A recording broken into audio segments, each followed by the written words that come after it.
All right, we're now live streaming and I've returned the host powers back to you, Allison. So you are all set to go here. Okay, thank you. You're welcome. Have a great review today. Yes, thank you. All right, bye. Bye.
Hello, everyone.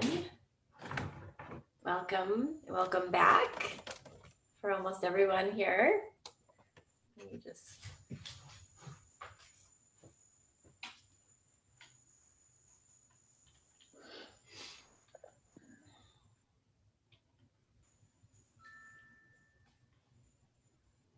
We will get started in just a second here. I think we're waiting for a few more folks to sign in.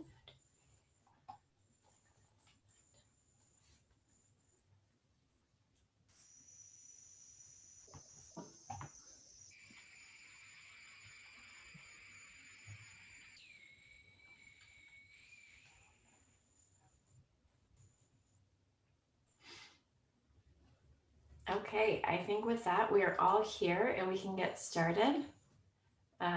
Welcome to your final review, Design 3, Interior Design. So happy we made it here. So we'll start the day with a big pat on the back. Congratulations making it here. You all worked tremendously hard, persevered through less than ideal situations. But I'm excited to share their work with our reviewers. So I want to welcome our reviewers. I'm actually going to start sharing my screen because while I know all of my reviewers, all the reviewers for today, I want to give you their for real bios. No, Ellie, it's so good. Your bio is so good. So let me share my screen and we will get started with that.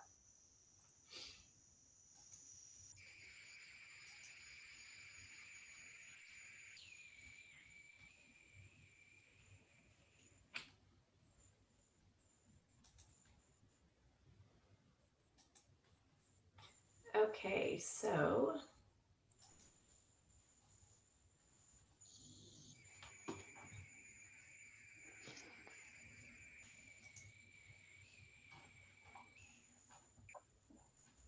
is that working for folks? You can see my, Yes. let me, oops. Jumping ahead here.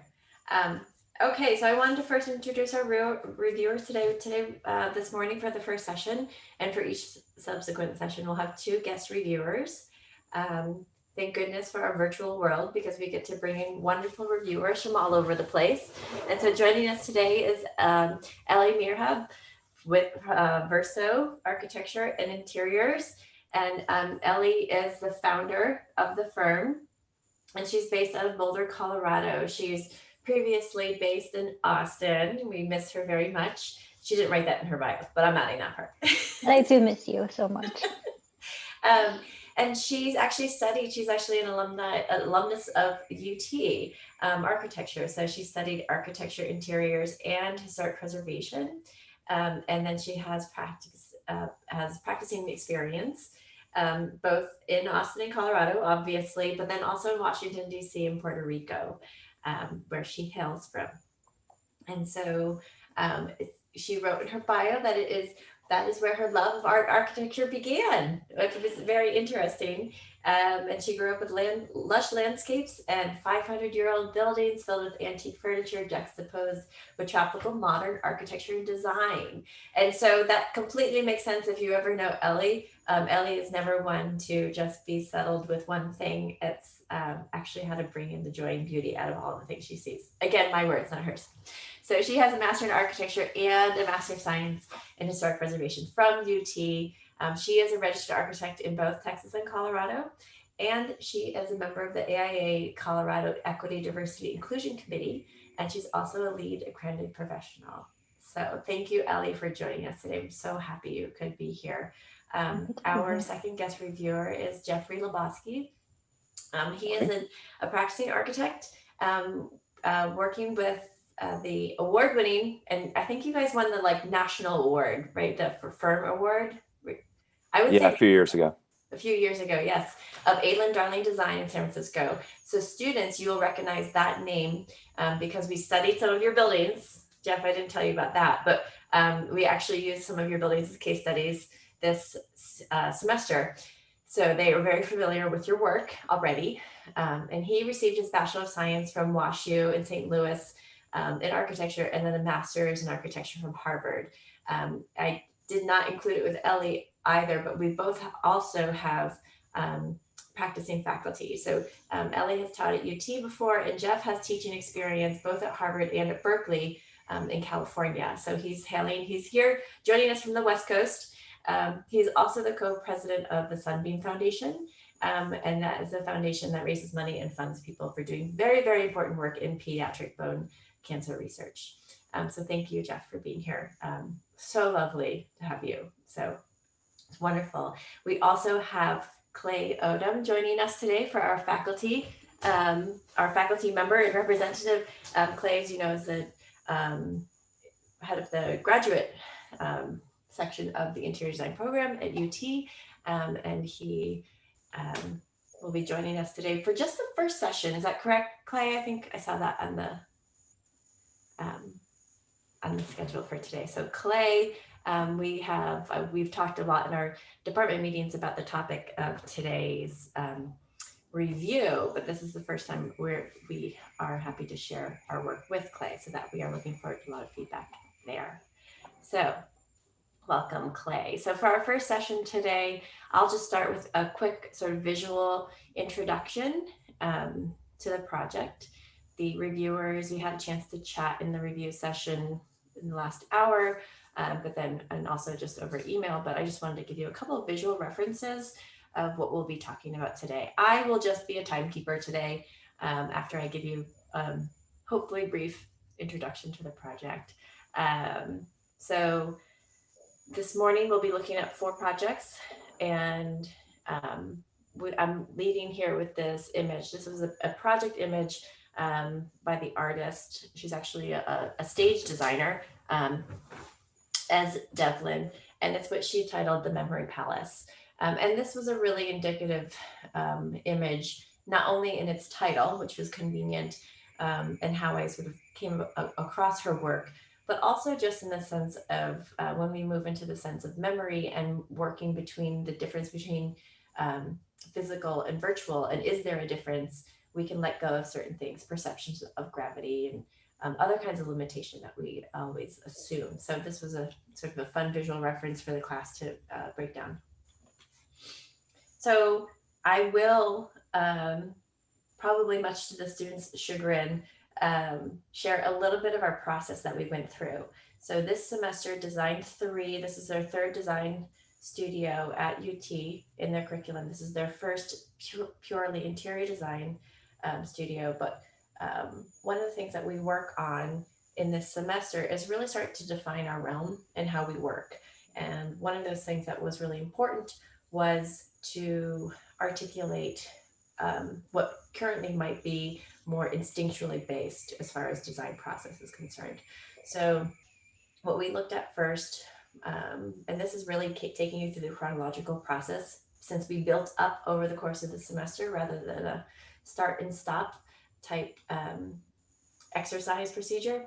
So we really started talking about filters from day one. This is actually some of the work they did in the very first week of studio, and they were asked to merely document their environment, and in doing so, remove themselves from their own observations by making these compositions and start to tie together observations of how they see the world, so that they can at least, if you can't break down your filter, that's okay, but at least you can acknowledge that there is a certain lens through which you see the world, and it is an accumulation of your own personal life experiences, so that your view on the world is impossibly different from everyone else's. So, and that applies to everyone. So that sense of the individual view and what we have to contribute in our design voices, and how we can help voices who might otherwise not be able to articulate their needs or desires can come and have a role here. So we then quickly transferred to looking at other voices. And we did it just through sort of the fun studies of folktales from around the world. Folktales really provide us with this very flat view of other kinds of societies. And if it's a very, very basic way for a culture or a society to transfer their the sort of values and ideas about how you operate within your society, down to their younger generation, just told through their stories. So this is where we started to bring in the word stories and storytelling. And then we were looking at those, and they used them as jumping points to develop these really fantastic two-dimensional color studies and pattern studies, all derived and inspired by whether they are iconographic shapes or other images from their regions. Um, and we transferred that. We still tried to, even though we were fully remote this semester, work in this notion of making and using your hands to do things. And they just got into working with some paper models, modifying those patterns that they had just been working on, and then casting light across them so that we could start to talk about the notion of surface. And in one respect, very specifically looking at surface as a receptor of the shadows. So dealing with the relationship of light, natural light, and then pattern, rather than just being a flat container.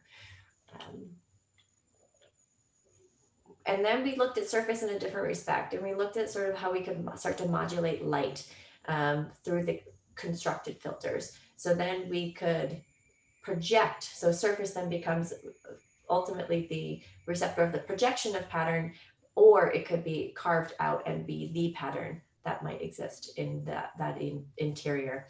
And this is where we started to bring in other aspects of how we learn and what we learned from. And so we started to work on how to, if you're just looking at the interior of a space, we put our blinders on, and we looked at different kind of philosophies. So this is where we started to bring in some other unexpected sources of information. And so we started looking at Western philosophies, and we looked at containers that could be made and designed for individualism or pluralism, theater of the absurd. So how do you sort of present very normal actions in very strange aspects to really highlight, to heighten the sense of the interior. We also did things like reading In Praise of Shadows to bring in the notion of Eastern philosophies and how other cultures see the world. And through that, we used the interior environments that we were creating and looking at them over the course of the day to really capture how the character changes throughout the day. And we use them as suggestive illustrations for narrative. So one of the things the students did was they actually they used their buildings or their interior spaces as literal illustrations as they read aloud their folk tales. And so we did that as a sort of interim exercise that was fun to figure out how we start to begin to tell a visual narrative. And so the sources that we were looking at was really about this one book. We looked at Western philosophies through the narrative. And so this is actually a really wonderful story. Sophie's World, it's a novel. And it's almost like a Alice in Wonderland type story about the history of philosophy. And so we read a good number of excerpts from that. And then really our guiding principle that we used this semester was Chambers for a Memory Palace by Donlin Linden and Charles Moore. And that book, if you're unfamiliar with it, is this series of letters back and forth, really about how one experiences place and sort of the other elements that came to make that place. And so we use that as a guiding principle. So for the chapters, for example, light that plays, shadow that haunts, we carved into our containers and we made playful light. And so we responded to each reading with the further development of what we called at that time our containers. We finished up the semester, I sort of summarized it in this notion of sequencing and then saturation. And so sequencing was really about developing these speculative sections where we took those different containers and we just jumbled them in space. Gravity didn't matter. We were working virtually. And then we just to sort of combine all of those experiences together. The students were then asked to project the plan from thinking about what this section might be representing in plan. They analyzed using diagramming to figure out what that plan did and if it was working with their idea of what storytelling means, what the intersection of space and storytelling can bring. They included vertical circulation. That was part of our charge for the semester to really introduce vertical circulation from a technical standpoint, studying precedent studies. They were able to adapt those precedent studies and insert them into their projects. And then lastly, I just included this slide about, or this one image just as a representative placeholder about saturation. We brought in this notion of materiality versus materials. And so I talked to them a bit about that. And so without a course, a formal course yet in construction, the way that we have addressed materials in this studio is really through the idea of how it can, they can contribute on the interior to the experience and how it helps define the character of the interior versus defining an expression of construction, since they don't have construction knowledge yet. So we really placed it firmly in the camp of materiality. So texture mapping of materials, color studies. They got a little taste of color history and theory there. And then the insertion of objects. So people, furniture, art, artifacts, etc. And so lastly, and then I will turn it over to the students. This is just an excerpt from their write-up for their charge for the final project. And this is where we really started to hone in on what we were trying to do. And so we're looking at all semester this larger question of what is the built environment that we are going to produce in interior design, when the primary consideration is the interior spatial design, experiential sequencing of the space, and all of that can be secondary to architecture. So architecture doesn't define the parameters of the interior in our case this semester. And then site context, the location. It could be virtual. We could be in a virtual world. So we left that up to the students to define like what you actually see out your portals, your windows, your doorways. And so all of that was actually secondary to the experience of being on the interior. So the whole purpose of this building, this mysterious title of Memory Palace, is literally just to exist. That's all it has to do. So we're not making a library, we're not making a community center, et cetera, et cetera. All those programs have a lot of value, but that's not what we were trying to go for here. We're not trying to redefine what school or museum mean. We're really trying to define an interior experience through sequencing. And so through that, the charges were very simple. A chamber for meditative space, chambers for presentation of public readings or some sort of performance, a chamber for presentation of films, and then a chamber for the display of art and artifacts. Okay, so that's really broad. The students were allowed to sort of really define what that meant for their region and for their area of their folktale study. And so art and artifacts may be different in scale and type from place to place. So students were actually individually addressed all of these parameters. So it really comes down to how do we share our stories and how are they preserved is really the big question that we're trying to address today. So if I have any questions, I'm happy to field them now about the studio in general, or you can always jump in and I'm sure Autumn can answer all of our first questions during our review as she begins and kicks us off here. Should I share my screen? Autumn, you can go ahead and share your screen. You can take over. And then Okay. I'm going to mute myself. I'm sure you can hear there's a dog barking outside. And so I will mute myself and then you, it's all yours. I'll be a timekeeper. So I'll probably give you a little alert when we're getting close. So we'll have about 20 minutes. Okay. Thank you, Autumn. Thank you. All right. Hi, I'm Autumn. I'm a second-year interior design student. And for this project, I pulled inspiration from the region of Italy in creating single chambers that eventually came together to create my memory palace. Oh, let me do present mode real quick, sorry.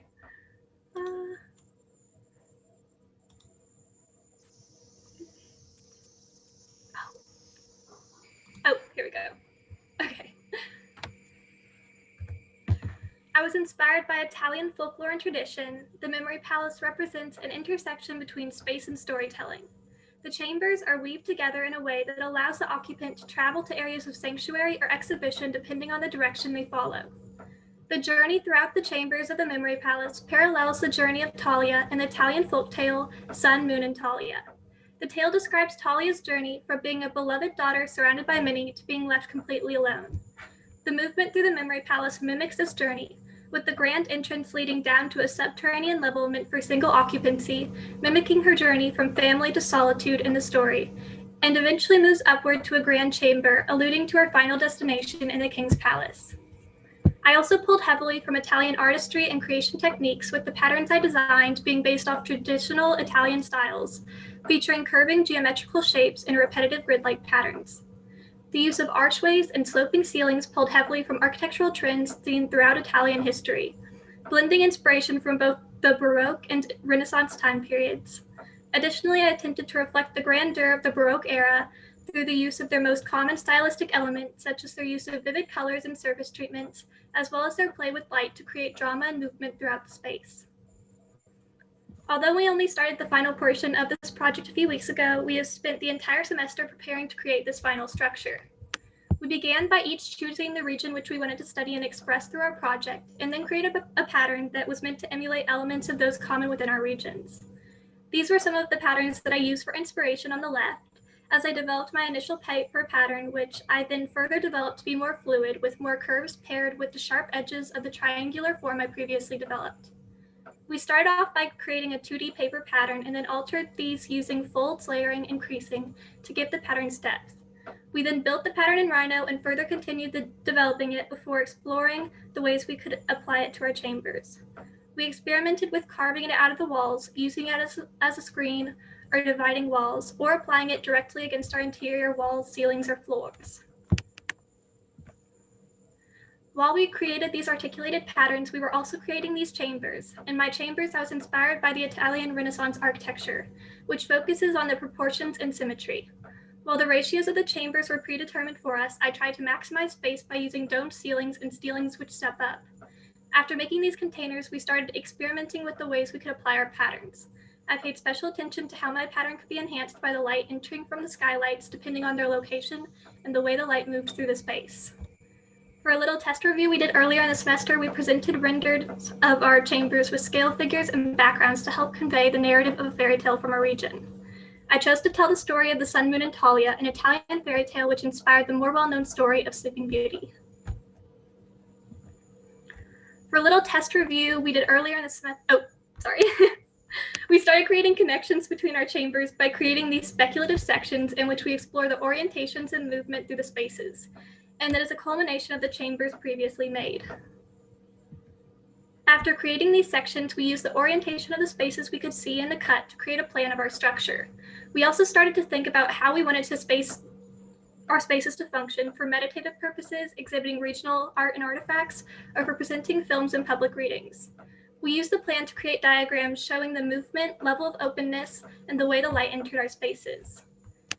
These diagrams show some of the strategies I used when choosing where to position my openings. I used my carved out pattern as walls and spaces that I wanted to feel more open, and utilized the light patterns created from the carving to highlight an exhibition of Italian art and artifacts. I also used rectangular windows which wrap overhead in the top level of my structure, allowing vivid strips of light to move through the space and, depending on the time of day, acting as spotlights in these spaces, which I expected to be used for the presentation of public readings. This first diagram shows how closed or open the spaces are meant to feel. In my project, I primarily used wall thickness and openings to create variations in the levels of enclosure, with meditative spaces and chambers for the presentation of films being the most closed, while my entryway and some of the art and artifacts rooms were the most open. The second diagram shows the movement throughout the building and highlights some of the axial relationships I included while positioning the doorways. This section cut shows the movement from the grand entrance into the subterranean level of the meditative spaces. I chose to submerge these spaces underground in order to enhance the feeling of solitude and disconnect from the rest of the structure. In this cut, I also chose to include background imagery to illustrate the landscape in which I expect my memory palace to be located, sat upon a mountainside lush with greenery and overlooking water, similar to the landscape of Lago di Garda in Italy. This next section shows a spiral staircase that winds upward from an intimate space for exhibition of Italian ceramics to the final, most interactive level where people can share ideas and stories. The following section shows the vertical circulation from the underground to the highest level. In these sections, I was mainly concerned with showing the variety of ways I implemented the articulated pattern as a screen, carving, and boundary wall, using scale, proportional skewing, and thickness to make each application unique in its character. I also wanted to show some of the built-in seating I included in my meditative spaces and indoor and outdoor theater spaces, more clearly seen in plan. For my color scheme and material palette, I drew inspiration from Italian interiors as well as the color blocking of the houses seen as you walk or boat along the Venice Canal. The levels of my structure are color blocked, with the lowest featuring a warm pine wood and shades of coral. Moving upward into the second and third level, I applied shades of turquoise to the ceiling and walls and an earthy gray tinted wood to the floor. The uppermost level features a vivid lavender meant to inspire creativity and be resonant of luxury and grandeur. The primary materials I used are wood, plaster, stained glass, and a reflective tile on the ceilings in many of the areas where my pattern is applied. This is the culmination of my plans from each level stacked. And here's a close-up of the plan of my ground level floor where you first enter the building. This level features spaces used for exhibition of Italian art and artifacts. This first render shows the entrance of my memory palace, which leads down beyond the screen into the subterranean level or into exhibition spaces moving right or left. The diagram in the lower right corner shows the position of the structure. For this room, the rest of the second level, I focused on using shades of turquoise with strong contrast and wood flooring that would complement these colors and bring in a more organic feel to the space. Also note there's some little quotes at the bottom that align with the renders from Chambers of the Memory Palace and Praise of Shadows. Moving to the other side of the screen, you enter this transitional space, which leads to the staircase moving to the lowest level. I used full-height windows enclosed with a green stained glass to make the space feel less restrictive and offer scenic views of the surrounding landscape. Moving leftward, you enter a space meant for the exhibition of sculptures. You then enter another space for sculptural exhibition with a carved out pattern on the opposing wall, allowing the pattern to travel across the room through light and shadow. Now you are in a transitional space to the right of the entrance, where I expect paintings and photographs and other wall art could be exhibited. The staircase in this chamber leads you up to the third level. Moving further right, you enter an exhibition space where sculpture or hanging art can be exhibited. Beyond this, you enter into a smaller space enlivened by the light that projects onto the carved pattern and beyond. I imagine that this room could be used for more interactive or temporary exhibitions where a more intimate space is appropriate. This is my plan for level 1, which consists of 3 underground meditative spaces. This render shows a threshold leading from the second level featuring cool tones of blue into the lowest level with a color scheme of corals and warm wood. It also shows the play of light coming from an artificially backlit carving of the pattern on the opposing wall. From this threshold, you enter into the first meditative space, which leads into this chamber, which has built-in benches and a recess in the floor to create a designated area where one could meditate or participate in calming exercises such as yoga. This last meditative chamber is primarily meant for reading and offers storage space for the preservation of stories. Entering into level 3, an outdoor theater with built-in seating is accessed from the exhibition spaces to the right. These spaces primarily use the turquoise hues at the lower level, but begin to integrate the coral and lavenders found in the levels below and above with the use of stained glass and objects occupying the chambers. This first exhibition space is meant to be occupied by more large-scale contemporary Italian sculptures compared to the exhibition areas in level 2, which most likely would feature more artworks from the Renaissance period. This is where I would expect the most interactive pieces would be held, with the intimate sizing and limited access inviting a smaller number of occupants. This space is meant for the exhibition of Italian ceramics and leads to the final level.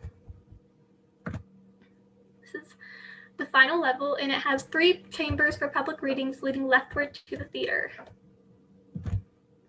Entering from the spiral stair, you come into a space where occupants can share stories and ideas amongst each other, or pass through a threshold into larger areas where more formal presentations of public readings would take place. These next chambers are decorated with lavender meant to spurn creativity and occupied with seating directed towards areas where a speaker could present. And finally, you reach this final chamber meant for the presentation of films, which is low lit with artificial light fixtures.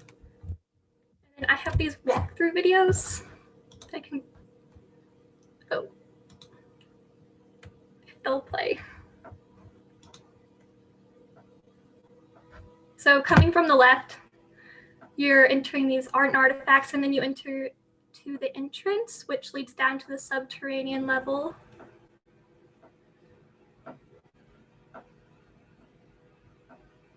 Sorry, the turns are a little juddy, still figuring out this program.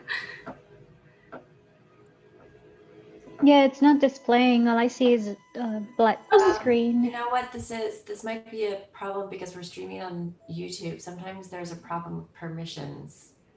Oh, is no one seeing it? We can't No, see sorry. what you're Oh, showing. okay. Sorry, I was just saying stuff to nothing. Okay, then I guess we can just skip that part. Adam, I'm so sorry. I'm sure. Oh, you it's know. Okay. Let's see. All right. That's the end of my presentation then. Sorry about that.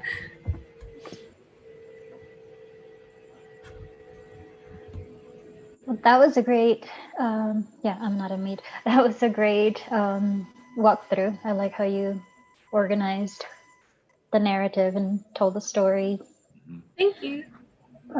beginning from your inspiration and then all the way through how you inserted those elements into the building and the design. I thought it was very clear. I wish it's definitely hard. It's a lot of information. I wonder if having like a larger floor plan when you were displaying the perspectives, that would have maybe helped me a little to connect that to the building, because it's definitely a lot to understand in a short amount of time. So in terms of presentation wise, maybe think about how to make it easier for a new person to understand it and experience your building.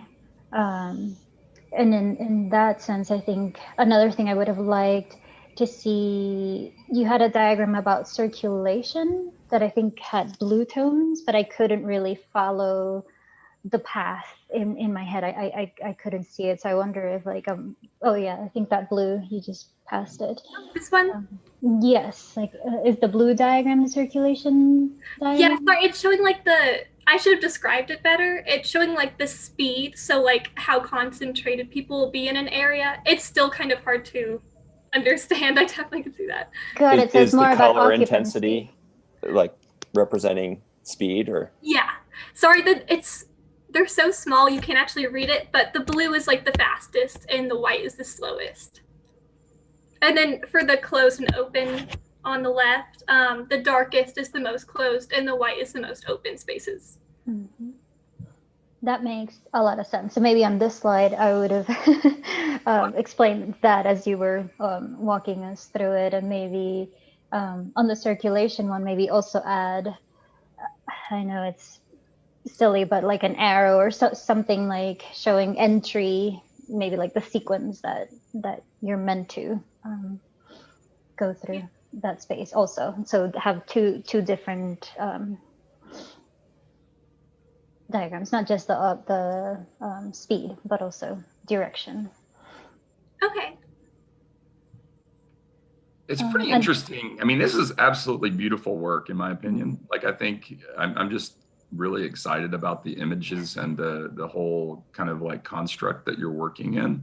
And I think Ellie's point about the plan is actually super interesting as well, because for me, what's nice about privileging the sort of imagery, right? Looking at the perspectives as the mechanism that you understand the whole through, that you could start, and I actually am, in some ways, I'm kind of glad that we didn't see the video, because what I like actually think that the notion of the scenes set up. Like this actually has multiple plans. I think this is one plan, but there are actually many plans that you could generate from this, right? Like, so if you flip your script and all of a sudden scene 5 is now scene 1 and scene 6 is scene 2, and you mix these up, it would generate a whole new plan. And so like for me, like that's incredibly powerful relative to me, sort of like the disciplinary questions of interiors and like how they situate themselves relative to sort of structure of architectural space and like all these kind of things. So it's kind of like heady, you know, there's some like big ideas here and like important questions to ask, but I think, you know, kudos on the overall kind of like quality. And I feel like you know, just in like, if we just look at one of the perspectives in the patterning, you know, there's a sort of like very cool use of how of like materiality, not materials, which I like that framing too, Allison. That's really good. But that's sort of like cool reference of materiality and the scale of pattern relative to the scale of body, relative to the scale of room, and how all those things kind of work together. And it's not about like this sort of like old way that we would do pattern, and pattern would be like everywhere, you know, like the whole thing would be pattern and it would be like just projected all over the place, but it's quite specific. And so, you know, I think all of that calibration, I mean, it's not exactly clear how you did it, which in some ways is kind of cool. You know, I'm kind of like intrigued. This is more like a film project in some ways, right? Like it's sort of put together in that way. So you're kind of concealing a little bit of your tricks. But I think there would be something, and maybe it's to Ellie's point as well, about like in terms of like unpacking that a little bit more for us in terms of the process and the thinking. But yeah, kudos, I'm really super excited about this, and it's just really beautiful, and the way that you use color and materiality and sequence is really to me fantastic. So yeah, I agree. I'm really impressed. I think this is a challenging project to begin with. You know, thinking about architecture and design and experience in this way is kind of untraditional. But I think there's a freedom to it that allows you to really explore what the possibilities are, which is fantastic. And I think putting together this, you know, clear presentation under the current circumstances is tremendous. I think for me as well, there's a lot of information, and I think that's just, you know, a product of all the work you've put in, but also the unfortunate situation we can't kind of see it all pinned up on a wall at once and dissect it. So I think the thing that I wanted to continue speaking about is what the previous two folks were talking about, is this idea of sequence. And I think that's what I'm starting to gravitate towards, because that's a lot about what your intro theme paragraph was about. It was about the story and the unfolding of a story, and then the way you delivered your presentation, I think, reiterated that there's a sequence to how you move through these spaces. And what I would want to push you to do more is think about how the spaces that you're designing on the inside can reinforce that sequence more. And by that, I mean, if there is a time when you're meant to be, or you want to inspire somebody to move forward, that you could use light, you could use alignment of doorways. There's a lot of different tricks you could do in design to suggest to people to move forward. Whereas if there is a room that you're really meant to pause in and contemplate, that you could potentially conceal the door, make it so that you have to slip behind a wall. So I would push you to think about how aperture, how relationship of walls, and the other tools that we have as designers, light, for example. You know, you definitely used light in different ways, but you know, can light be that one of the instruments that pulls you forward or causes you to stop? Can pattern and that theme that you have running throughout the project, is that something that helps you wayfind through? And then how does color play into that? You know, how can all these different mediums that you have to work with as a designer help to kind of curate this experience through and create these different feelings? It's like in my mind, I'm trying to make this new diagram of the color story and how the color story transitions and helps you to follow the sequence in plan and in elevation. It's like I kind of like with this blue tone gradation, it's like I'm imagining the colors blending one into the other and how that pulls you through. And then another diagram I want to see and construct in my head is of everywhere you've placed the screen, the pattern that you created, and to identify when it's allowing light and when it's not, just to kind of see. Just I want to see in my head how, if there's like a stacking, if what is the logic that you use to place it. And so that's not necessarily important if they stacked or not, but I want to see it's like I want to see it. I want to see the logic, and I want to see how that relationship and just to find other patterns that maybe you didn't know were there, but that like all of a sudden makes sense, and then that way you can even reinforce that further.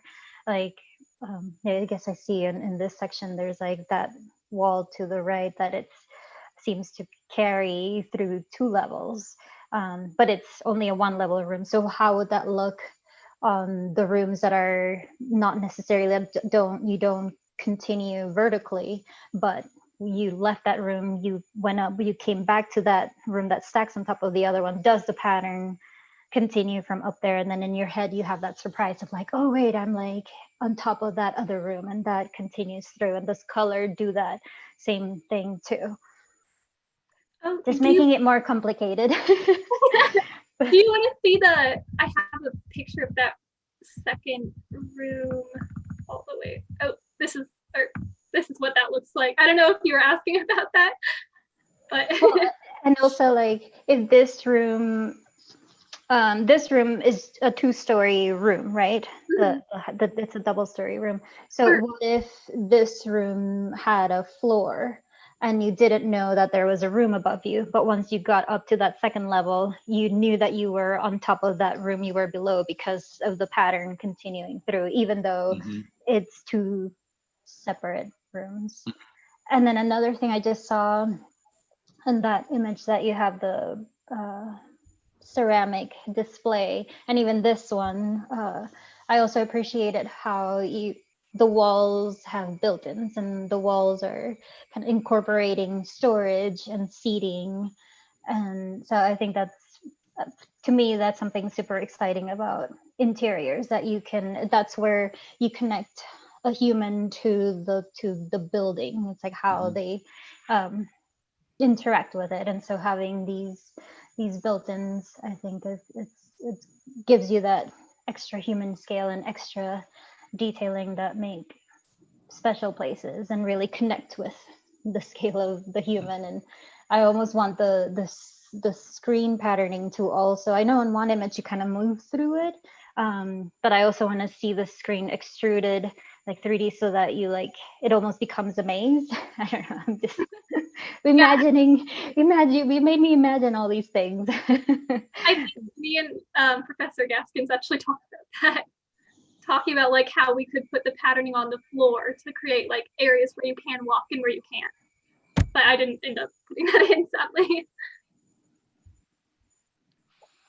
Well, and I think I think what this shows is that, I mean, it's an exercise in restraint, right? Because I think I think especially for second year, right? It's actually shows a lot of discipline in terms of holding back from going nuts with the pattern. I'm all for the exploration too, but I think what's not, at least to me, because just thinking about this in the overall context of things, restraint and starting to apply these things very specifically. And can it go other places? For sure. Can that affect the overall reading? Yes, absolutely.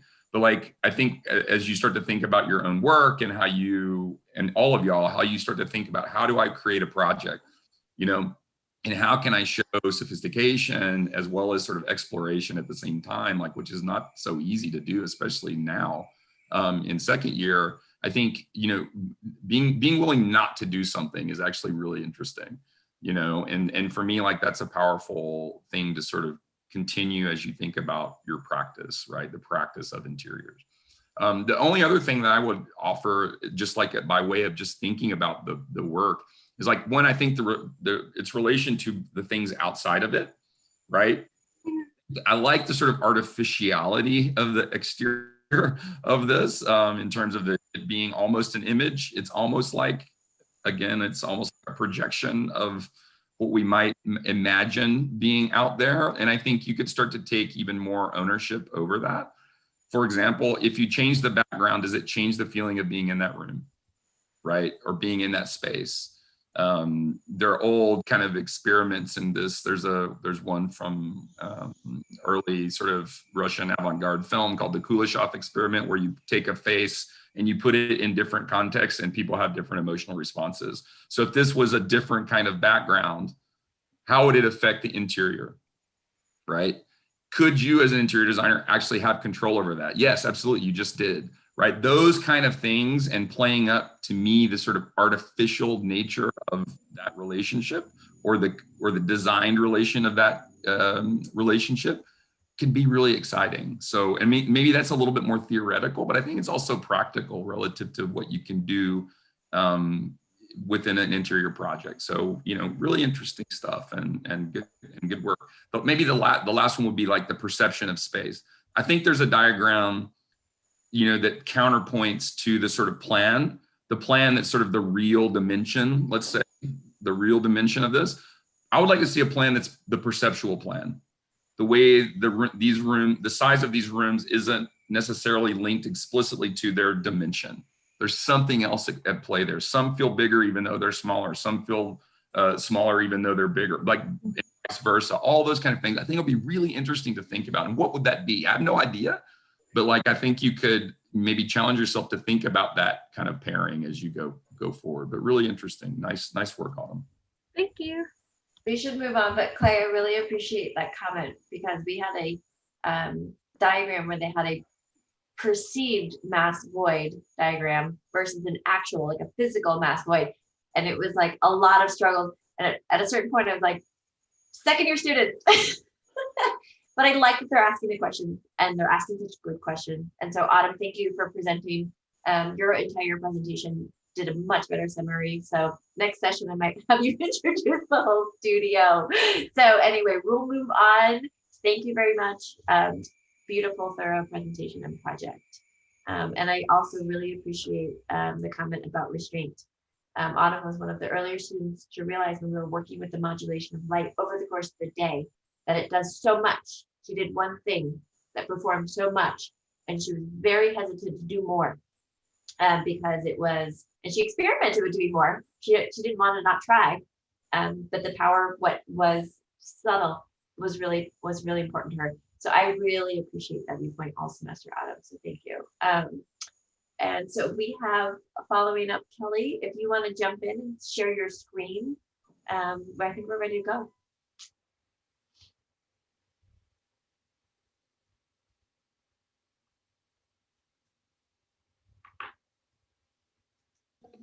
Okay, there we go. Hello, my name is Kelly Fan, and this is my project titled Lasting Memory.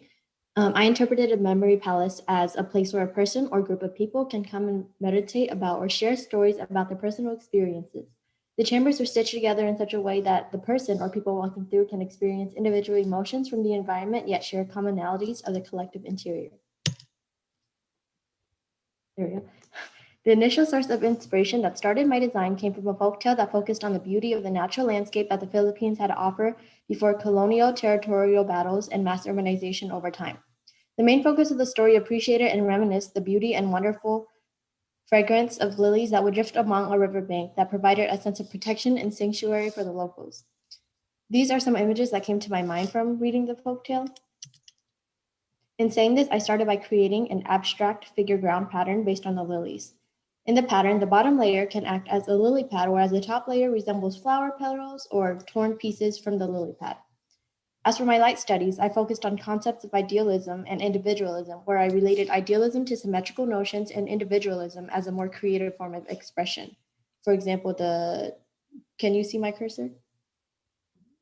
Okay. For example, like in this one, this building really tackled idealism, in my opinion, due to the symmetrical light openings here.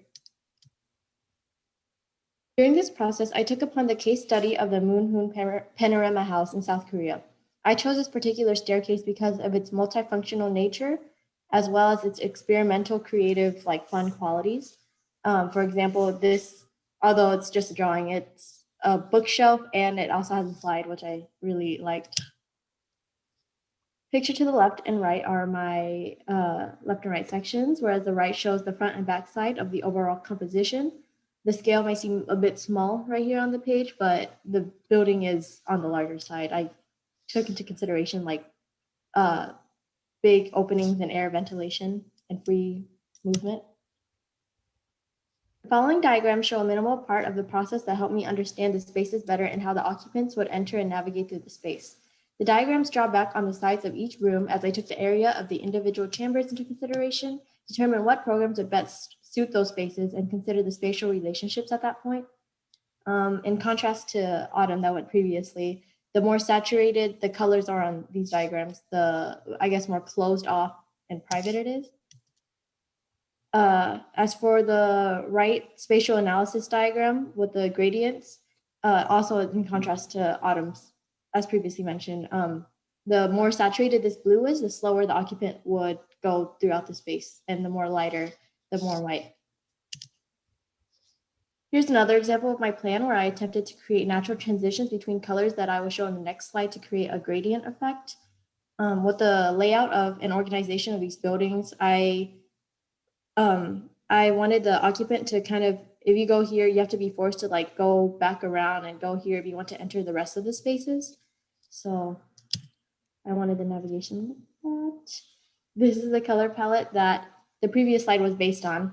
Initially, I wanted a palette that had a high contrast between warmer and cooler tones, but this color scheme also worked to my advantage, as some of the colors, such as the blue and red, are primary components of the flag of the Philippines, the country of origin the original design was based off of. For the colors of their flag, blue represents justice, peace, and sacrifice and truth, while red symbolizes courage and patriotism. Additionally, I looked into traditional textile patterns of the region and utilized elements of bamboo, oak, and some touches of steel in my pieces. This is the initial room upon entering at the first ground level, but it can also function as a sort of dead end chamber for those entering from the upper levels. Because of its placement, this is a meditative room. As previously mentioned, the blue walls here help bring peace to the occupant. On the other hand, there's a room across from the blue room that serves the same function of meditation, but radiates a completely different feeling due to the color scheme. Not only did I want to make these rooms distinct from each other because of their inverted patterns, but I also did this to highlight the contrast between the color palette. With a bright red like this, serving like a kind of a more peaceful purpose, I thought it could, one was more aggressive and evoked a completely different feeling compared to the previous one.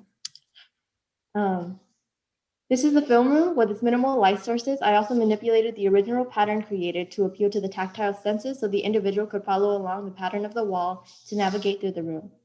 I created the chairs pictured inspired by traditional Filipino style furniture made of straw or bamboo. From the film room, we enter this office area that is a part of a greater whole of reading rooms separated by the levels seen here. The dramatic amount of warmer tones could also be balanced out when looking at it from this perspective, which is the reading area, where I pictured more younger audiences to be at. This is an art and exhibition space with a sort of dividing wall that I created to mimic a sort of battleground and to force the occupant to reconsider the path that they wish to choose, slowing them down to appreciate both ends of the chamber. So upon entering the space from around this area, you either choose between this end or the other end, which is more open. Like the meditation rooms, I created a contrast in the materials and colors again. However, this time, these buildings are arranged vertically and take more effort to navigate through. The blue with the removal of the wall seemed to make the space appear less crowded as well. This is the last meditation space, a more closed off chamber that takes more effort to reach. Lastly, I built this balcony area that I thought would suit and complement the arrangement of the containers a bit better, where the rails are of the bamboo material and the occupant can enjoy the outdoors. It also overlooks the courtyard to the bottom. Lasting memory began as an expression of a historic event that resonates with a society to this day. As a memory palace, the saturated, bright-colored rooms in contrast with darker tones leave a fond impression due to the straightforwardness of the materials. Along with the pattern, prominent in many rooms, that functions both practically and aesthetically, the chambers and its features can reach out and appeal to multiple senses and audiences. That concludes my presentation.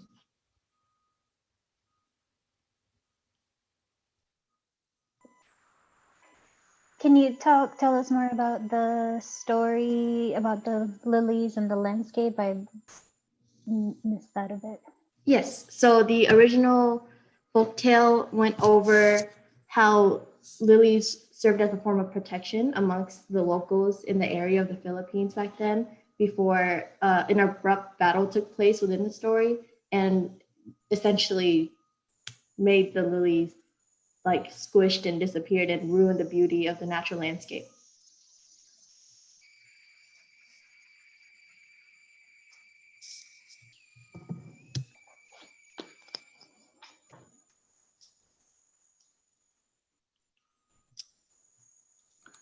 Kelly, can you talk a little bit about the sort of how the, I'd like to know in a similar way to what we were just talking about, how is the pattern sort of, as you move through this sequence of events, how is the pattern sort of deployed in very specific ways to elicit this sort of feeling that you were talking about?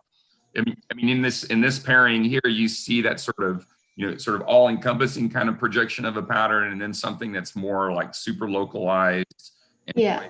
specific. Can you talk about that a bit more? Yes. So originally, when I was developing this building, most of my buildings had the pattern displayed on every single wall within the same thing, and I thought that having it that way would be too overwhelming to the occupant. So I decided to be a bit more selective with how I place the pattern onto the buildings, into the space, and I manipulated some of the patterns as well to create more of a variety.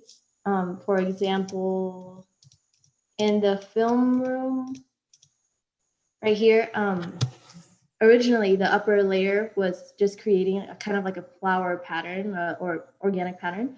Although I was suggested to maybe appeal to other senses, because, for example, this room was really dark originally before I added any sort of color. And because of how the pattern is, I guess, 3D and extruded, one could probably feel against the pattern and navigate their way through spaces in this manner. What material do you imagine it being in this room? In this room, I imagined it to be of like a plaster painted material. So, but it's like, it also differs from other rooms as well. For example, this one I used oak wood, or I imagined it to be oak wood to kind of correspond to the floor beneath it and the stairs as well. It's funny, in the media room, I imagined it to be felt. Soft, yeah. Something acoustic. Like, it just seems perfect for a room like that to kind of absorb sound and make it feel cozy and wonderful. And now that we're on this slide, well, again, back to that room, and I guess on all rooms, I feel like some of the more successful uses of color is when there's a gradation, which you kind of had on that first slide. There were several tones, and I don't know if it's the way you rendered the images, but they seem more monochromatic, like one tone of the color. And I'd almost think that a little more variations of the color, I think, would give it more richness. Yeah. And then I think the staircase moment is pretty important, and you went over it really fast, and I know it connects with your precedent, and so I want to know more about how this staircase, what it's doing in the project. I should focus on the staircase more. I was just a bit nervous, but originally the staircase, because I imagined the reading room to kind of suit younger audiences, and the original staircase in its setting was meant for a family with a lot of kids. I thought the slide and would be a fun element to incorporate within it. Also, because of the spaces in between the steps, it functions as a bookcase, a bookshelf as well, which can be beneficial for the office space below this level and this reading room level as well. Yeah, I think that's a really beautiful moment, and yeah, you can't gloss over moments like that. Definitely pause and explain, and I think those are the moves that show us your intention, and so definitely take your time. I want to go back to the pattern thing, just reiterating what was already brought up. At our office, we talk a lot about designing for all the senses. And I think that's inherent to what you're doing, or what you're talking about here is these different scale spaces and different experiences that you have in there. And I think you could take that concept of, all right, I'm watching a film, and what should that space feel like? Mhm.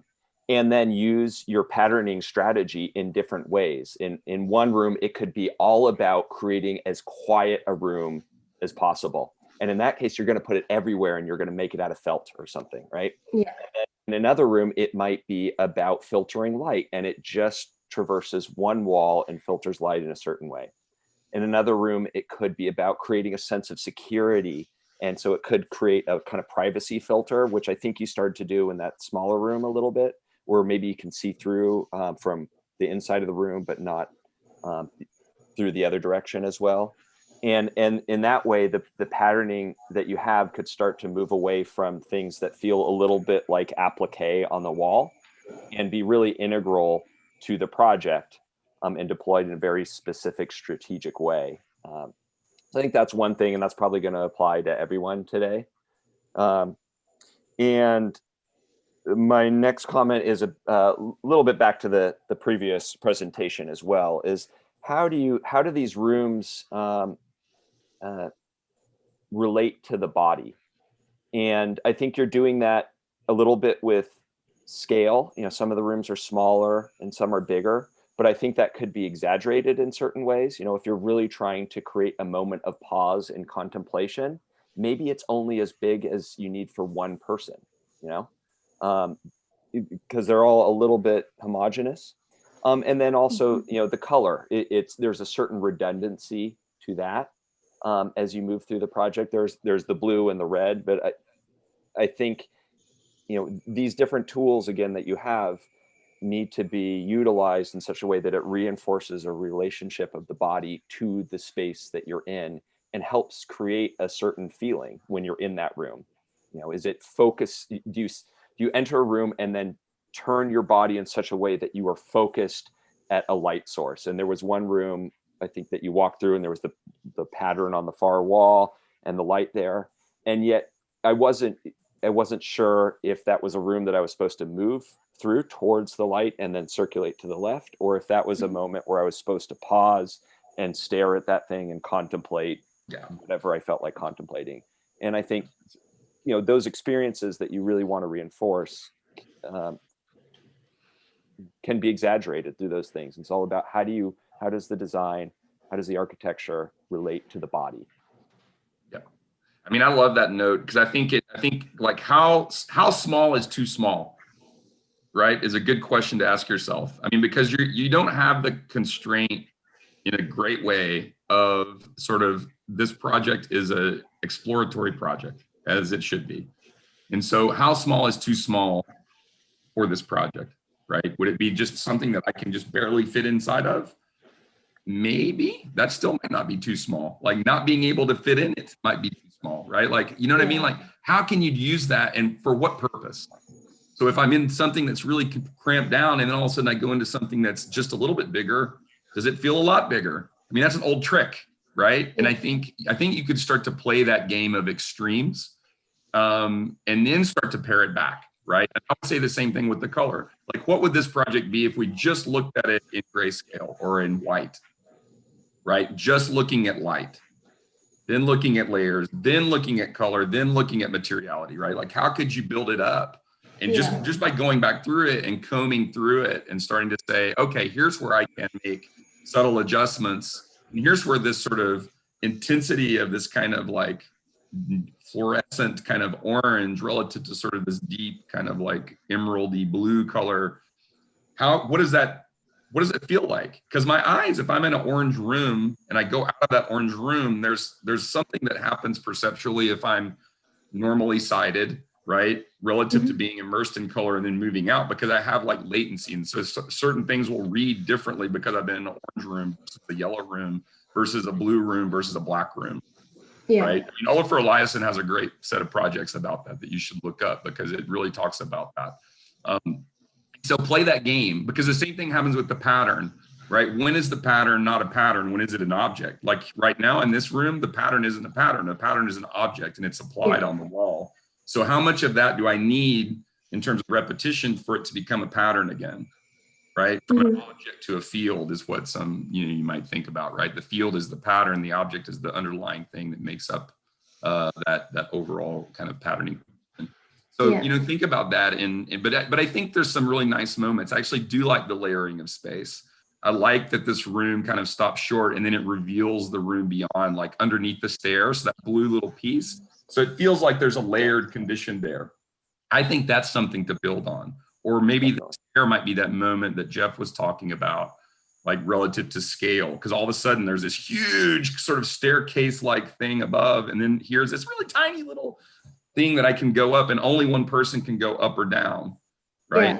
Yeah. That would be for me the stuff that you can build on and think about as you proceed. There's some really nice moments. So good job. Yeah, I agree. This is my favorite space for all those reasons you just mentioned. Professor Odom, sorry. Well, who was the person you mentioned again? Olafur Elias. Professor Gaskins can show you that. I'll show you later. I can follow that, Kelly. I have that written down here. I think it's a really good note. I actually love that you guys picked up on sort of the absence of people and the scale of the spaces, because the students didn't touch on it from a numerical standpoint, but we did spend a lot of time early in the semester, and then we followed up at the end about the sense of occupancy in the building, because at a midpoint, when we were doing our storytelling, we had another Professor Jansen was, reviewing. She's like, these are palaces, and there's like 2 people inside. And it was a funny thing that the students had come upon, because when we did for social distancing, if you look at sort of minimum occupancy, and I said this in my email, but if you look at like what Austin's doing, they're saying, okay, drop down to 25%. The 25% doesn't really guarantee you're going to get social distancing. So we built a radius around the human body, we did a quick mathematical analysis to come up with a chamber for 10 people and what that means. And it comes up with basically a scale factor of 5.4. And so a room is reduced by 5.4. A room's occupancy is reduced, as compared to fire code, if you do social distancing code. So you end up, the students were sort of dealt this card where I said, you're in here and a space for 5 people all of a sudden is enormous, and what does that mean, and how can we use materiality and color and all of that to bring that feeling again like an intimate experience. And so that was sort of this challenge, that having done this the first time and having the curveball be the first thing that gets thrown at them, and how they're sort of dealing with that. So it's really interesting you picked up on that, because Kelly was one of the students who was like really into being like, how do I, like, this thing's so big, how can I start to really pull it back together? Yeah. And so that's wonderful. It's interesting how that could be read into this project, and maybe it's there and just starting to pick up on it now, but like some of the rooms may feel overscaled because they're designed for X number of people, and we've got a multiplier attached to it. But then the circulation is only, we only want one person going up and one person going down at a time. Yeah. And so we've made it really like absurdly narrow. And again, we were playing the theater of the absurd. Like, we have these grand staircases, but they're meant to lead to a room that's really only designed to hold 2 people at a time. So bring it down. That's really fun. Almost starts to give you this Alice in Wonderland or something kind of. Totally. I love that. And I think that Clay, your comment made me think of Alice in Wonderland too. Sort of the like eat me problem, like what's too small, what's too big, and like how do we deal with that? And so that was another fun. I mean, for me, the ability to go there. I mean, I think for second semester students, it's great to sort of live like in an all-encompassing environment that's this kind of intensely, constructed. But even as a professional kind of like thought, like being able to go there is a magic trick that we can always pull out at the right time, especially as interior designers, right? Like that ability to be theatrical without like being worried about it is what I love about interior design. I absolutely love it. It doesn't have the hang up of like a certain kind of approach that is required of sort of architecture in the traditional sense, right? And so like being able to go there, being able to be theatrical, being able to play this kind of game is really good. And it's part of a practice. It's when to deploy and when not to deploy is how you can grow. But right now, just exploring, I think, is really fantastic. Great. Agreed. That's great. Well, thank you, Kelly. We'll move right into we are doing A-okay with our time, and we'll move right into Benyon. I think Benyon, she was having some connectivity issues, so hopefully we'll be okay. Yeah, I think I should be fine. Previously, my internet was so bad, I can't even open it. Yeah. Okay, well, we will make do. So let's get started, and hopefully we won't have any hiccups along the way. Just describe it in words. Yeah, if that's Allison's next exercise. It wouldn't be that surprised if I told you. I know, I love it. We had one where the one where they told the story, they weren't allowed to talk about their work. They could only read the story while they showed the immersive images. And poor Lisa Jansen, she was reviewing, she's like, I don't even know what to say. So anyway. Next time invite me to that review. I love that. Okay, great. I will. Benyon, please go ahead, take over. You've got the stage.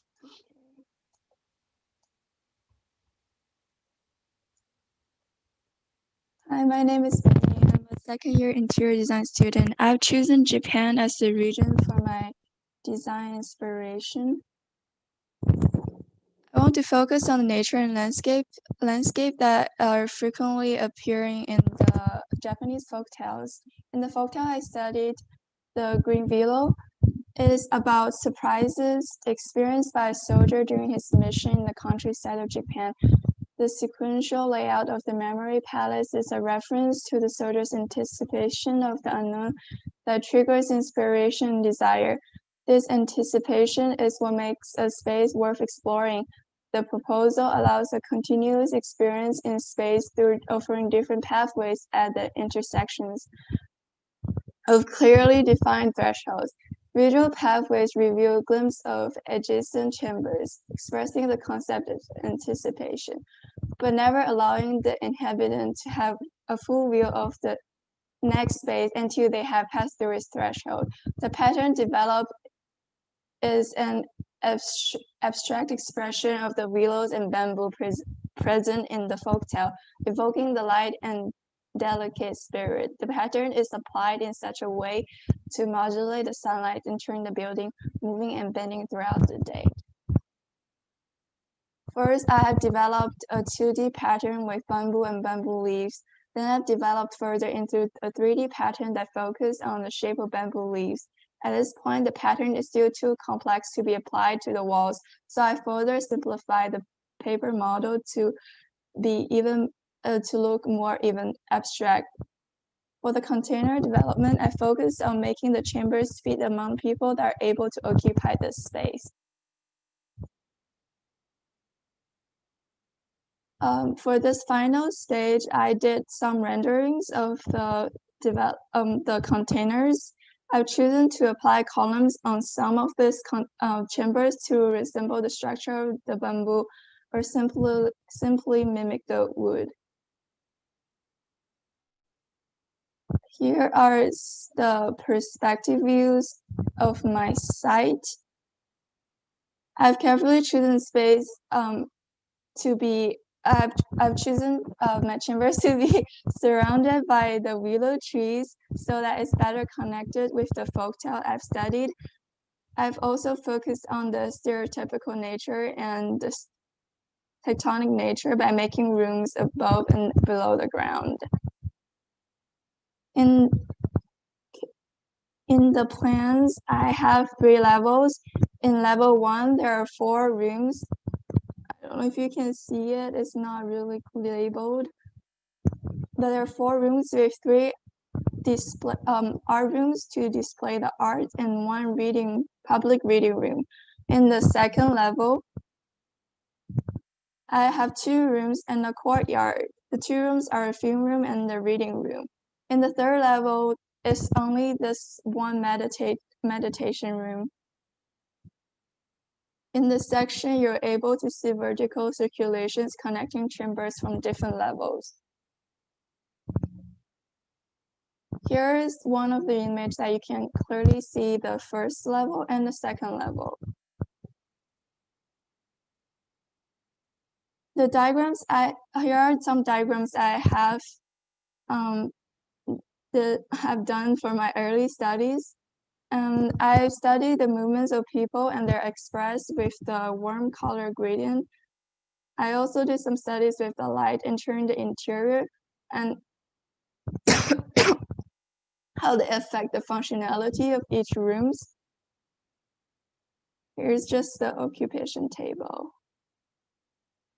For the material analysis, for the material, I've focused majorly on stone and wood because I want to bring the idea of nature into my chambers. The wood and stone are also implied whether this room is stereotomic or tectonic. Furthermore, the lightness of wood is relatable to the Japanese architecture and the stone is relatable to the Japanese garden.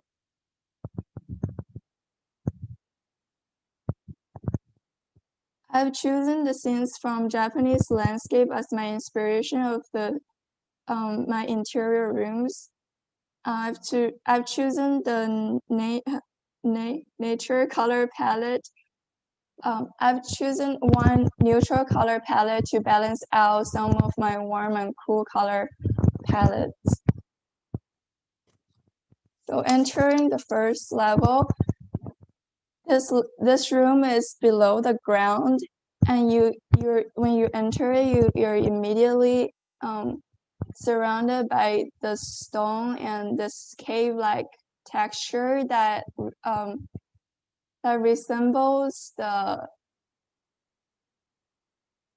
adventure and mission the soldier went through in the folktale. The purple, mysterious ceiling light implies the mysterious and it implies the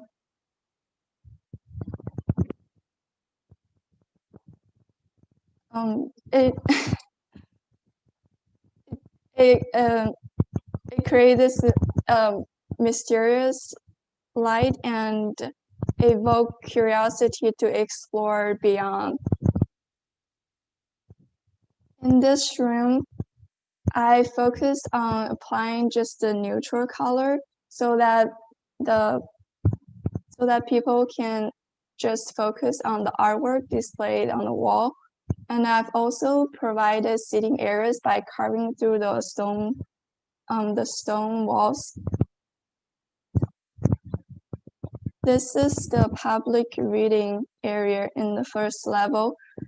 I've chosen to apply a more playful color and use wood to lighten up the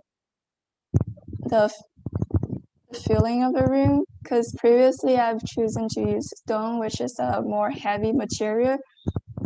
And this playfulness encouraged reading and discussion and even conversation.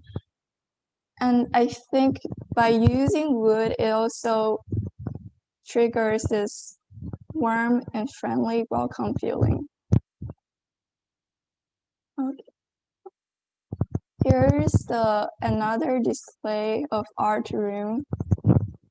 In the end of the hall, the hallway, there's a spiral staircase leading up to the second level. And here's the other end of this hallway. Once you enter the second level through the spiral staircase, you're able to see this waiting area for the film room that you can't really see. And you have to turn the corner and turn the corner and turn over this screen to be able to enter the film room. I've purposely placed the screen to prevent distractions from the passerbys that are going through the rooms. Here's the reading area. Once you have left the film room, you're able to enter this reading area, which is very much of the tectonic structure. For the columns, they're really mimicking the nature and like the bamboos, and also through the lights, you're able to see a similar shape of leaves or nature-like shape. And here's the courtyard. I have 2 willow trees on each side. I have one willow tree on each side, and when you sit in this is a view filmed from the outside of the courtyard.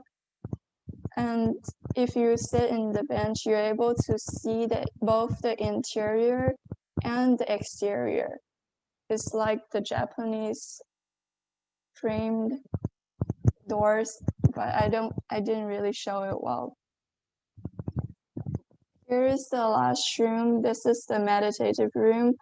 When you sit in the center of the room, you're able to see through this huge glass window. And also, I also have carved out openings that allow as much sunlight into the room as possible. And it also forces the people to look around and aware of their surroundings.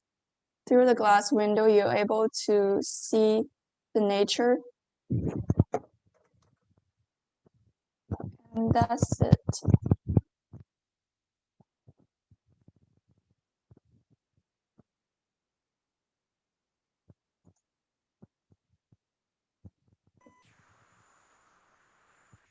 Did you say that was it? Yes. Mm-hmm. Okay. Well, I think I really enjoyed the subtleness of the sequence, and I really did get that idea about surprise. It felt that you contracted and expanded spaces, and even I imagined kind of like a more circuitous, like having to turn, like the way you were explaining it, like I imagined my body like sharp turn this way, or kind of that expectation. So that was nice to be able to feel the spaces how you intended them to be. So that was successful. I think one thing that I also appreciated the way that your pattern was based more on the leaves, not necessarily the trunk, which is, I think, what would be more expected. So I like, and then I think the leaves also help to convey that kind of density and the way that it filters light. I think in some cases, like in this room, that's the end, seems like the top and the end. I wish that skylight pattern was more like the pattern of the leaves that you've used throughout. This one feels very different. It almost feels more like Islamic architecture. You took me from Japan to to the Middle East, so I kind of want you to be more careful about the continuity of your design element and pattern, so that it tells the same story all throughout. And the same with the the furniture and the lighting elements that you've incorporated, they almost feel like they're from a different project. Like I think you could have had more carefully selected those elements or even designed them yourself so that they've integrated much more with your narrative and the feelings that you're trying to create.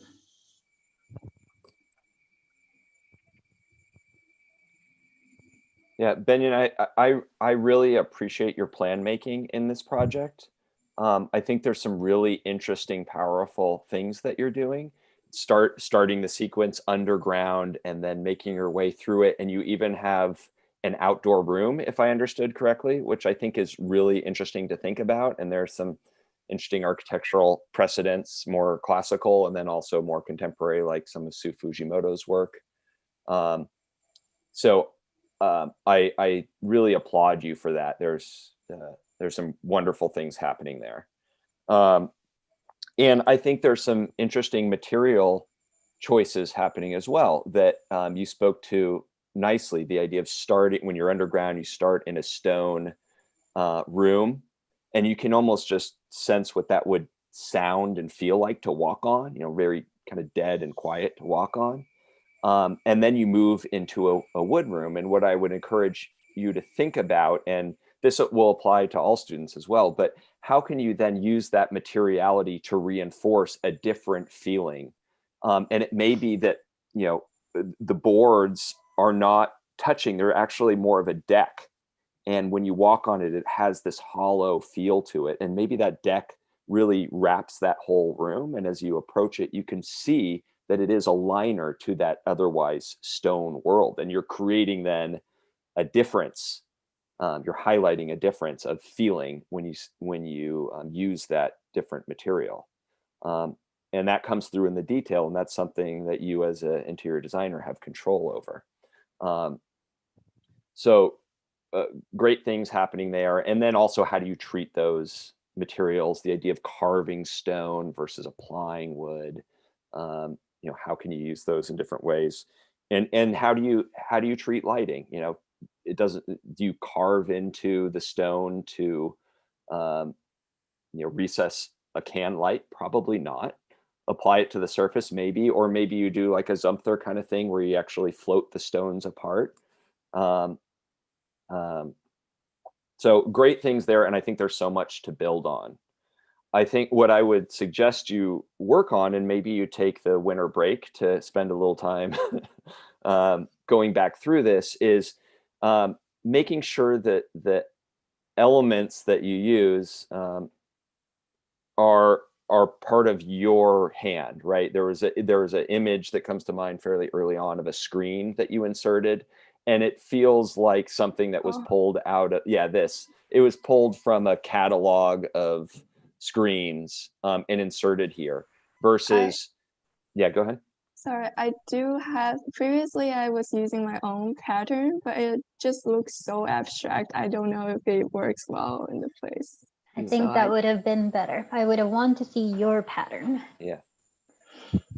And if this room is about a certain kind of wood, then use that wood to wrap down and become a screen or something, right? It could be a different deployment of the same material. But I think it's those kind of elements that really detract from the design, which is really at its core wonderful. And so you want to push yourself to develop those and push yourself to improve the representation, because that'll serve you well moving forward. Because I think the bones are great, the ideas are great, and it's just a matter of figuring out how to articulate those and demonstrate them in many ways. Yeah, I totally agree. I think you have to go back and really think about where you're controlling it and how you control what you're working on, right? Like, I think that's the main and most important thing. There are flashes and interesting moments where it feels like, oh yeah, Benyon has really like got this part figured out, and then it goes away, and then all of a sudden it's like, what happened? I don't know, where it came. Like, this screen is an example of that. And so I think just really calibrating the work and understanding, and just going, especially on a project like this, just going room to room to room, and asking yourself the question, like, what am I doing here? What am I trying to get across? Where is the image taken? I mean, I think this project in particular, but really every project that y'all work on, you should care about like where the camera is. If I'm taking an image of this particular space, like it's not just random, like all over the place. And it's not like a walkthrough that then you capture stills from. It's very calibrated image making. And so like, I think even going back through and resetting the camera and thinking about like, what am I capturing? What am I not? And then going into the sort of technical aspects of it. Like, how do I get the image to, be created at the right resolution? So I'm not getting these images that are pixelated, or if pixelation is part of my thing, then how do I calibrate the pixelation so it makes sense throughout the project, right? And so like, I think those are things that about, but like, it really is worth thinking about these notes and going back through the project with a fine-tooth comb and really starting to control what you're doing and really caring about that stuff in a way that really will push the work forward. And I think there are flashes where it's happening and then it kind of goes away and then it comes back. And so I think it's a little uneven, but it's easily overcome it's just going to take a little bit of work. So would you tell me where are the moments? I really do.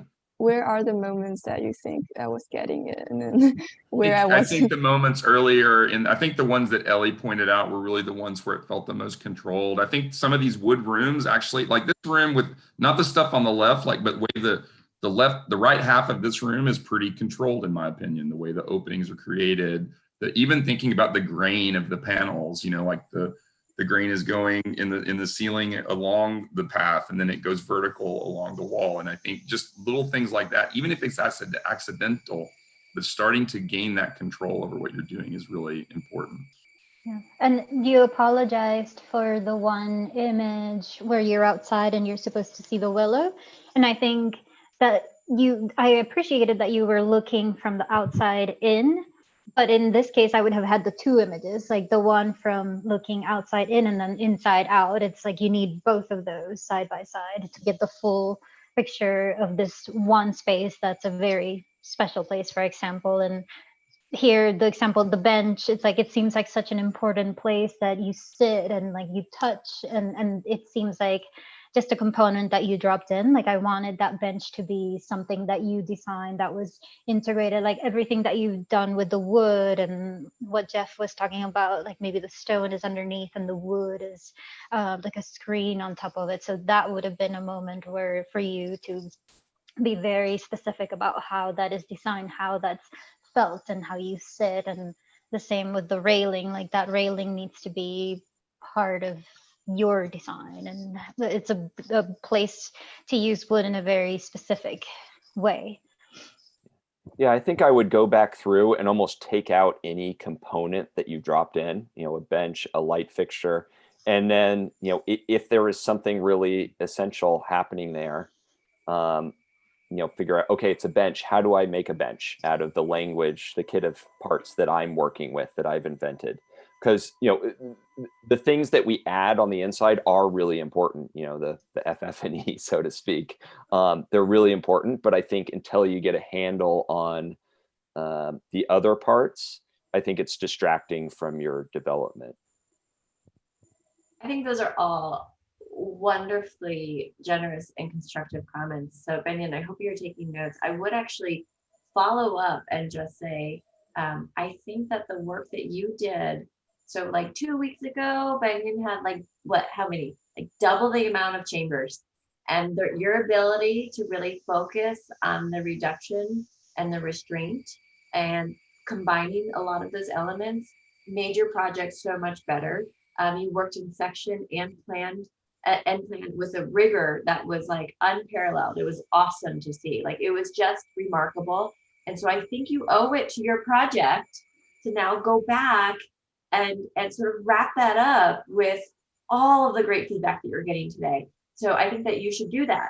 And I think that you should really look at that. And I mean, even, figure out what's intentional, what's not, and just go back through the images as we're seeing them and like adjust this image, go to the next one, adjust that image. It's sort of in that film production mindset. And so I think that you have so much to work with here But I think that you should really follow that path of success that you had, and not just push it to the side now at this point. So I would love to see you sort of finish this project. That would be great, Benyon. So I think, over the winter break, it would be great to do that, because if you wait too long, you'll never get back to it. But this is a portfolio worthy project for the amount of thinking that you put into that section in that plan development. And so we'd love to see that immersive experience match that. So, all right, thank you. I was having some technical issues, but I'll fix that. And that's fine. That's fine. We all do. So that's fine. But I do think that it's worth the follow-up.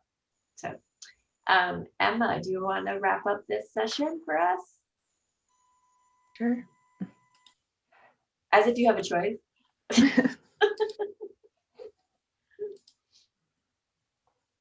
Can you all see it okay? Yeah. Okay. Hi, I'm Emma J, and my project is on discovering a memory palace. And so through the proposal expresses the intersection of storytelling and space as a journey. The journey is an exploration through the memory palace that engages reflection, learning, and culminating on the wonder of art and the different perspectives for life. There is an understanding of practical use between the rooms and intersection between the spaces. Although each space has a different quality of experience, they are interconnected by their orientation, placement, and materials. The 4 main containers incorporate varying functions: meditation, reading, film, and art. The focus on detail and purpose is embodied through each room. The details are direct derivatives from previous studies of the textiles and fashion of the area of study, Turkey. The narrative guiding the exploration or journey is a folktale titled Fear. The main Turkish folktale is a story that follows the trek of a boy that accomplishes his goal of feeling fear for the first time. Similar to the boy's transition from each trial, the proposal translates his adventure through the translation of movement from space to space.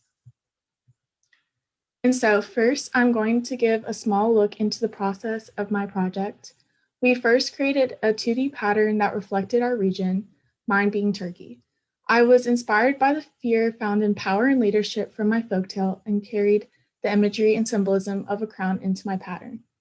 From there, I made it in 3D using paper and clay. And then after that, fully understanding my pattern, I translated it into Rhino and made a 3D object pattern.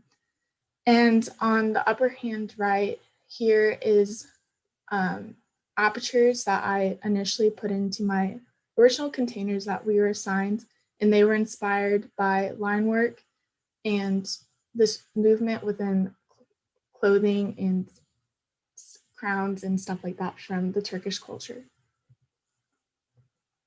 And so next I have my floor plans. I use rendering images as backgrounds to the drawings to better display materiality and lighting.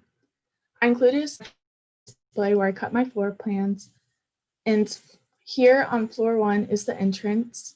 And so you come in and there is a moment of pause to familiarize yourself and create comfortability with the building. And then from there, there's the main staircase, which is the heart of the building, that leads to floor 2 and then on to floor 3 and so on. And so here's spatial analysis diagrams. And so on this first row, it shows drawings without the rendered images to clearly define each space on each floor. Then directly below this row, the second row shows movement and interaction within each floor. The white symbolizes places of pauses or slower movement, whereas the blue is the flow and where a person might want to explore. Next, I have my sections. The sections have this background of a landscape to show the building's placement within Turkey and what is surrounding it. Also, I have multiple sections because each cut shares something new about my project. Parallel to the new spaces found moving up, there's new discoveries moving farther back into the building and more beyond each section. Here I have a table that shows each main room and the square footage for each. I developed data that took into consideration COVID restraints and the original pre-COVID occupancy rate. These are the materials and color schemes I chose to explore. I really wanted to have a mixture of textures in conjunction with neutral colors that allowed for highlighting of shadows and lights in each room.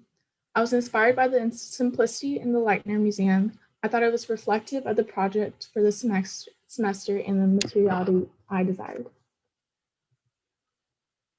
So first, I will start with floor 1 for rendering images. And so the start of the journey is the entrance.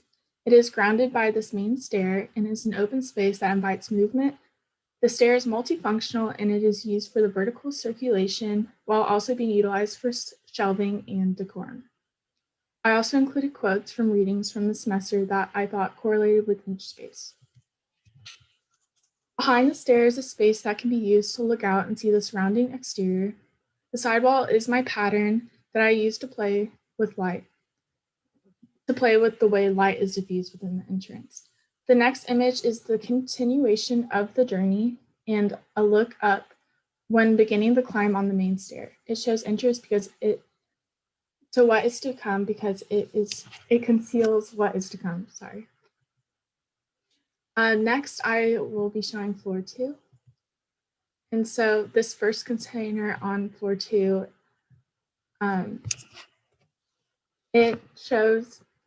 it's very simple at the bottom because the rest of the room, sorry, I got jumbled up with my words. It's very simple at the bottom and it's more just utilized for isolation with your thoughts, and it's supposed to be more of a momentary thing. And this is the entrance into the meditation room, and it has these patterned side walls, and it's very dramatic and kind of inviting, and it's also distanced off from the rest of the building because it is the meditation room and it's supposed to be meant for the separation from everything else. And this image on the right shows what you see when you look up in the meditation room. And so it's kind of this awe-inspiring kind of where you just have to take a moment to yourself and just let your thoughts wander and be absorbed within the space. And so moving on to floor 3, from the meditation room, you journey up and beyond into the reading room. The room is a unique shape that has a curved wall. In addition, there is suggestive seating with a wooden bench and built-in shelving for a display of books. Continuing into the room, the image on the left is the way the pattern lights up the room at different times of day. Here it is close to sunset around 4 p.m. To the right is a closer look at the shelving and form of the wall. Behind the shelving, there is a small space that is opened up all the way to the top of the room to provide a subtle backlight for the room. From the reading room, you turn a corner to enter the film room. The film room is rich in textures and patterns and is meant to be occupied by a lot of people. I wanted to create this comfortability within the space, and the focal point is also on the screen that takes up almost the entirety of the wall. These images show the room at different lightings and show the experience of the room. The left shows the side walls and the similarity to the reading room. The walls also have cutouts that allow for subtle lighting that does not hinder the viewing of the screen. To the right, the image is to show how the room would be during a film with a curtain to block the light from the rest of the building. And then on to floor 4, the last space to explore at the end of the journey is the art room. The art room is exciting and playful with its light in contrast to the previous rooms with subtle lighting. It is a room that is intended to create interest and display sculptures and 3D art. On the left, I chose to show the entrance into the art room to show this dark, almost tunnel-like trek a person takes to be opened up so plentiful of light. The apertures and light was important to me in this room because I wanted the art to play off the direct beams and shadows to further enhance the shapes and textures of each object. It is a lasting, memorable experience to the end of the journey. And that's all.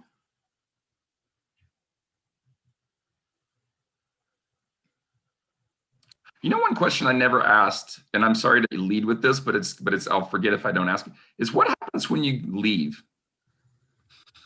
You just go back down that like hall and then down the stair, unfortunately. Yeah, I think we always end at this sort of like culmination, and then it's like, what happens when I'm going out of this thing? You know, like I think about that and it actually seems like a flippant note, but it actually is important to think about. I don't think it's important relative to your specific projects right now, but I do think as you move forward, it's important to think about that. If sequence is important, it's not just going in or through, it's like the return trip.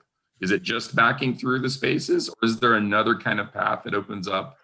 Where does choice come into play? Like those kind of questions would be actually really important if you had a longer time. But that said, this is really, oh, go ahead. Especially for this one where it's like all of a sudden you like, this is the crescendo. I mean, this is a spectacular room. Like, I don't want to go back the same way. It's like, it definitely needs a different path out of here. Yeah. Yeah, it's funny. That's exactly where my mind went when I saw this last slide, and it hadn't with the previous projects for some reason. It's just that's a nice build, right? Like you, yeah. And then I'm there, and then what happens? You know, what's the end? I mean, in a movie, like tying up a movie is the same problem, right? Like you get and you go through the whole thing, and then how does it end? You know, like what's the thing after the final climactic scene? Like what is the close? And so it's really important to think about, I think. But other than that, though, this is really lovely work. I mean, there are moments of really like absolutely sublime kind of like spaces in this. Others that I'm less sort of interested in, but I love like the meditation space. Like I think you really got the character of that space right. I like the film room. Actually, this is the first film room that I've really sort of enjoyed. I think it has a little bit of a, it's super kind of like luxurious in a way, but it's also maybe a little bit suburban, but I like it in that way.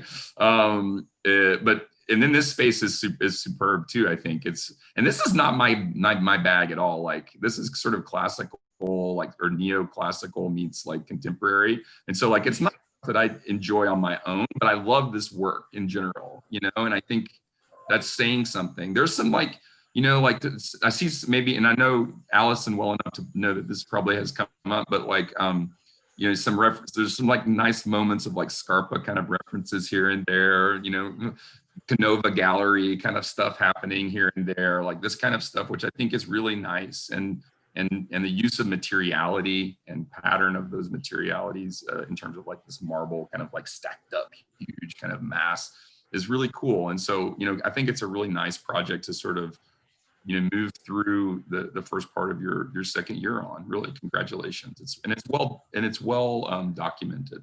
I think the images are quite beautiful and composed, and it feels like you thought about that frame, like this shot going into the gallery space can't move up or down. It has to be that, right? And then the next one is you know, thought through. And so I really appreciate that kind of care and concern for the image making and the sequencing of images. So I think what I would have tweaked a little on your presentation was more about the narrative.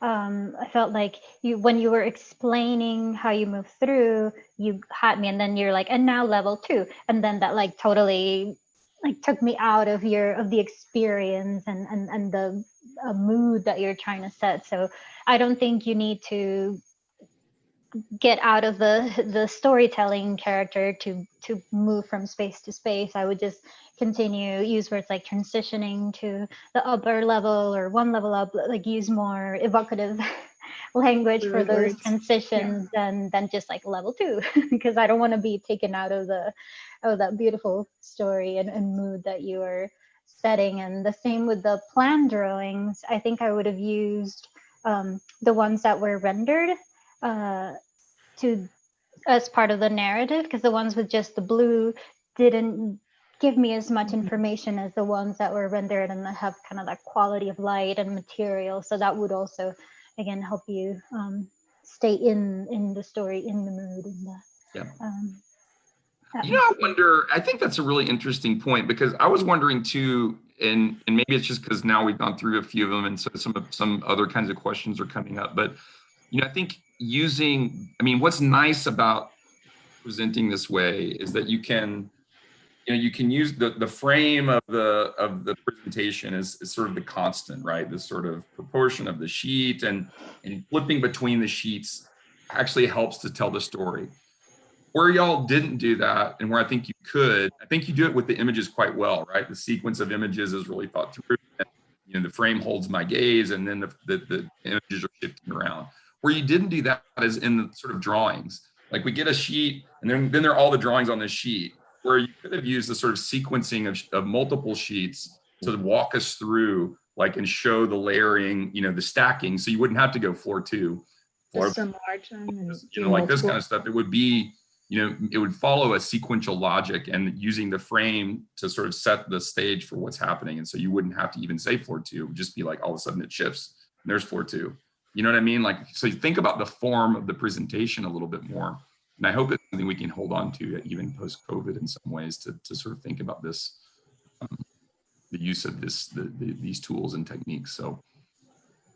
Yeah, and even in the floor plans, one thing I noticed on all of them was kind of the desire to be sort of express materiality, etc. But then also my desire of wanting to understand which is each space. So I wonder if you could do where you show the floor plan without any names, but then you click, and then the next image has then the labels show up at some moment, and they don't have to, I wouldn't want them permanently there, because I think the rendered plans can be beautiful and I want to focus on that, but then at some point give me a glimpse of what each space is, and even like where there's stairs, like are they going up or are they going down? I think just to like quickly understand that floor plan, like just showing those labels for a few seconds and then taking them away, I think is also another quick way of getting everybody in the project without having to explain each room and get us out of the story. And the same with I think almost everybody showed that occupation table or the calculations per room. It's like, how could you integrate that? That was like such a, you know, it's a table. So how do you make it not a table? It's like, it's interesting information, but how can you convey that information in a more narrative, evocative way as well? Yeah, I think another thing that's really nice about your project that you're starting to explore is thickness and layering. It's a little subtle, but I noticed, for example, in the theater room that it has thicker walls. And I think part of that has to do with that layering of light that you're trying to do and filtering of light. And I think that could be pushed a little further. You know, maybe that is actually how you circulate to your seat, so you're not having to walk in front of other people. And you know, that's something that happens in classical architecture a lot, right? These layers of space. I think that could be pushed. And another nice thing that's happening in your project is this exploration of different ways of bringing in light, right? There's the light from above, there's the filtered light into the reading room, and then there's this other kind of filtered light from above happening in the gallery. You know, as you learn about this stuff more, you'll start to think about the different types of light that's created and what is appropriate for a different kind of space. You know, the light that you brought into the theater, I think, was perfect, right? It was washing down the wall. It was very subtle. It made sense for a theater. A lot of times in sculptural rooms, you want kind of a more even, soft glow, and you'll see that in a lot of Renzo Piano's work, or, you know, Zumpfer's Kunsthaus, or a lot of galleries. And so I think you're doing a great job exploring those possibilities, but then starting to control the kind of light that you want in each space. And that'll start to create even more variety, which is great.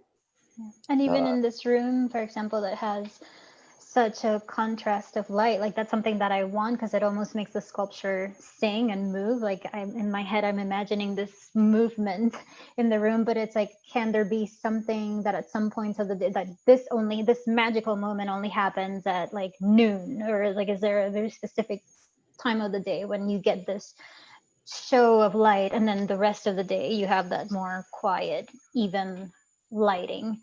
And when Jeff mentioned the reading room, and I think that was the one room that felt it didn't feel as developed as these other rooms, or as subtle. Like I felt like that the reading room could have used more mystery, or more of this character that you've and the language that you've used in every other room. Like just to make it more part of the project. That's like the one room that didn't feel as connected to. Yeah, it is curious. Why did that one end up with a round shape? My mind goes to certain places, but I'm curious what your thinking was. Whenever we were originally assigned the container, we were playing with rectangles and shapes for a while, and then I wanted to incorporate my pattern, but I got kind of tired of sticking it on the wall. So then I just kind of played around with it and cut it, and then I always stuck with it from then. Because I think, the shape of a room has a lot to do, again, with how we relate to one another, right? If you create a circular space, you're pointing people towards one another, and that sets up a certain dynamic. And you could even start with a square room and infill it. There's a lot of projects that do that to create a rounded, kind of cocoon within that. If you want people to be conversing and talking to one another, if you want them to be pointing off into their own worlds, then you can control that as well. So I would want that move to be very intentional. It's so unique to the project. It's like, all right, this is my special moment to do something totally different, and this is why. Emma, will you click back a couple slides to the meditation room? Where you have the threshold? This one or yeah, one? No, the other one. No. This one. No, next one. Oh, sorry. Sorry. So Emma, yeah, that rounded was her early rebellion, and she's held it. We applauded the rebellion. But what was interesting about today, Emma, for me to see your project, is how different it is. It was the first time we saw the sequence in that direction. And I love that the reviewers picked up on but how do we leave? Because every time Emma has told her story about her building, this is the culminating room, even though it's not the highest room, because when she told it in the terms of almost pure metaphor from the story, or pure manifestation of the story, this is the room where the boy finally felt fear because he was alone and he was the king. And so it was really interesting for me to see how different your building feels when you tell it in a story of moving up. And so I think it's just worth noting, when we were talking about a sequential experience of space, that the narrator, you, have such control over the effect of the building that when it's told a different way, people say well, how do I get down? So I think it's really interesting.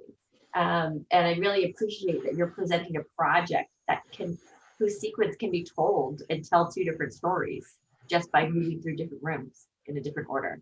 I think that's phenomenal. And so I want to applaud you for that. Even being able to be able to comment on it at that level. So I think that's really super interesting. That's the Italo Calvino version of this project, right? Totally. That was the one reading we didn't get to, Clay. I was like, oh, we should have been Calvino. Yeah. But I will also say that I do appreciate, yes, Clay, you know me, and I love to talk about Scarpa. But what was so interesting in a semester talking about experience of the interior and materiality, how much we came back to studying Muslim architecture, Italian architecture, and just sort of classical architecture. And of course it's framed through those are the references that Charles Moore looks at so much. But that the Italian, something about that Mediterranean light inspires the interior, it demands, a filtering and control of light, but the sort of ephemeral effects of that Mediterranean light is so impactful. And so yes, 100%, those were our references all semester long. I think it's the absence of artificial light also that made those projects have to deal with controlling natural light. And it's something we forget about because you flip a switch. So yeah. Well, I think it's interesting to think about, because I think that's exactly right. But I actually wonder in these projects, what happens if you all of a sudden take away natural light and you have to generate these effects through artificial lighting. right? Like, how would you do that? And I think it can be done. I think you just have to think about it. And how can you tease out effects like this using different kinds of relationships? And so I think it's an interesting question, because we need both, really, right? Ultimately. No, we do. And we'll see some of the later projects today. We have some of those the subterranean spaces really required a lot of muscle power to introduce something that that we didn't do a lot of, explicit instruction on with artificial light. So we'll see. It does conclude our session for this morning. I really want to thank you for your time, the students and the reviewers. What a fun conversation to have for a third semester of design. I'm so pleased and impressed by you students and all the hard work you did. We'll be saying goodbye to Ellie. Jeff, I think you're coming back for the second session. We were saying goodbye to Professor Odom for now.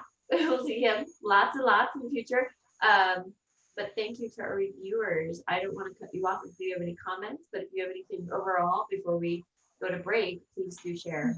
Just don't forget this way of thinking about design and reconceptualizing your projects in this storytelling, narrative, textural way, because I think that these are like the things that really make a project wonderful.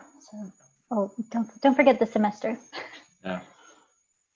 Yeah, I think this is, I'm really impressed with the work. I think it's both challenging and inspiring, and kind of refreshing for me. It's most of the time working on kind of practical projects and coordinating structural drawings and stuff. But it is so important to keep that part of your brain going where you're, fantasizing about what space can be, about what an environment can feel like and how you relate to it and what you see and what you smell and all those things that we as designers have control over, right? And really curating people's experience. Yeah, I think that's a well-placed comment as well. And I think I'm really excited about the work, and I'm happy about the project framing that the Professor Gaskins kind of took a lot of time to sort of think through. There's a lot of work behind the scenes to make y'all's work awesome. And so I appreciate her as well as all of y'all. And I've seen such growth over the last couple of semesters in your work. It's really great to see. I think the final comment I make, just in terms of narrative, I think it's an incredibly powerful tool. I think what y'all done is very sophisticated relative to how a lot of student work that deals with narrative comes across, because I think it often, not always, but often kind of skews towards thematization of project. And I feel like these projects aren't thematized. I feel like it's not like, it doesn't feel like something where, like you would see on a HGTV show, like, oh, I love going to the beach. And all of a sudden, the whole room is like full of seashells and shit. Like, this is really sophisticated, thoughtful work. And I appreciate that. And I hope really you continue to sort of merge the technical prowess with the theoretical and sort of theoretical concerns, and as well as the deep kind of consideration of human beings in relation to each other and to the spaces they inhabit. So I think all that is part of this project, and I hope you continue that work as you move forward. Thank you, Professor Odom. So no seashells. Everybody write that down. I love it. Thank God. All right, great. Okay, everybody go run and get some lunch. Thank you for your attention, and congratulations to our first 4 for the morning, and we'll see you back at 12:30. Bye, Ellie. Thank you. So good to see you. So good to see you. Good luck on the rest of the day. Bye.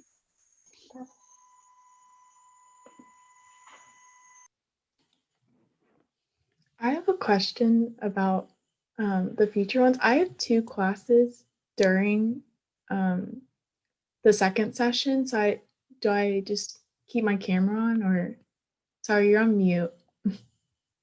Sorry. You can be excused if you have a class. You shouldn't miss any classes. But if you're not in class, you should come back.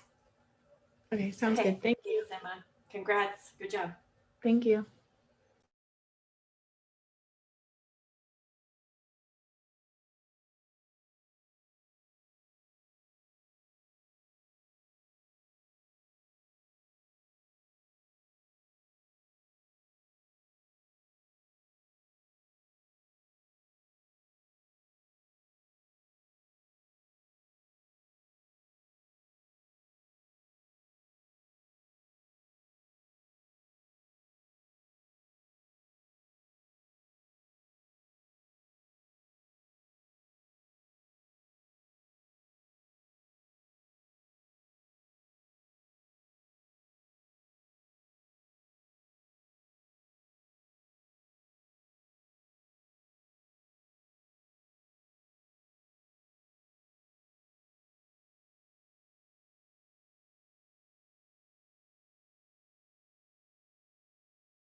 Hello, everyone, and welcome back. Speedy lunch, everyone. Super fast lunch. Good morning, Lisa. Nice to see you.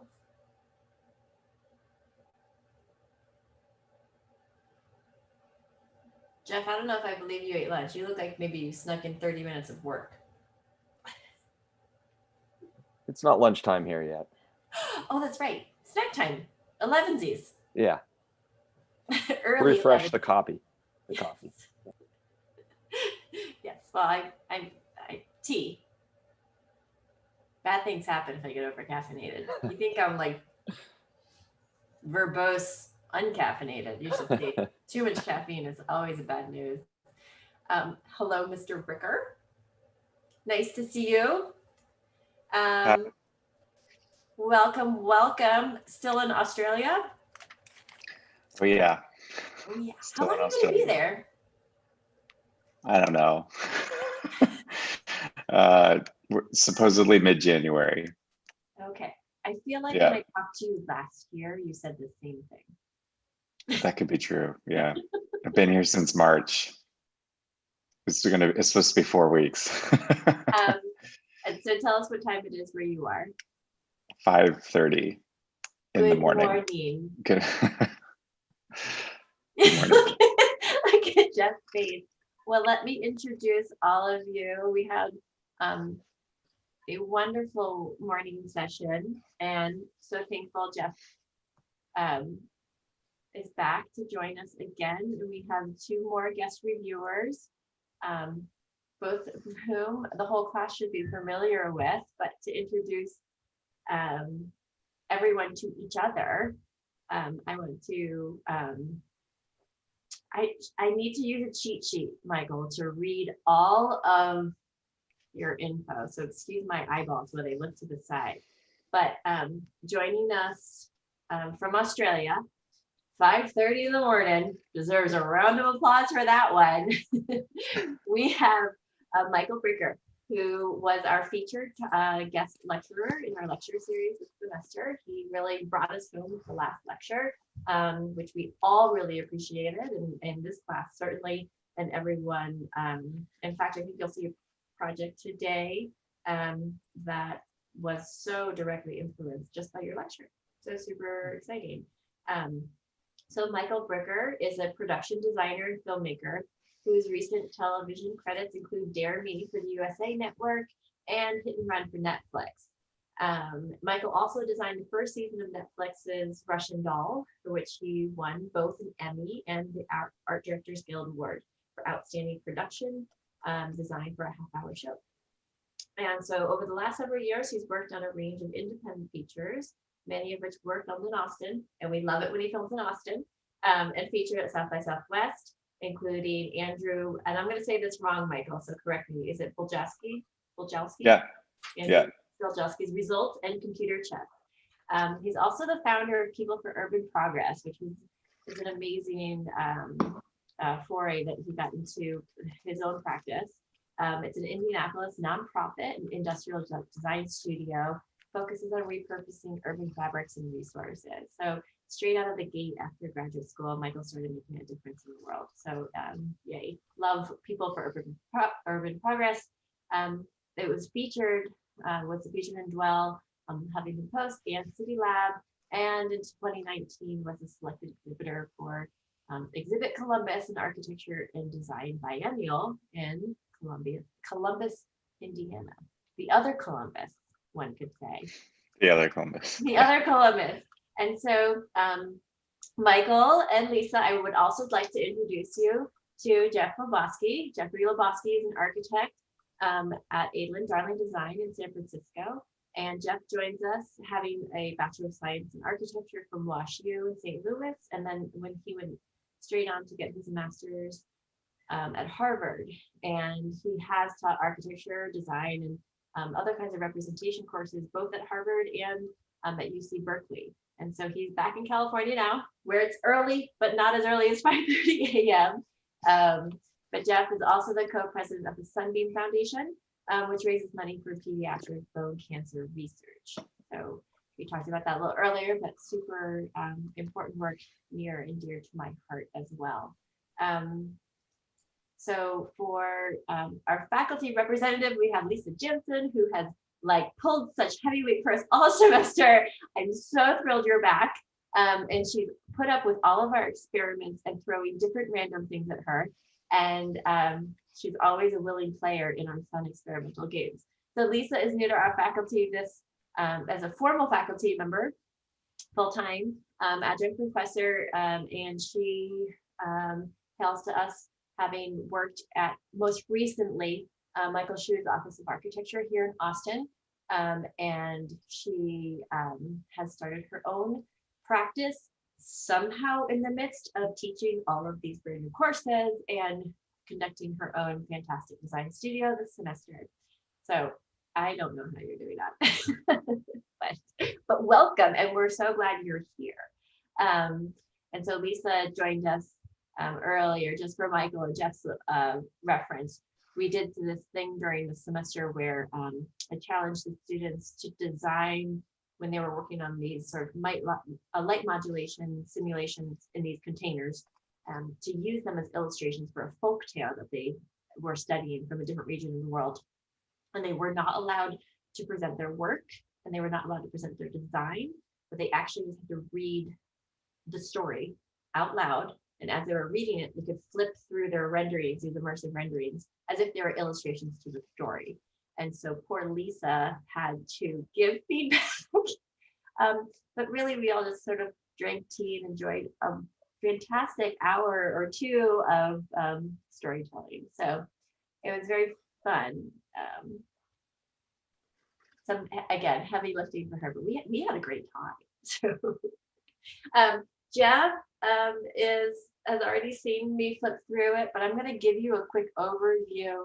Lisa's aware of what we were doing this semester, but it'll be a good summary of how we wrapped up this semester.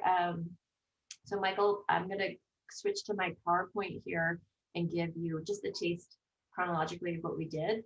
I don't know if you remember in the curriculum at UT, but interior design, they're grouped together with architecture for their first year. So this is their first semester as a single entity. And so we really break down sort of a lot of the differences and non-differences, like similarities with architecture this semester.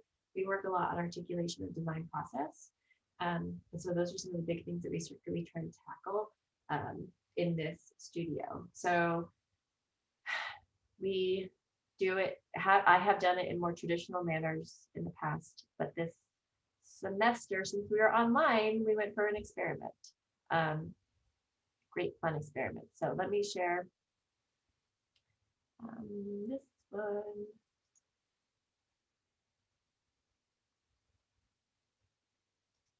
So I'm not, we're here. We're not going to be right back. I just need to get this part going here.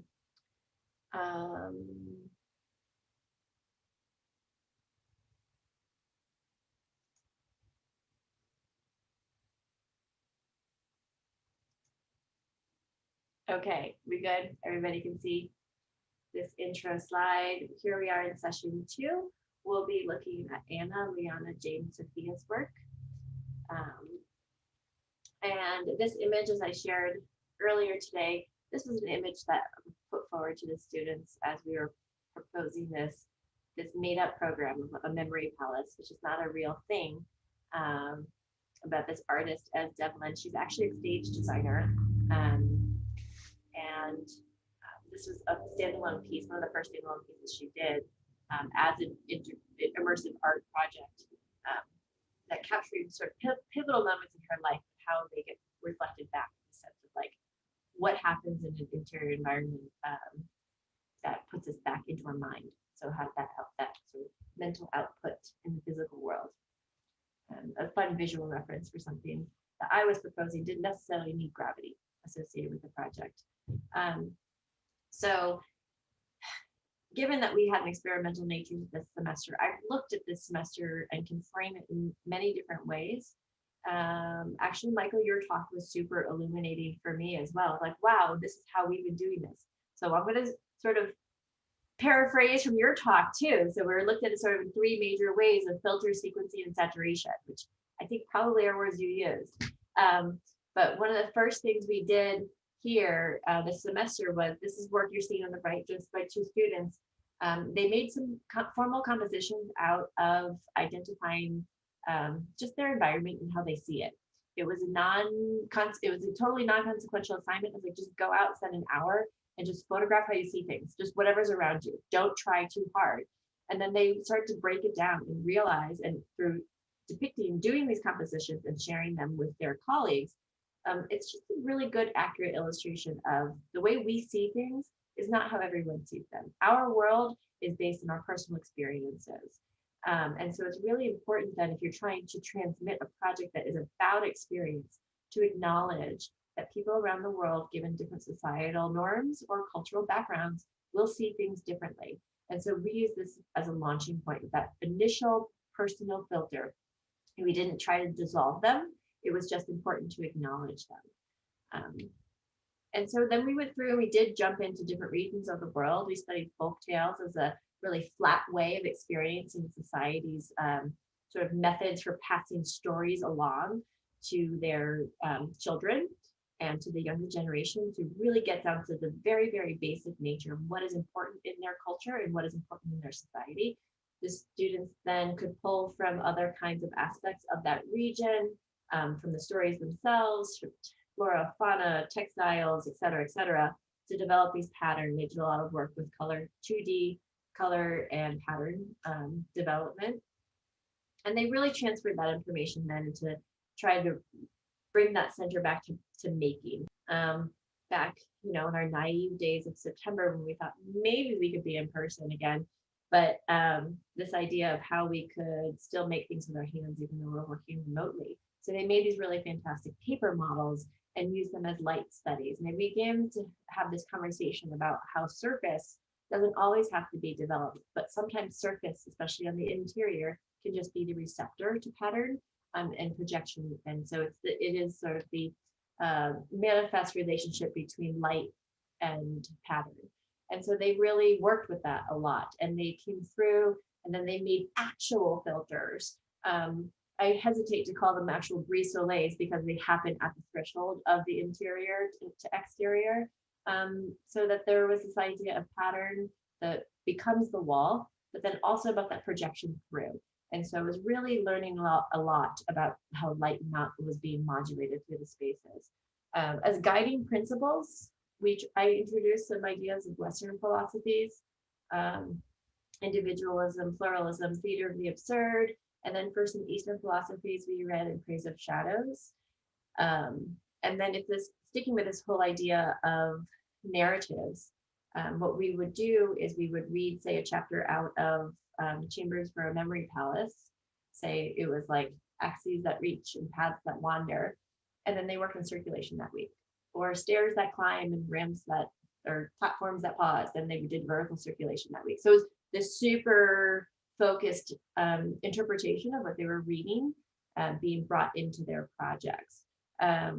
For a lot of the philosophy, we actually read that not in straight like reading Kierkegaard or Hegel. We read from Sophie's World, which is a novel about the history of philosophy. It's a story, if you're unfamiliar with it, it's a fun read actually, and it's a lot like Alice in Wonderland type of story. So this last piece down here, you'll see at the bottom, is kind of where we jumped in with Lisa as I was talking about, where we design these interior environments and we just use them as suggestive illustrations for their narratives. And so that's what you're seeing over here. These are some images I grabbed from that assignment, and where they were looking at some specific spaces and seeing, how the light changed throughout the day, just to create those the character of the interior. Just some quick images here of the books that we really relied on this semester. And the second piece, which really came down to where we started to focus the project and build it into a singular interior environment, is when we introduced this notion of sequencing. And so we developed these speculative sections where they just had these chambers that they were creating from the Chambers for a Memory Palace. They cut sections of them and they just arrange them. And I urge them to be as daring as possible. So the containers, their relationship really had to do in space about the adjacency to the next container, the site context, meaning how it meets the ground, and the environment it was in was added after. Architecture was not considered. Gravity was not considered. And so it was really just about creating this section that with the utmost of freedom of the interior environment. They were then asked to take that section and turn it into a plan as if they had never seen this section before. So what can we learn from this section and what might it look like in plan? And then we ran through a series of diagrams and iterated from there, analyzing the plan. Where does it work? Where does it not work? How do we make those changes? And then that introduction of vertical circulation to really tie all those containers together. The last piece came pretty late in the semester. Only a few weeks ago, we really started talking about saturation in our projects. We were really dealing with what you're seeing in the speculative section, like black and white projects for a very long time. It was really just about the impact of natural light. But we started to give it a material reality, and we talked about the difference between materiality and materials. Given that they're third semester students, they're not expected to have any sort of construction knowledge of materials, and that the expression of materials is treated through their texture and coloration and scale. And so we have material mapping and color studies that we did. And so it's really not necessarily an accurate depiction of, say, tectonics, building tectonics. Objects within the project were treated with equal weight. Objects and furniture, people and furniture, art and artifacts, they all played sort of an equivalent role, which was a little bit of an unusual stance to take, but it was about having the presence in the room outside of the primary view, the privileged view of this immersive environment. That's it. That's all I have. This last page is really just from the assignment. I just cut and paste from what they were given. And just the bolded words are the most important part for us before we jump in. Again, it's about this, what is this interior environment? And what can building be if we actually, push architecture to the side, and if we push site to the side? Is both of those either come secondary or just informative to the experience of being on the interior? I'm very interested in that because there is no necessity for this place that they've designed for their memory palaces to actually exist in the physical world. They can just exist virtually. So there are a lot of opportunities that we have through this pandemic to learn about what interior environments can be if we really lean on experience. And so that being said, the entire purpose of this building is to exist, and that's all it has to do. And so it's not a library, not a community center, all those things. We're not like reinventing a program. It just needs to exist, and we need to be able to move from space to space.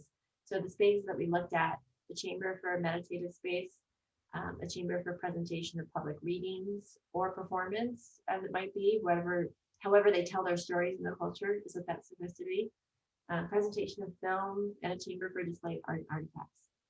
The students were left with the opportunity to really define which each of those things mean according to the culture of the area of the region they were studying. Because when it comes down to it, the final question we asked really here was, how do we share our stories and how are they preserved? And that's it. I can do it faster when I talk faster, right? So I want to turn it over here to, let me stop sharing my screen. And Anna is going to kick us off, if I can actually figure out how to stop sharing. Anna's going to kick us off for the second session. So Anna, you can take it away.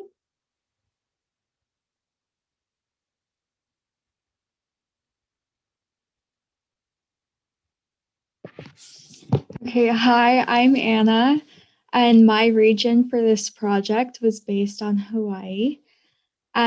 So inspired by Hawaii's diverse natural environment and rich culture, this proposal stitches together individual chambers that provide for methods of storytelling relevant to the culture, whether it be verbally passed down from generation to generation or visually through performance of native dances.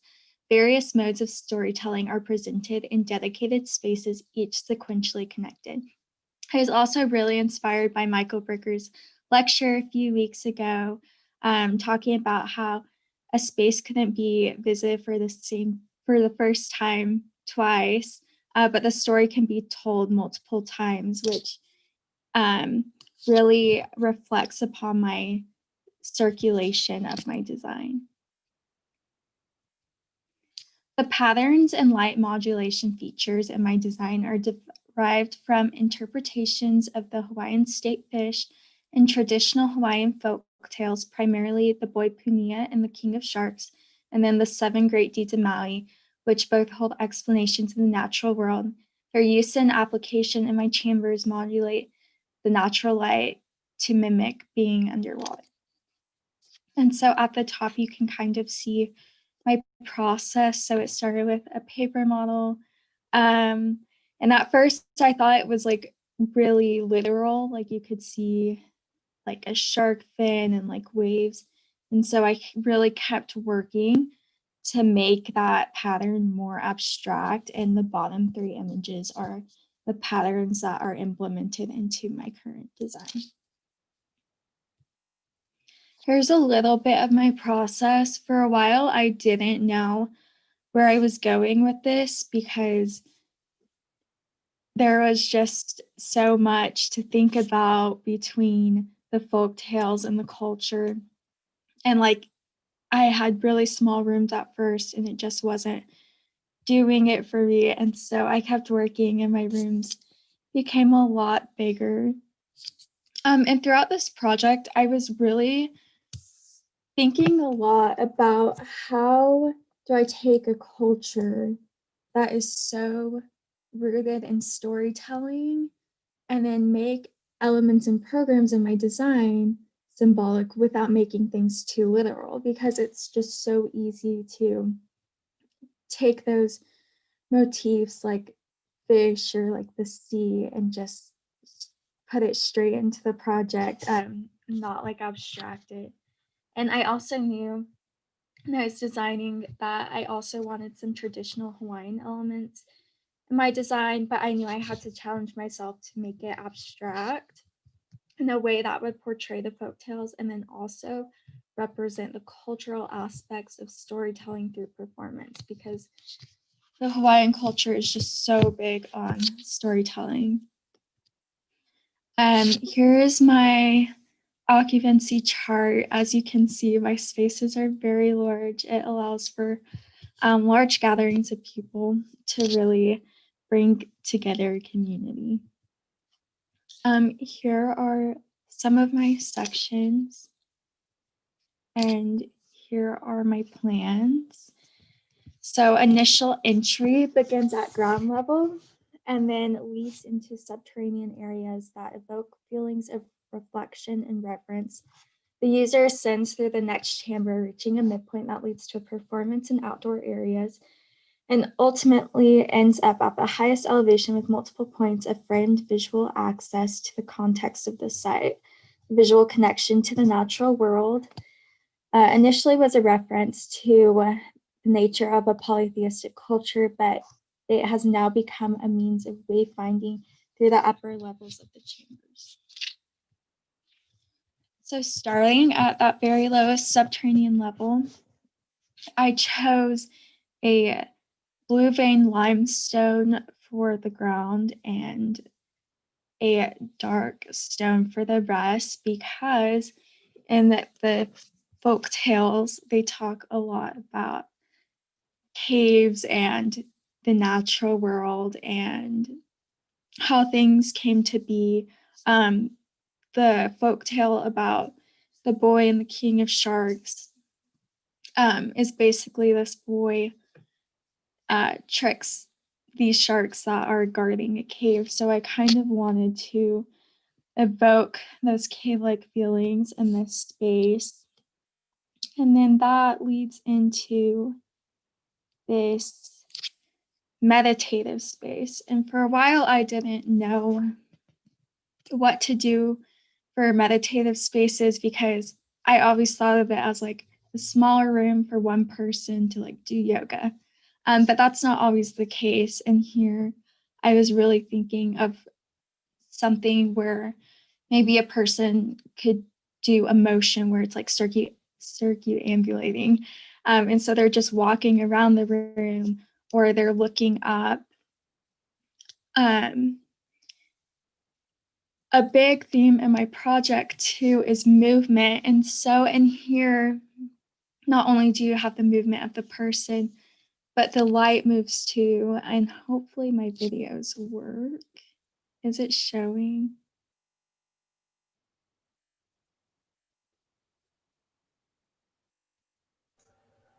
Yes, it is. It is showing? Yeah, there's some lag time, but it is working. It is Okay. It did move us up. It was like a fast movement. Okay. Let's see if I can replay it. Oh, that's not right.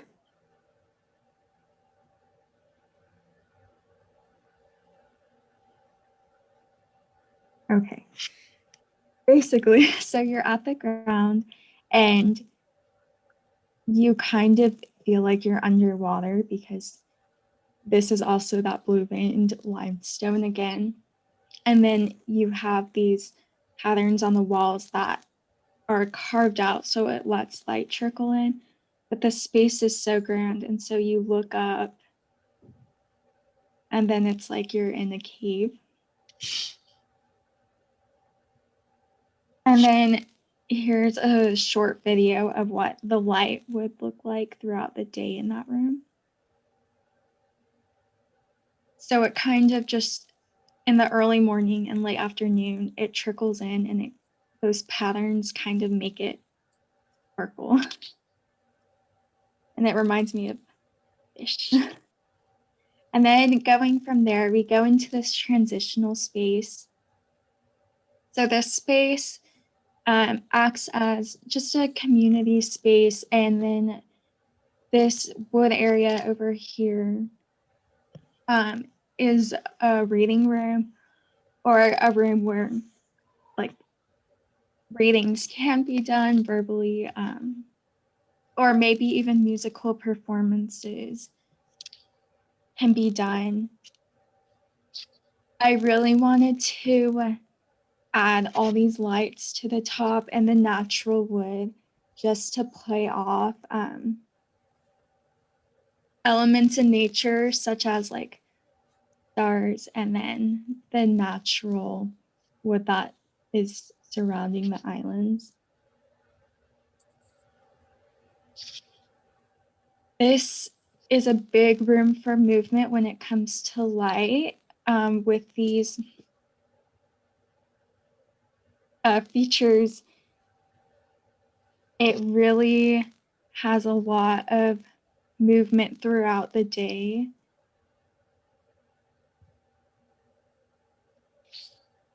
And then going from the transitional space, we go into the performance room. Rather than choosing a film room, I thought a room for dances and performances would be much better fitting.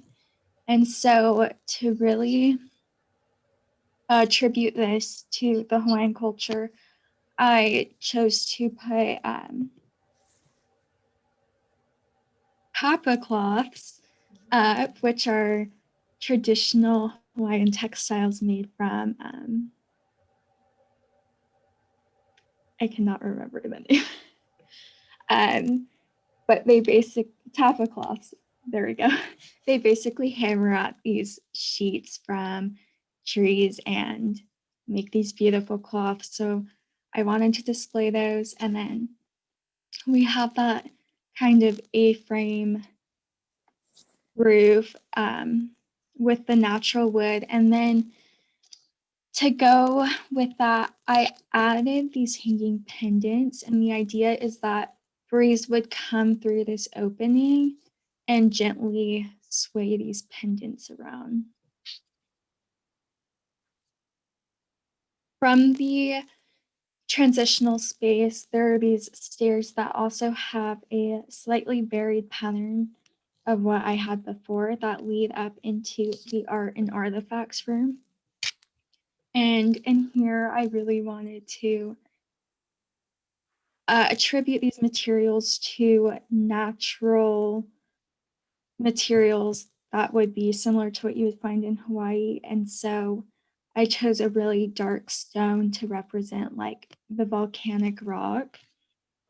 And in here, there's also copper cloths displayed. And then lastly, there is this gallery motion. It wraps around. It's the same on the other side. But there's this visual looking point. I call it a visual courtyard. It has these palm trees. And then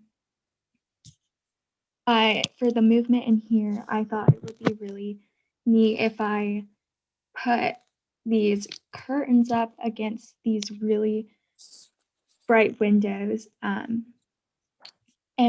these are also representative of Hawaiian tapestries. And that's it. Thank you.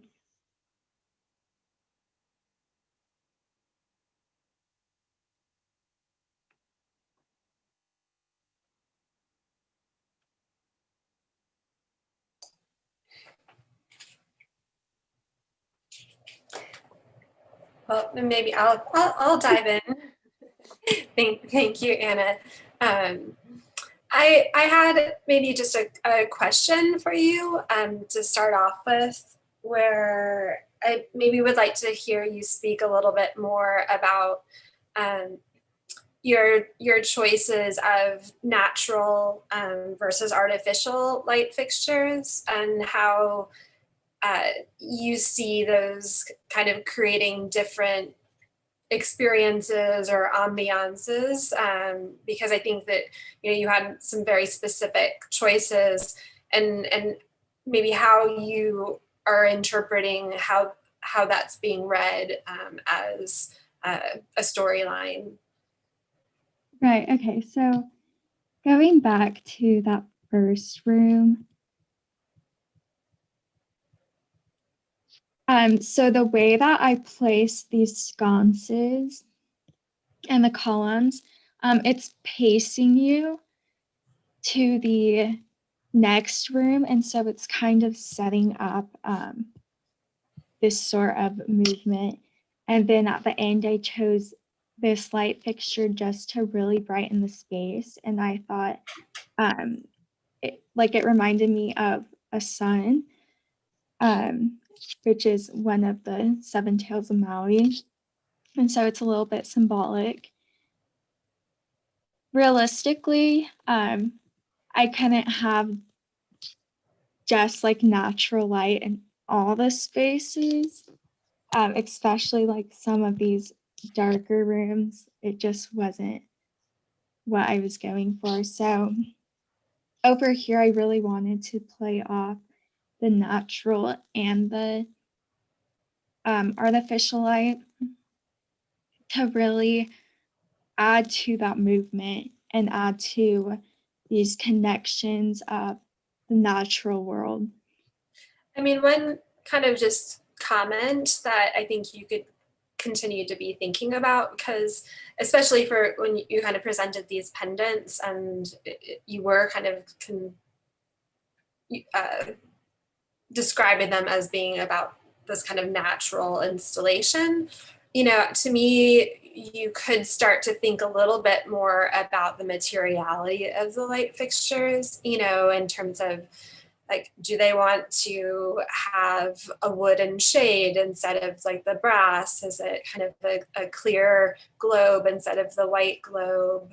Like, do the light fixtures actually kind of become more of a texture, or were you really wanting them to be kind of a decorative element? And I think to me, like, that's where it'd be interesting to see you push that, like, 2 or 3 more iterations, because I could see how almost all of like the initial fixture is also, I actually think it was nice to hear you describe them as you're pacing yourself sequentially, but also I wonder about the relationship of the fixture to the wall. You know, do you want it to blend in, you know, into the architecture, or do you want it to, you know, purely sit on the exterior? And then what is kind of the bronze escutcheon plate say? Or, you know, you could also make that a steel, you know.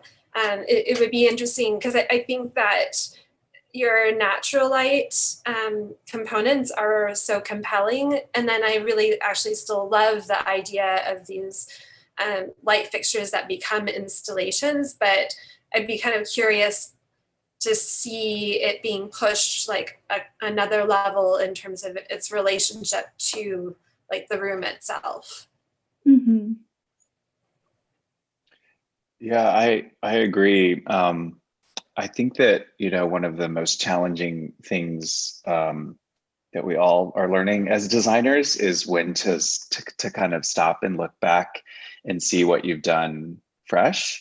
And there is something about the light fixtures, and I would maybe argue the furniture, where the spaces you've created are so compelling that when you add an element like the light fixture that feels so much of the real world, the renderings are rejecting those elements, in my opinion, you know? So like, if you pulled out the sofa and you pulled out the books and pulled out the light fixtures, I wouldn't miss anything, you know? And it's not because they're not beautiful or they're interesting choices. It's that the rendering itself, in my opinion, seems to say you don't need it, you know? Versus if you had maybe this image in particular, if you had presented this image with just the light fixtures on and it's at night and everything else is off, you know, then it starts to become kind of a different experience of the space. But for whatever reason, you know, I agree. This seems to be more about a natural light, and the artificial light just doesn't seem to be needed, you know, for me. Okay. And then I guess, you know, this is such a hard studio. Like I have so many questions, I think. But one thing that maybe you could speak a little bit about is, so I really appreciate you bringing us through the sequence of the spaces, but narratively, I don't know why we're moving to each space. I know programmatically what each space is, but I don't know why we have to go from this hallway to the central space to these different kind of areas that are branching off. Like, I don't understand the story of the visitor. And something, just as a quick tangent, just because I'm in Australia and I've been surrounded by some Aboriginal culture, and I just visited Uluru a couple of weeks ago. And what's really interesting about that site, which is the big rock in the middle of Australia, and you can walk all the way around it, and it's still kind of owned and occupied by one of the tribes. Part of their culture is that they can only tell a part of a story if they're in the right place, which I think is really interesting. You know, that you cannot learn one of their tales if you're not in this exact spot on the planet, you know. And I think a little bit, I'm not feeling that with this, or maybe it's there, but you could speak to it a little bit. Like, again, I don't know why I'm in, what do I need to learn? What part of the tale do I need to learn when I'm in this hallway versus in the room with the fins versus the room with the columns? So that would be a question I have for you, I think. Yeah, so when you're first going into the space, so like I had mentioned previously, so it's mimicking the feelings of being like in a cave and underwater, which has to do with my tale of The Boy and the Shark King. And then the rest of the elements, I was kind of basing them off of the Seven Tales of Maui. And so Maui is a demigod. And so you're going from these cave-like spaces and ascending just to get to these closer in nature spaces because there's more connections to the outside world, which those seven tales are explanations of like how things like palm trees came to exist or how the sky was raised. So as you progress from those two spaces to these four spaces, it's just creating these connections to the outside world. Okay, I think you're getting closer, but again, it's not about saying this material references a story. I want to hear the story, you know, and why moving through the space it is I have to, like, this is the only place I can learn this story, if that makes sense. Yeah. I definitely think the highest elevated room really references like I had said, the ethereal qualities of the polytheistic culture, just because it's at the highest elevation. It has all these windows going around and then these breezy curtains, and it really is creating a space that is referencing that part of the culture and which makes up so many of their stories. It's a hard question, Michael, and it's a difficult one that we've been struggling with all semester. The problem, the inherent catch-22 I presented is that the semester is about the intersection of storytelling and space, but their buildings were not allowed to be metaphors. So we walked this line that was dangerous all semester without being trite, right? So how do you make a meaningful? So where does the space become meaningful just because you're in it and you're allowed to experience another story? And where is it important for that story specifically to be about Hawaii or culture, right, you know, elements? And so I asked them an impossible question. I mean, students, so do it. Why not? It's so fascinating, and I think the kind of studio I imagine what you guys will be thinking about for a long time, which I think is good. I mean, I think these are really beautiful images, like, and I think the room with the columns is particularly effective.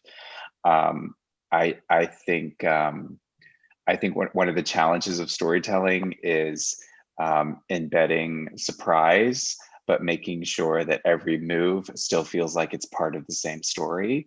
And I'm not sure these spaces all feel like they're part of the same story.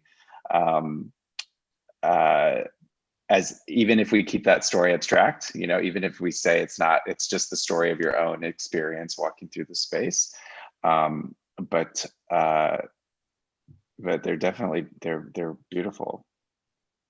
Thank you. Yeah, I applaud you, Anna, for early on recognizing and taking on the challenge that, you know, you don't want to make the building a motif, you know, and replicate shark fins. I mean, that's a challenge early on in your career to figure out how to translate those things.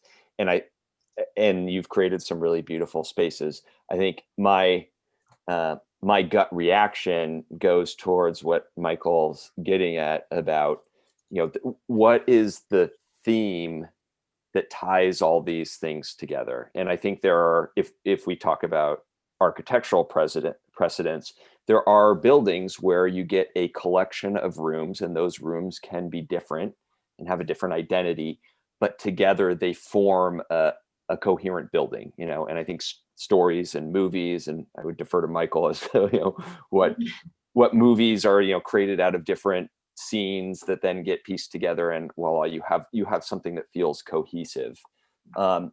And I think the challenge here is that they feel like a collection of separate spaces, and it's not clear what the total adds up to.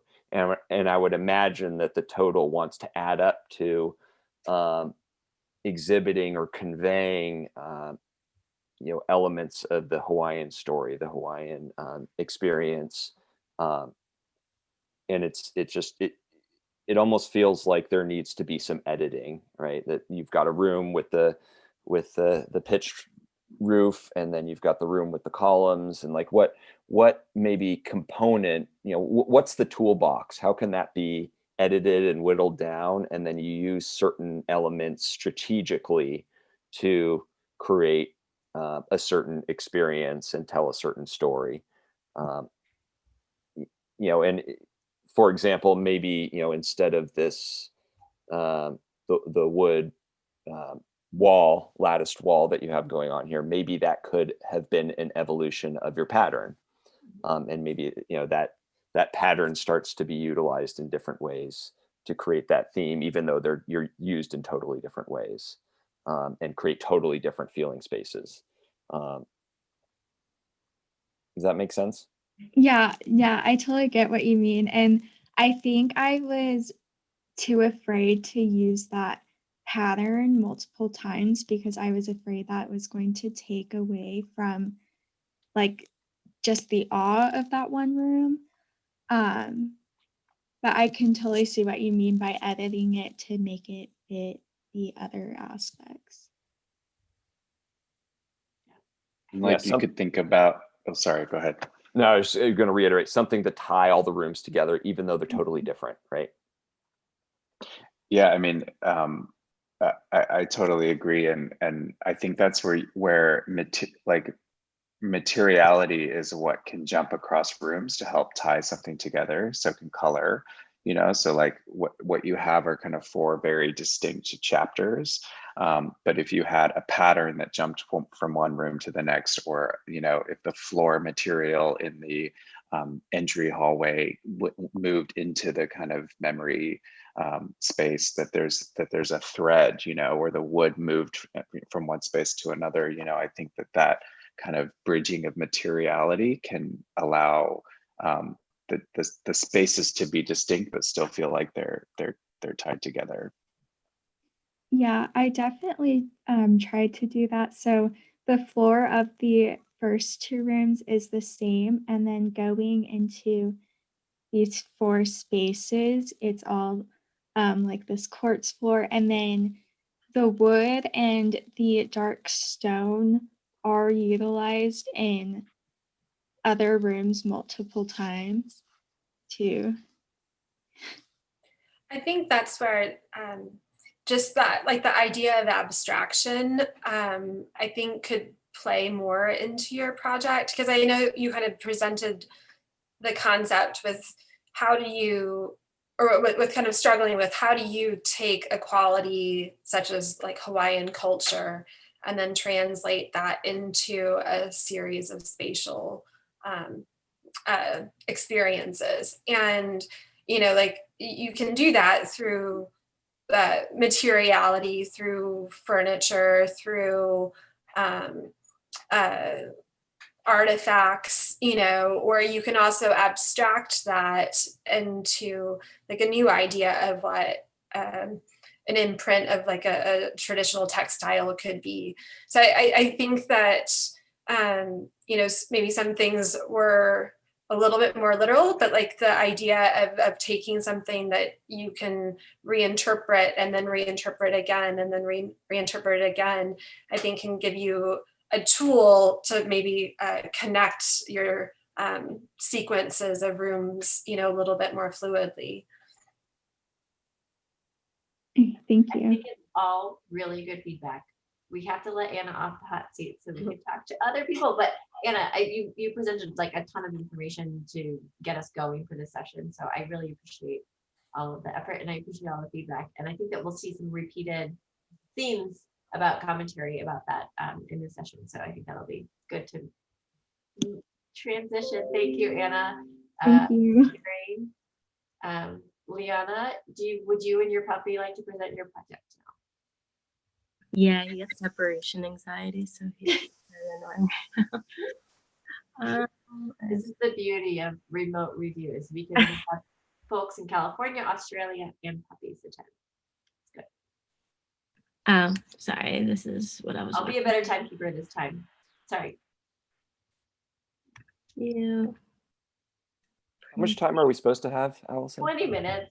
Okay. Kind of blew it out of the water that way, but it's fine. We'll be okay. 20 minutes should give us enough cushion to get there, to allow for longer comments. Okay. So my name's Liana, and my structure is called the Matryoshka treehouse, and I'm Russian, so I could properly say it. And the initial concept of a Russian doll inspired individual chambers to evoke an environment about varying the scale of the space using layered surfaces. However, the sequence of moving through the chambers is more referential to the concept underlying most Russian folk tales, unpredictability. So the context of the exterior, the forest, complements the verticality found in the spatial arrangements of the chambers in combination with the intended circulation path. And the exterior form further enhances the desire to explore the unpredictable, where the structure is allowed to mimic the verticality of the forest, but not give any reference to the actual interior experience. So these were my initial pattern and first renderings. So the picture on the top left was my original paper cutouts onto a piece of paper, and I was playing with how I could use a Russian doll, but the actual shadows completely created something different, and then applied that to the wall just as that. And then as I started playing with it, I realized that I wanted there to be that layered effect of the Russian doll. So that's when I started protruding some of them and carving some of them out of the walls, and started playing with that in the other spaces and how that would help light enter. And then I continued to further play with the light coming in. But then what I started to realize was that it was direct of Russian dolls, going directly onto the floor, the surfaces. So I started to play with the materiality and the thickness and stuff to really vary the way the light came in. So as I started going through materials, my precedent was the La Bali house, because I really liked the verticality of that house and how it was in a forest. And that's what I really wanted to focus on with my structure. So that was my color palette. And these were the basic materials I chose. And I wanted to stick to what I was reading about in my story. So a lot of the things I chose were major themes I found throughout reading all my stories, the location and the environment, rather than actual specific stories themselves. So this is when I started playing with the way light would come in and the way people would move. And I didn't really find this helpful for my space. So that's why I made them kind of small, because I feel my space is just really bizarre. And there's no way to really explain how a person wants to move through it, because it's really at the time of the day, when the light is doing something specific. So I don't know, maybe it worked for other people, not so much my space. And so these are some of the plans for my building, and a sneak peek of what the shape of the building is. Yeah, and they're rendered with the materials that would be on the floor. So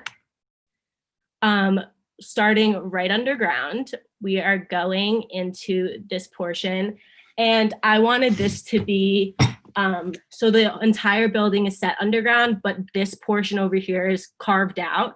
So even though you are beneath the surface, there light can still trickle through. And then there's an opening that allows for the fireplace for the smoke to go through. So you still also get light through there. But I really wanted bulkiness, because I felt as I was reading the stories, everything didn't seem delicate. It just seemed it's what they could have built out of their materials around them in the forest. So this is the staircase going upwards, and then this is just a closer look of the like roof coming down to let the smoke go through. And then that staircase takes you up to the entrance level. And then this right here, you'll get a sneak peek of. This is above, which you can look at, and there's a glass hallway, which you will get like a closer look at as well. So it's technically a 2-storied building, this one, but you can't actually like occupy the second story. You can only walk through it. But I liked how the shadows came through into like the underground floor, and because there wasn't any light actually coming through besides from like that front like left side entrance. And in this area, this is when I started playing with the layerings and like how the light could come through, but you'll see that in this level. So this is the actual entrance level, and so it's like my courtyard area. And this is what you saw from down below. This is from it at top, so people can actually look down if they like. And then this is that glass hallway entrance that you could look down into the underground floor. And I wanted to do these really cool, I don't know, it sort of like reminded me of like what the Loblolly house had on like the side of the house, which was like different vertical like wood pieces going up and down, but I also played with like the widths of them. So the shadows would be direct, but when you were walking through it, it kind of like made you feel claustrophobic at times. Let me see if this will play. This is just like a sun study. Oh, yes. So you could see how the light throughout the day moves through the space. And I thought it would be a cool use of like tracking sunlight in a forest, because a lot of my stories didn't really like, they weren't modern, so I wouldn't say they had clocks or anything. So I thought that this would be like a cool way to actually like use this courtyard to tell time. So then this is that view. This is what that second story of the underground portion you saw was, and this is looking through the glass hallway. So you can really see like what's happening. And I thought it was cool that the different layerings like felt like they were coming at you, but you were protected by this like glass hallway. So you weren't like, it was like just like moving through it. And the reflections of the light sort of created this cool pattern when you're like in the hallway, which I really liked. And then as you get out of the hallway, like you could see the reflection to the left, there's a staircase that you could take up. And I really liked how the staircase was dark, but this area was still light, and like you had no idea what you were walking into. And this room completely changes. As you can see in the plan, it looks like a square room from the outside, but the inside is actually a curved room. So like nobody would know. And I wanted to do that because I layered different colored glass panels to have at different times different light was coming through, and it actually changed the lighting. And I did the floor and the ceiling like that, so you could see it at the bottom. It looks like you're like standing on the floor, but you're not actually on the floor. So just like this like fantasy, like I really wanted to stick with like a space to like just exist, not really like something that would be like practical. So this is like a light study of the space. So like this is what I'm talking about. The light sort of just like dances across the space, and I feel like it wouldn't have been able to do the same thing if the space were to have not been rounded on the like sides. And then this is from, if you turn around and go through the hallway, I wanted to make a darker space before you entered a really light space. During my midterm review, I had a lot of like big light spaces, and one of the critiques I had was to try to bring in some of the darker parts of folktales, and I actually found that that was a really present theme in Russian folktales. There was always like this dark, really messed up ending, so it wasn't always happy. So to incorporate like a really dark hallway, and you could see the path of like where you need to go and like a hint of like the brightness that's on the other side. I thought that would be really interesting to like sort of force a person to go that way. And then these are my fun stairs. These are a replica of Michelangelo's Laurentian library staircase, but I changed the shape to be in the shape of like the Russian dolls. And I really wanted to put them in because I thought it was just like out of nowhere. But the building that it like, I liked the way, because those stairs in his building were coming from like a really tall space, and then you entered into a really tight, tiny space. And that's exactly what happens in this building. If you were to see this entire centerpiece, it's very, very tall, lots of light coming in. And then you get a peek of what's happening here, and that becomes a very narrow, much shorter sort of space to travel through. But you can also see right here and on this side too, there's openings that you could go through. So there's 2 places you could travel through. So this is like the space I'm now going to be talking about. So if you travel through the first one, this is where you end up, and it's in this really long chamber. You could put up artwork if you want, but I did the glass floor because I liked the way the light reflected through the glass onto like the floor of the bottom level, which you can't really tell what it is, but you understand that there's something below it. And you can get a sneak peek that I changed the materials in the back wall so it looks darker, so it's sort of what makes you want to go there.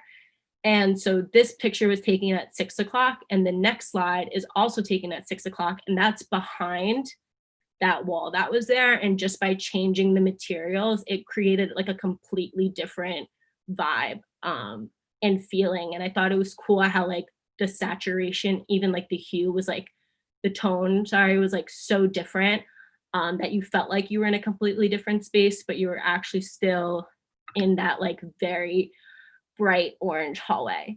And then this is just another picture at another time to show like the seating, that like there's like a bench behind it. But when you go below, you get like a sneak piece, you start to see like what's happening.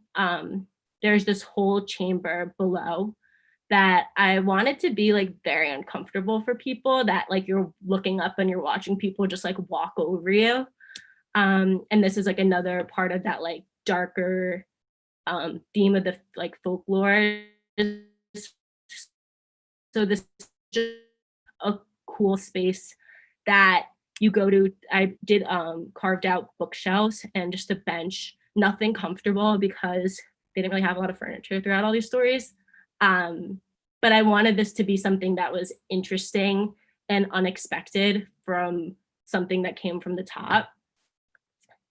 And then these are just some sections if you want to really understand like the structure. Yeah, that's it.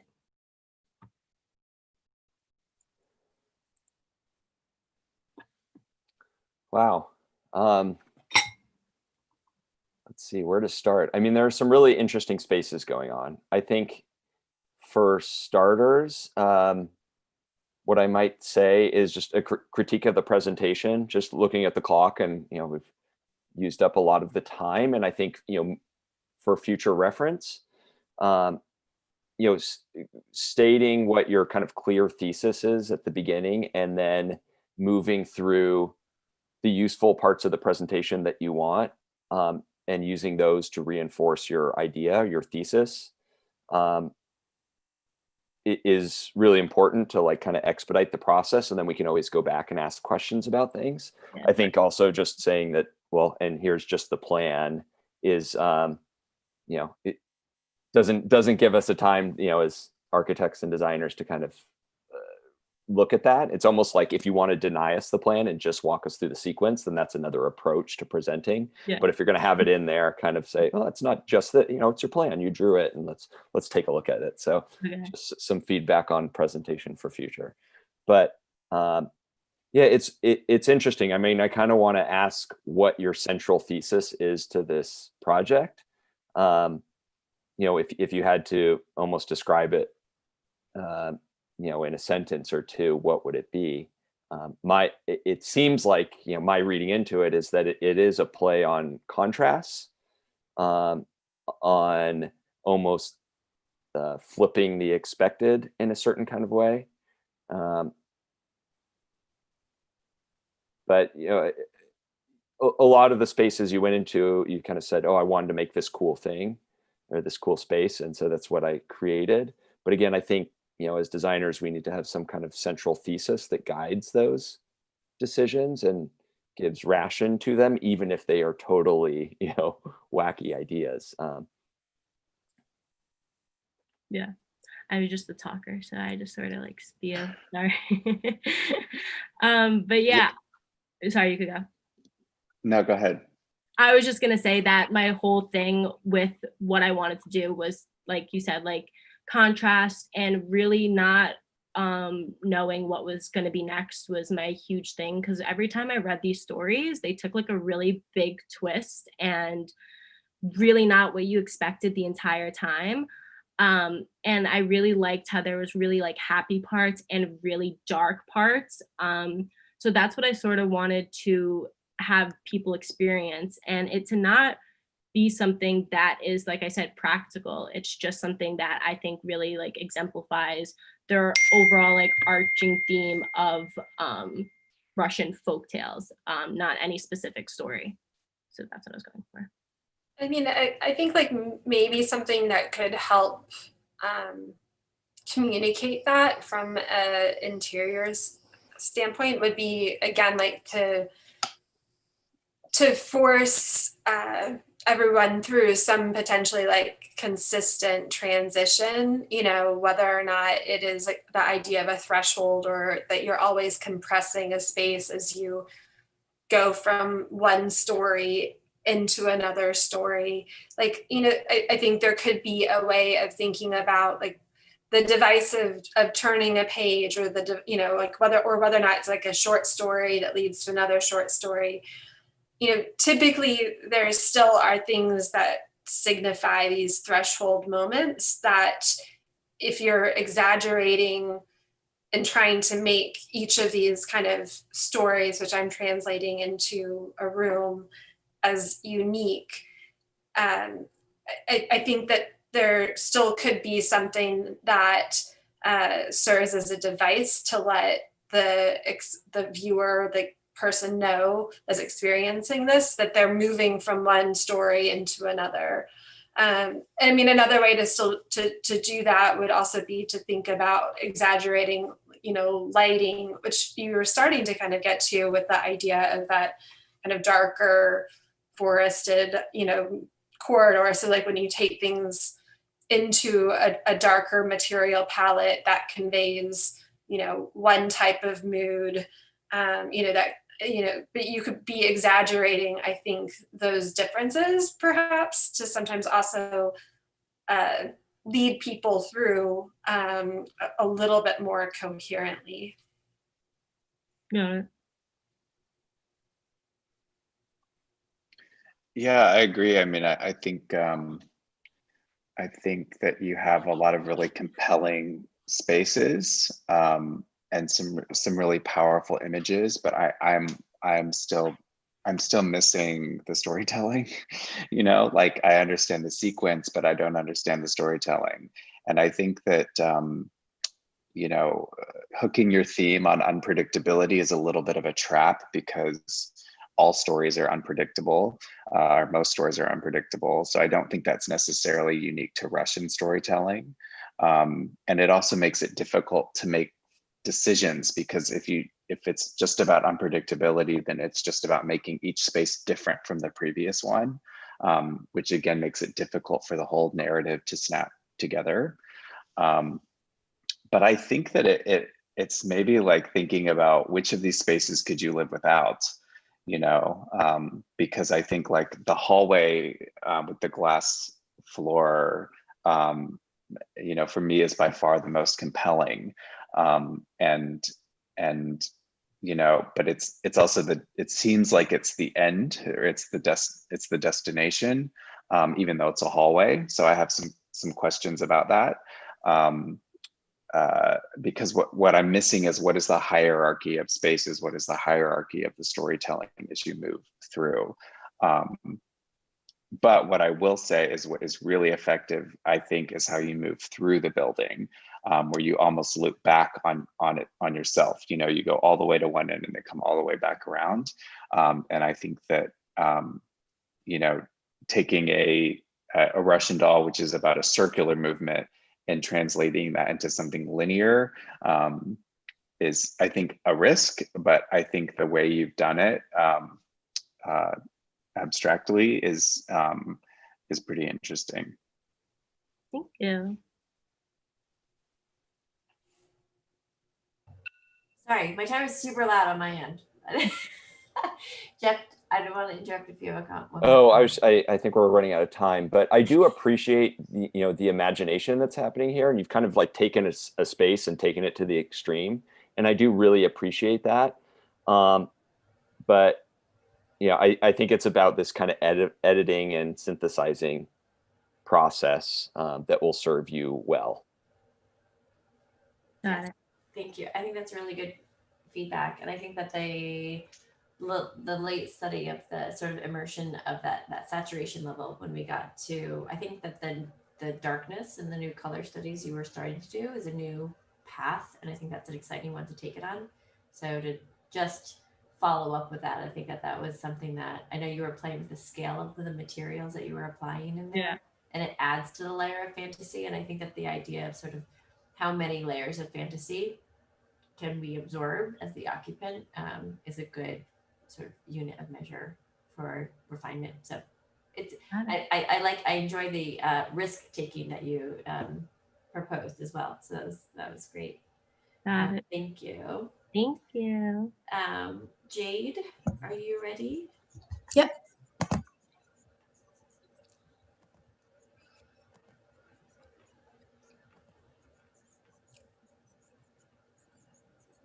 Okay.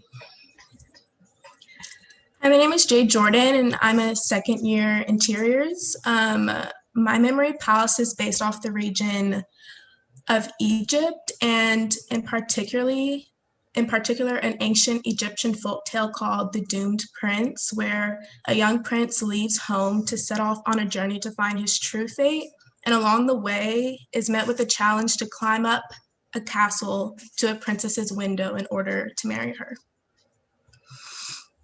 Okay, in Egyptian culture, stories are shared and preserved through artwork and illustrations. Whether it is a narrative carved into a stone or a sculpture, the stories of Egypt all evoke an aspect of permanence. The Memory Palace is a collection of spaces that implement an abstraction of the symbols from Egyptian stories carved into some places and projected with light in others. The overall effect is the symbol translated into a thick stereotomic element becomes the object of permanence in the building, supporting each chamber and acting as an element of wayfinding. And so this is the translation of pattern to surface. We initially designed our own version of a pattern based on our region. Then we were asked to create a 3D visual of a more abstract iteration of the pattern using techniques such as layering and folding. I focused on, so this symbol is actually the ancient fate symbol, and that was the main theme that I saw throughout the stories that I was reading. So I focused on that. And lastly, we developed our pattern into Rhino. So these are the container studies, which was seen in our mid-review. And here, I played with my pattern and placed it on walls, roofs, and used it as a wall itself to cast different shadows, whether it be across the entire container or just in a corner. I then developed a plan of how my containers would be assembled and how you would get through one space to another, which is on the right. And then we then developed diagrams based on that plan draft. And this one is spatial analysis, and it's basically the enclosed spaces, and then it goes into movement speed, where the darker hues are the slower speeds and the lighter are the fastest. And then it goes into light, where all the openings are. And then after several changes to each room, the removal of 2 containers and an addition of an outdoor courtyard, my building then gained a better flow from space to space and more purpose through each room. I constructed the flow of the spaces to reflect the same popular Egyptian theme of finding your fate. Moving up through the structure, each space becomes more informative, starting with a meditation room and ending with a library. And then these are the final section cuts. The building is partially submerged into the ground, and the staircase is a space that separates 2 sides of the building. And it's coated with glass walls, intentionally being the most exposed and viewed portion of the building from the outside.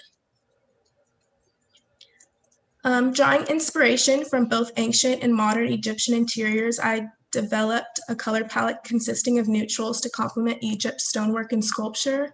With the center staircase being covered by glass walls, I was able to rely on darker materials and walls to cast a golden brown glow in the chambers that I feel strongly resembles the region of Egypt. For walls, I focused on black concrete for a strong cast of shadows and a large, thick terracotta pattern that in some cases is used as a wall to allow for beautiful shadows, and in other instances is placed on a wall. I also used a dark walnut wood for different seating and storage elements, and an oak polished wood for the stairs.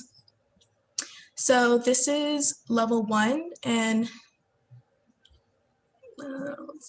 the first level consists of a meditation space that is connected to the vertical circulation with a narrow hallway. The meditation space and vertical circulation are partially submerged underground, while the hallway is completely submerged. So where the walls in the meditation space meet ground level, I displayed my pattern as 2 walls that face each other to allow for a broken light element that takes away from the underground feeling.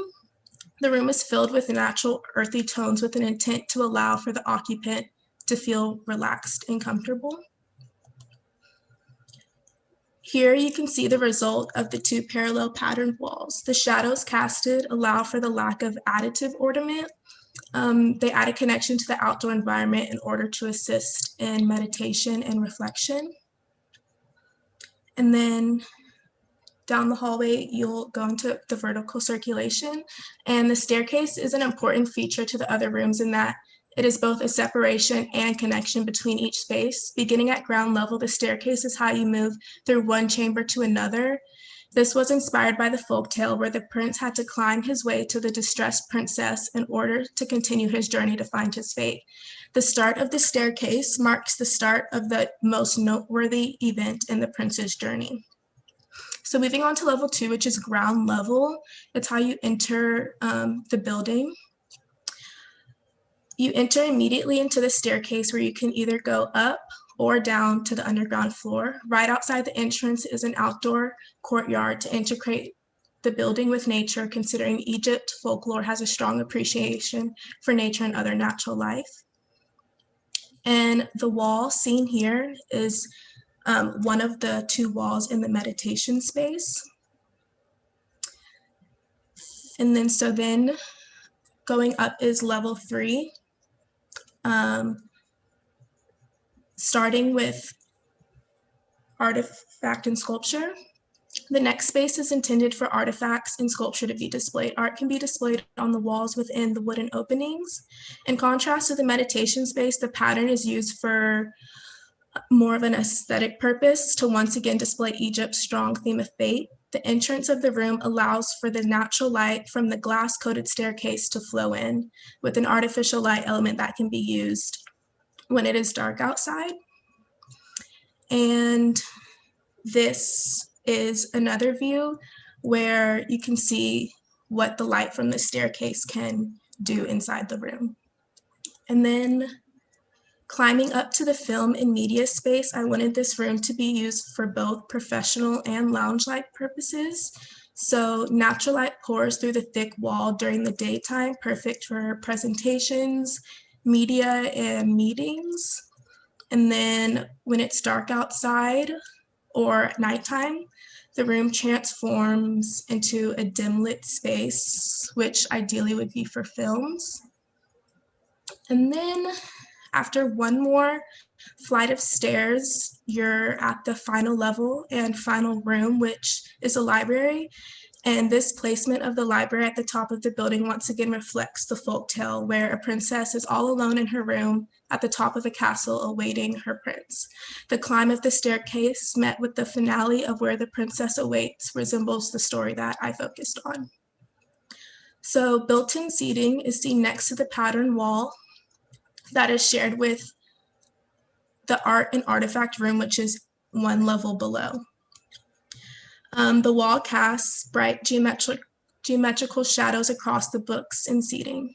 The same walnut dark wood used throughout the room is used for several elements in the room, including seating, shelving, and structural beams for a visually appealing flow of materials. And this particular quote is actually from my story. As they were engaged in their daily efforts to reach the princess's window, up rode the doomed prince of Egypt. So I thought this was a good visual for that quote. And then the brightest room in the building, there is a combination of natural and artificial light, and there's a warm, earthy color palette to reiterate the feeling of comfort and resemble common colors of Egyptian art and sculpture. Once again, I wanted the end of the quote unquote journey to be a reward, just like in The Doomed Prince.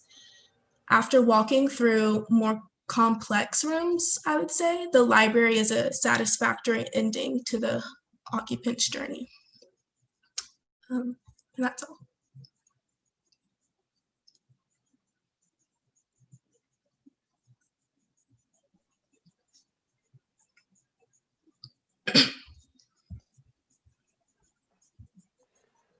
Well, if I understand correctly, I appreciate that you used the circulation method as a vehicle for the storytelling. You know, it's of literally rising up to meet the prince. It's, you know, if we take that as sort of the premise of the project in many ways, I think I would question then entering at that second level. You know, like could it be possible that you actually enter underground and then you start at the bottom and rise all the way up? You know, again, like taking your story and just saying, okay, I'm going to be as true to this as possible, right? In how the architecture, the design experience unfolds. And then you do go up and you have these different experiences along the way as you rise. The other thing that I would say is I would push you to, again, strip out, this is a comment that you've heard from other students, but I would strip out a lot of these added elements, added components like the couch and the light fixtures, and really focus on how the built-in elements, the integral elements to the design, the light, the walls, the ceiling position, the size of the room, all starts to convey the feelings that you're wanting to elicit through each stage of the story.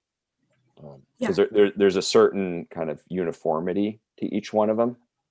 Even though I just know you described the differences, they all kind of feel the same. If you just pulled up this image for the first time, I wouldn't know, you know, if this was the top one, the kind of reaching the light, or it was somewhere in the middle, right? Okay. Thank you.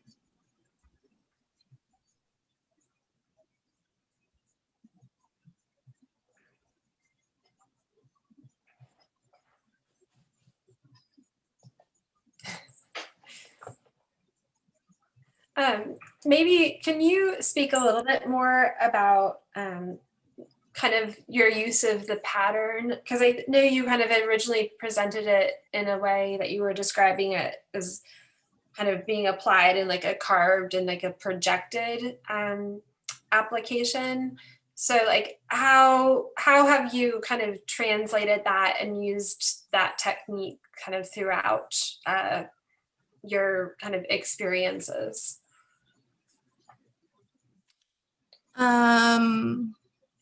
Like how I developed the pattern? Yeah. Well, I guess I just did the repetition of the symbol, and then I just knew, just focusing on carvings and permanence, I just knew I wanted it to be very thick in its own wall.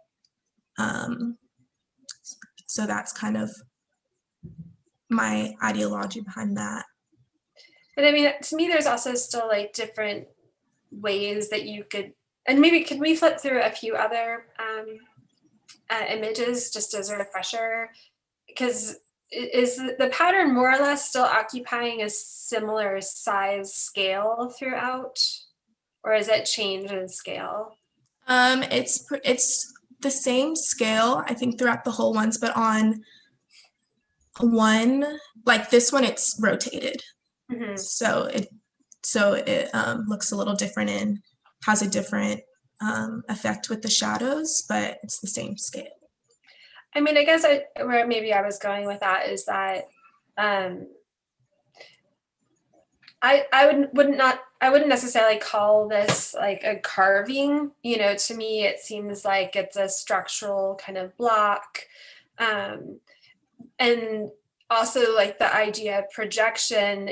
To me, it seems like the idea of projection is really happening through the use of light, and all of your images, so that you're using kind of the pattern as a device to force, you know, different projected light experiences. But I think there could be still more opportunity to explore the pattern as a way of creating different types of textures. You know, to me, again, like carving implies that it's being carved out of something. You know, this to me seems like it's more potentially of an extrusion, or it's a block that you're using to kind of build a wall. And then, you know, again, like the idea of projection is that the whether or not it's light or something is being cast onto another surface. And so to me, I think that you could kind of push those definitions a little bit and maybe explore different ideas of how this pattern could create new types of surfaces maybe throughout the project. Okay, yeah.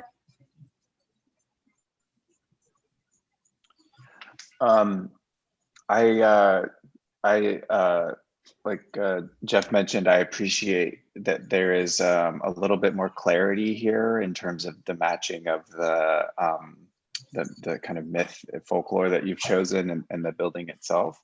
But it's almost like too close, you know, like I feel like there's a little, it's a bit corporate. I mean, even one of your people is on her cell phone, you know, like I think that you're missing a little bit of an opportunity to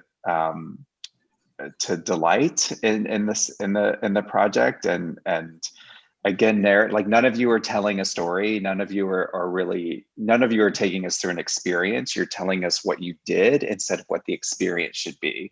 You know, I want to be hearing more words of like feelings, like how you want people to feel as they move through the space.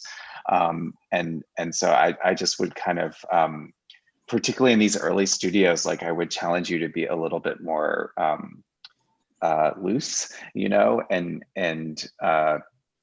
what the space, you know, could be. I mean, I think that your theme of like finding your fate is like a really powerful one, and how what is design and architecture's capacity to do that? I mean, that's such an overwhelming question. I imagine it was something that you were like, what, you know, it was hard to think about, you know, a couple of times over the semester.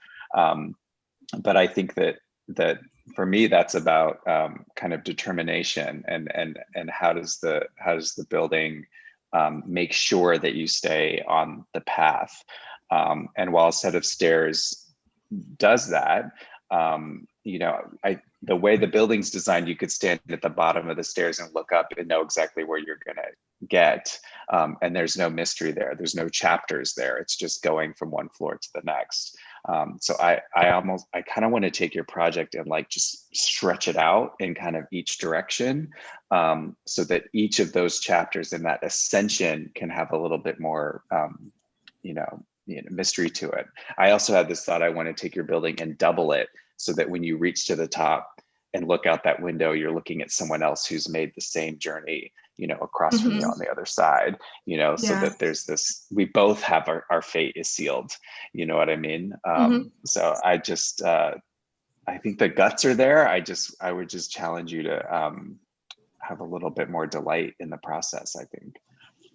Yeah, thank you. You just turned her project into a psychological thriller. Yeah.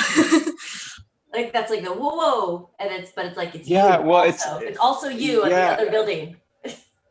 Yeah, I mean, where these can be virtual, right? Like the rules here could be more loose. Like you could say someone gets to the top and they find themselves in the basement again and they have to do it again,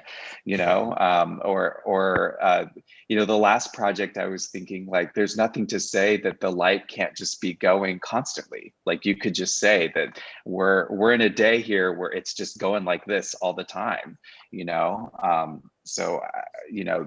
what's so powerful about folklore is the rules of our world are stretched or heightened, or they're recognizable enough, but there's some component to them, whether it's time or space or scale, that's different. And I don't know if it's because everyone's been in their apartments all semester or what, but I want to hear and feel more of that kind of cinematic unpredictability, Yeah. I mean, I think, No, again, hear you. Jade, what I That's great. appreciate is that there's, sorry. No, go ahead. Okay. Yeah, what I appreciate, Jade, is that you have Jeff, set up. Go here. Oh, can you hear me? I can hear you. Yeah, what I Yeah, do we can hear you. appreciate is that you've set up a construct, right? And you're trying to develop that. But I totally agree with what Michael's saying, that, now you really need to challenge your preconceptions, right? Challenge what a room, what a space can feel like, and to what end, for what's the goal, what's the feeling, what's the story that you're trying to convey.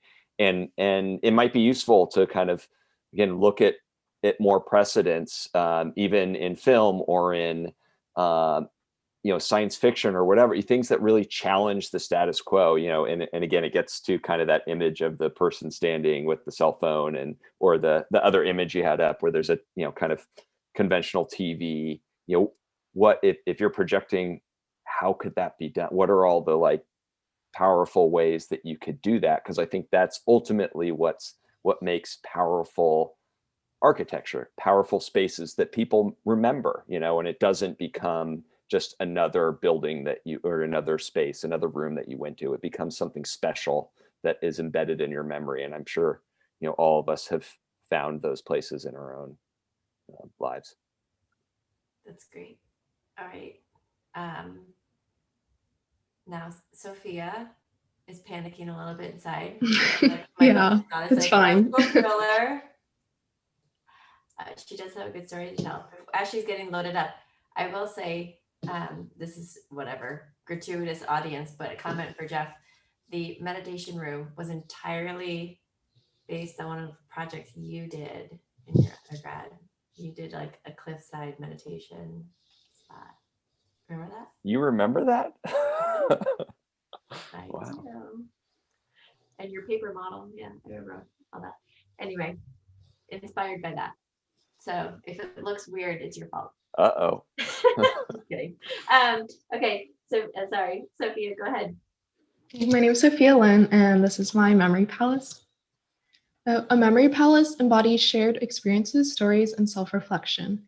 Inspired by the Polish folktale The Glass Mountain, the palace brings you along the journey of a boy's climb to reach the princess at the top of a dangerous mountain. The dark winding stairs that lead to spaces of beautiful color and light represent the difficult climb that ultimately leads to something beautiful. The patterns utilized in the chamber are abstractly derived from the mountains and valleys of Poland's landscape and reflect the setting of the folktale. And these are my plans. I'm not going to stay on these too long because it's kind of hard to understand my building through plans. I'll just go to the section. So here you can kind of see you start out in this tall vertical circulation chamber, and you like kind of the theme is like kind of moving upwards, like the climb in the story. So you start here and you move up into the dome, and the same thing through these other structures as well. So there's like a chamber that you go through to reach the other spaces. And for my pattern, I was inspired by the mountains and valleys of Poland's landscape, and I wanted to create something abstracted out of that so I could like repeat it easier, and I could also layer and modify it in whatever way I needed to. That way the light could be transformed by either passing through it or shining onto it. And we started out by making the pattern out of paper, which is what you see on the top row. And then the bottom row shows the different ways I applied the pattern and how I modified it. And for the first 3 chambers on the top row, we had to create containers that fit within certain proportions and had enough square footage to allow for social distancing among a certain amount of people. And then I altered them to respond to the readings that we did over idealism and individualism. And the second row, I changed it again after we learned more about our region and our folktale. And then for the 4th chamber, we created a container that introduced the pattern by carving into the wall instead of applying it onto a surface. And this is just my occupancy table that shows how many people can fit. And I also included some renders from the storytelling project where we had to read our folktale and use the renders to illustrate the story.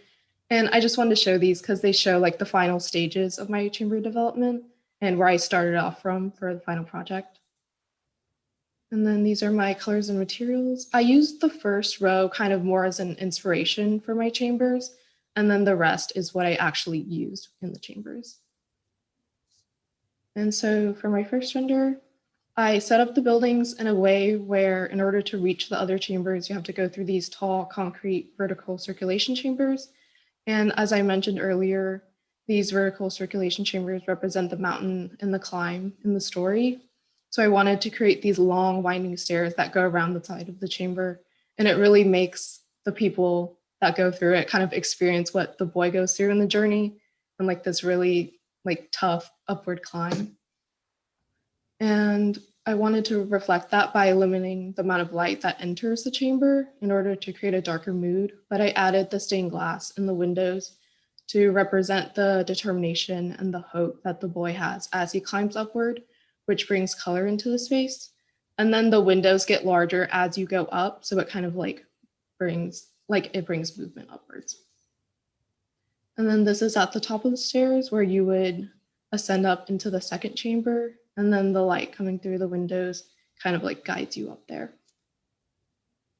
And then once you go up the stairs, you reach this space. And I wanted it to be kind of a theater / planetarium. I didn't build it in, but I was thinking that the panels would be able to close and the film could be projected up onto the surface of the dome, like how they project videos of space in planetariums. And I originally just placed the pattern on the floor, but I decided to extrude the pattern up and turn them into cushions so that people could actually interact with the pattern instead of just looking at it. And then this chamber represents the boy reaching the top of the mountain. So I wanted to make the space light and open, kind of like a sigh of relief. And so it would contrast with the previous darker chamber. And then the orange color and the fabric of the seating add a sense of warmth and a pop of color since the stone is a little bit colder. And then the way the seating is shaped and arranged, it kind of looks like little bursts of sunlight or like something blooming, which again represents the beauty that is reached after the climb. And then during the night, the inhabitants can stargaze in this chamber. And then the oculus of the dome kind of highlights a certain part of the sky, which emphasizes or like really makes you see how the stars like move throughout the night sky. And then this is my first art and artifact space. I wanted to keep the space neutral so that it wouldn't take away from the art. I used the pattern to frame the space around the statue so that it visually separates the space into 2 different sections. And then the spiral staircase leads up to the second art room. And it's constructed exactly the same way as the first one, but I flipped the focus of the room to the opposite wall that has the paintings and photographs. And then the pattern now becomes more of a backdrop that is activated by the beams of light that enter the space. And then this is my first meditation space after you go up the spiral staircase again. And then I used the same wood from the stairs so that the materiality would start from the bottom floor and lead up into this chamber where it would allow the material to extend throughout the whole room. And traditional Polish interior design used a lot of wood and bright pastel colors. So I wanted to incorporate some of that into my chambers without it being super overwhelming like how it traditionally is.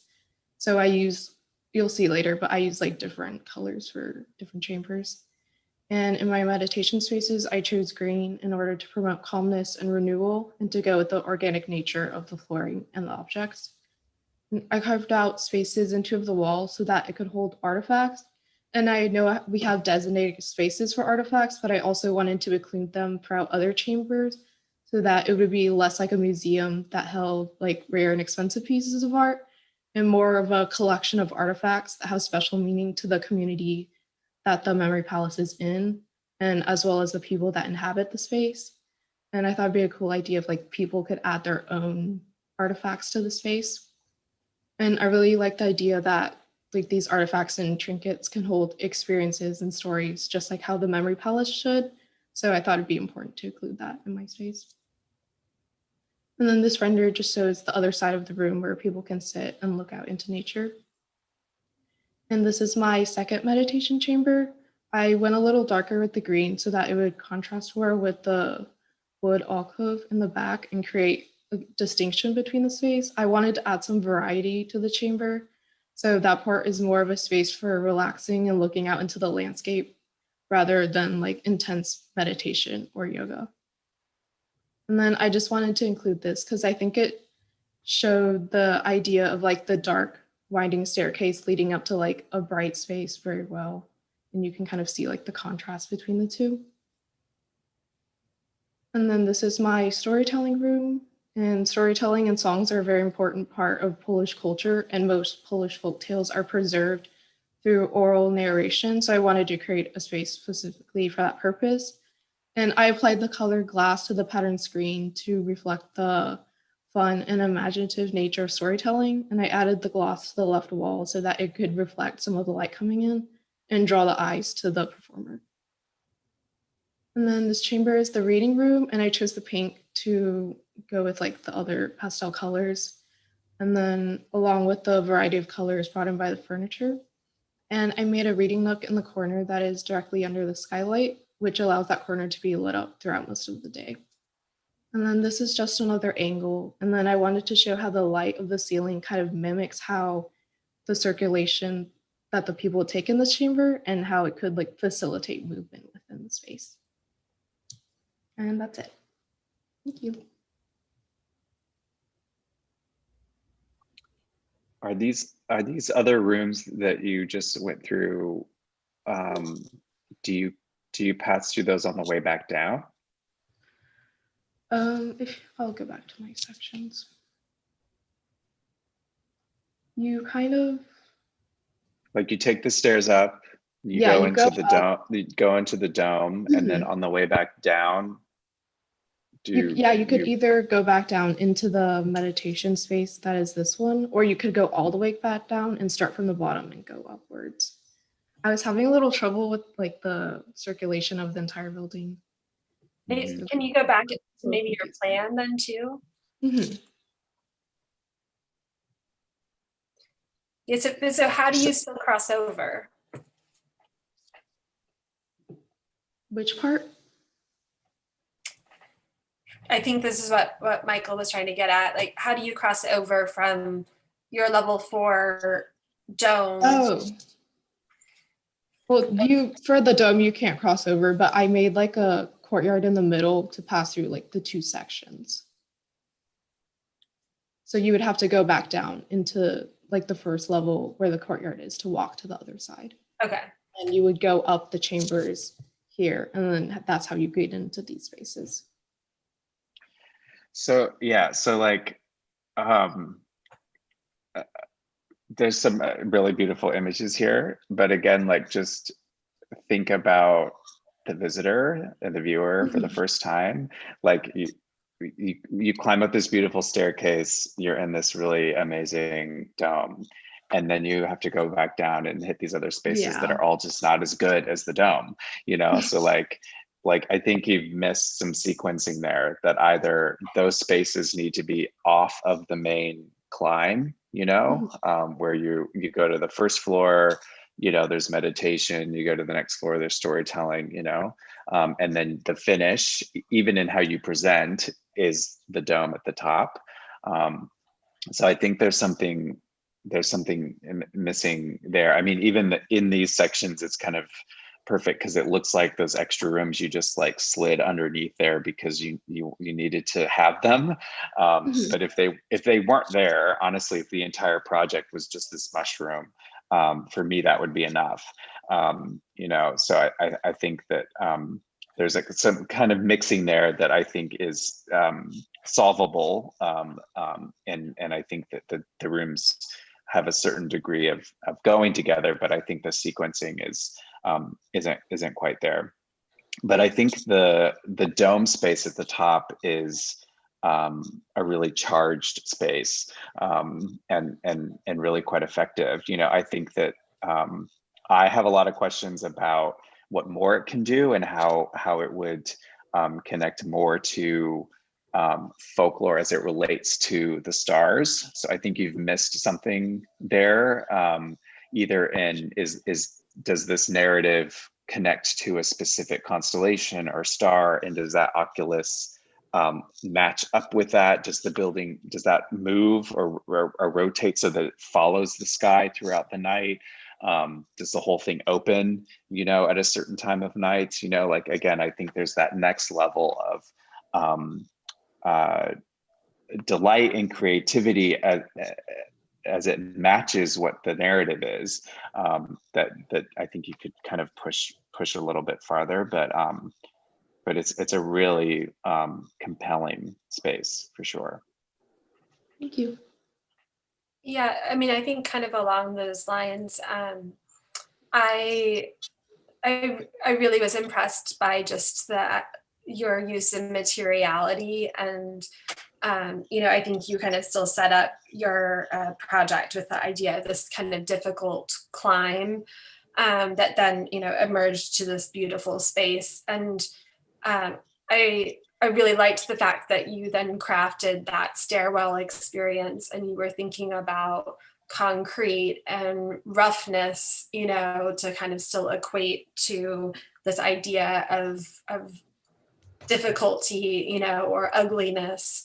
But then you know, kind of created that thread of the kind of stained glass that was also shifting and changing with section, so that, you know, there was a translation experientially as you also were moving through.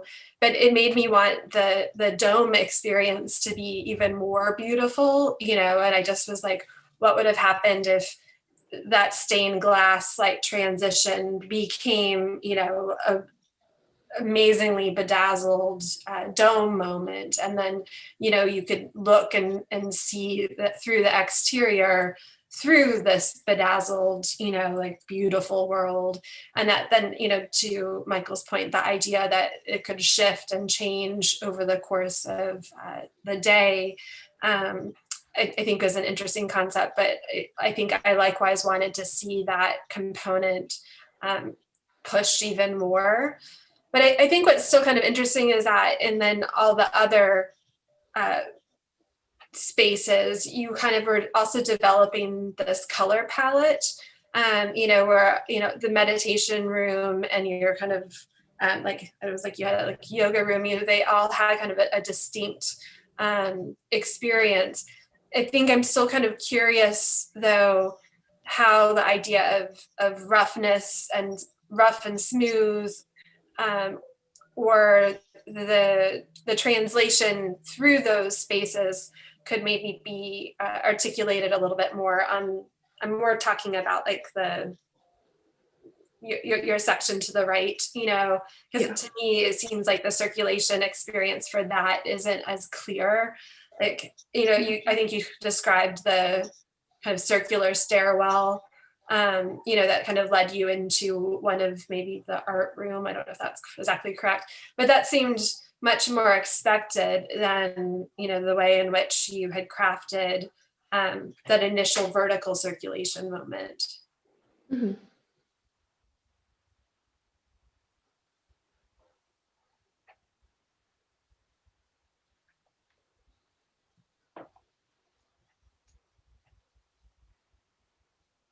Yeah, I totally agree with everything that's been said. I think, those, we'll call it the mushroom spaces, the vertical circulation up in the dome are really powerful, unique, kind of unexpected adventures. And then things start becoming more predictable and you're kind of like, okay, well, why am I following that experience with these other ones? And how could the soul of each one of those following spaces be explored more and pushed more in terms of this, what you're trying, the experience that you're trying to create. Following up with comments I made in previous conversations, but I think it's also interesting to think about the other senses, right, beyond just the visual. Here, if you're climbing up that stairway, what does it sound like? To be in this tall stone or concrete space. Do your feet echo around there? Are there other people walking up there with you? And then what happens when you get to the top? I was a little surprised that it seems like you're making a kind of solitary journey up, and then the room is kind of a big congregation space. But each person theoretically would have a different view out of the Oculus because they're situated differently in relation to it. So I think some of those things are interesting to think about. And also reflecting on some of Michael's previous comments, I think, there's a lot of beautiful representation here. I think it would be interesting to walk us through this from almost a first person narrative. I walk up the stairs and this is what I hear and this is what I smell and I'm afraid, and go all this, and you kind of lay this experience out for us in those terms, rather than I, as the designer, chose to put this here for this reason. It's like, rather than doing that, you could say, well, I arrived there and I discover these scripts on this ledge and read about stories, and kind of indulge in this kind of fantasy world that you're creating. Yeah, that'd be really interesting.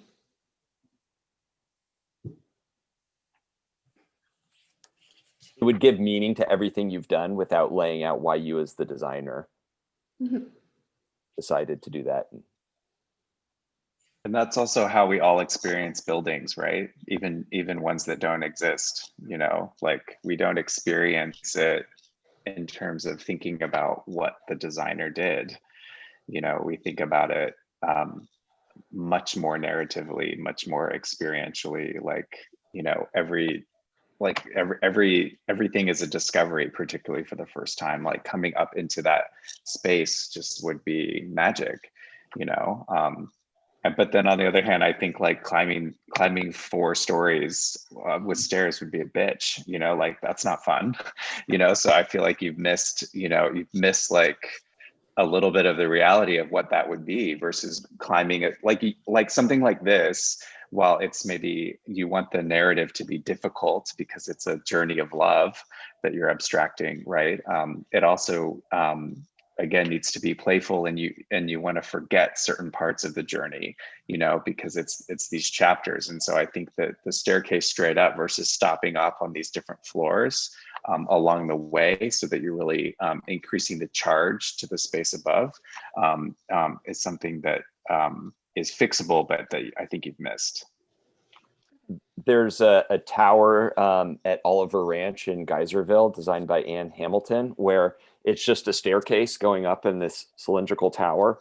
And the purpose of it is to do musical performances in there. So it's really interesting. It's just an open staircase, and there are some amazing performances where you see performers on one line of staircases and then the audience on the other, and they're all it's all happening in this tower, this staircase tower. So, I think there's a lot of ways you could think about what that experience of being on a staircase is.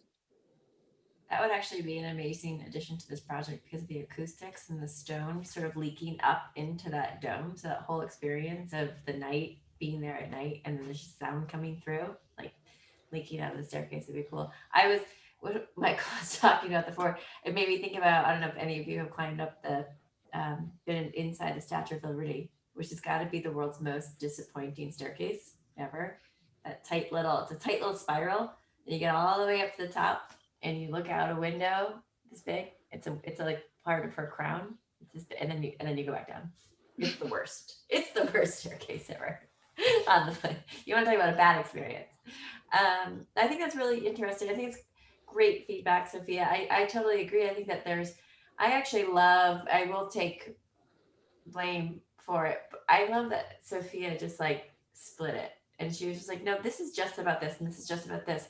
However, I completely agree with the reviewers that I think that what we're looking at in section here, the right side of your building, it's almost residential scale, to the point where she wanted people to change it and bring things and, just bring their things to this place because they have a sense of ownership of it.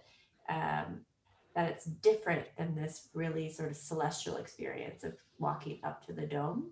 I think that the story is told in the other sense. I think that you tell that residential side first, and then you have the celestial experience.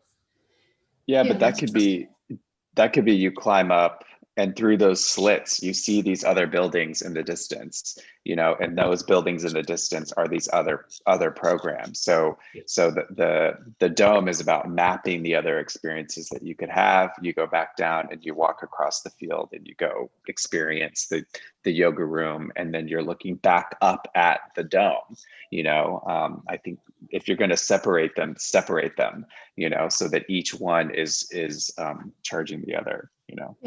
That's where I think that you have the amazing ability to also craft the landscape, to that point. And I think that's just where like thinking about like what would the landscape be in this journey, I think could also really play into your sequencing of your storyline, which is I think what Michael was kind of also suggesting is just I think that's great. That's great feedback. That actually brings us to the end. That concludes us. We have a couple minutes, just 3 minutes. We were lucky enough to have Jeff for the first 2 sessions. So you got to see that we sort of had a color party in the first session, and this was very different in the session too. So we're going to have Michael continue with us for the next session too as well, but we are going to say goodbye to Lisa and Jeff and say thank you so much. And if you have any sort of other closing comments for this group, I welcome them now. No pressure though. I mean, Jeff, you got to go twice. 2 final comments. Well, I guess I was maybe just thinking about the whole idea of just interiors and in the premise of the studio concept about storytelling, and like it seems like it really is like the perfect concept for how you look inside, because it's like if you have a story to tell, like how do you express it? It's like you literally have to go within yourself, and then you can write it down, you can speak it, you can make something, or you can draw it in order to communicate what the story is. And I think that there was just a lot of really exciting, I think, translations of expressing a story through interior architecture. So I just want to commend everyone for that. Thank you. I will more or less echo what I said this morning, but I want to applaud you all for taking on this challenge. I think it is a hard studio, but I think it's a great opportunity to think about crafting space and think about how do you create memorable, impactful experiences, because that's what you're going to be doing, hopefully doing as an interior designer. And there are a lot of different ways. You have a big toolkit. You have light, you have materials, you have sequence and this narrative, because you won't be there as the designer to walk people through it, but you'll be able to create hopefully lasting experiences and memories for everyone. So yeah, it's a challenging studio, but remember it as you move forward. All right. Thank you so much, Jeff. Talk to you soon. Yep, sounds good. Thanks, everybody. Thank you. All right, bye. Michael, we'll see you in 30 minutes. Okay. Okay, I'm going to move us to our hold screen too. And then we'll wrap up the afternoon. Can you believe we're almost here?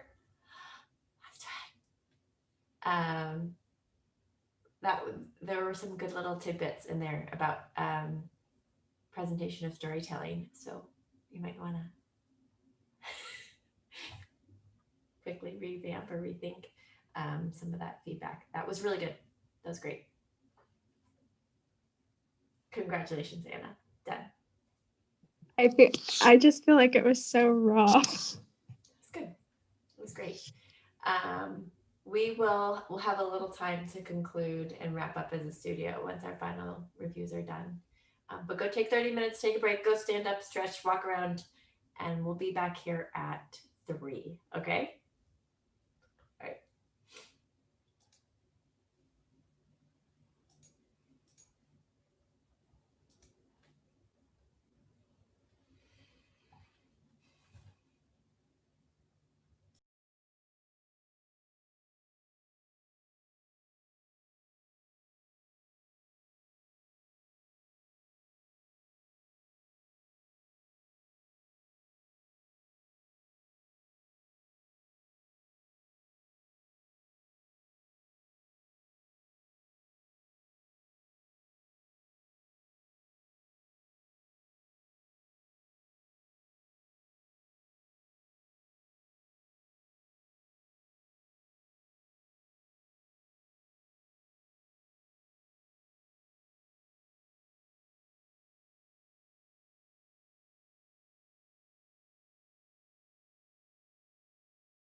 Hello? Hello. Hello. It's so good to see you. You too. Do I have to stop calling you Amy Wynn now? No, I shall forever be Amy Wynn. That's what I thought. When did you make such a change? Probably like 2 or 3 years ago, but I moved the Wynn to my middle name, so it still exists. Yeah, I did the same. I will say I'm pretty used to being Allison Gaskins now, but David Heyman will still see me in the hall and yell, "Show!" Which is good. It's good. It's always nice. good to be heckled. He's the best heckler. He is the best heckler. We will get started once everyone's still logging in. We're almost there. But can I introduce you to this other reviewer? He's joining us from Australia. His name is Michael Bricker. Michael Bricker, this is Amy Levino. I don't know, you might know her as Amy Wynn. It's so good to see you. I don't see you though. Oh, there you are. Yeah. Hey. Hello, Hi. so good to see you too. You're in Australia? Yeah. That's awesome. I am. I've been here almost the whole time, which is amazing. I've kind of dodged the heavy lifting, I think, on COVID from the most part. Good. Are you in Melbourne or Sydney or somewhere else? Sydney. Yeah. Very fun. Yeah. Are you still in Dallas? Yes. Yeah, yes, cool. I'm in my home office. Oh, but Beautiful. I mean, you always work from home. Well, we moved out of our warehouse like 2 years ago, probably. Oh, okay. Because our rent got doubled, which is what happens when you fix up a warehouse very nicely. Your landlord says, "Thank you, you're out of here." Yeah. That's kind of your own fault then, huh? Kind of, yeah. That's what happens. You do your job too well. Warning. That's terrible. Yeah. Well, you guys So converted the whole area. I mean, you guys totally changed it. So yeah. You're welcome. I know, your fault. No discount for that. That's great. No, not when there's more money to be made off of other tenants.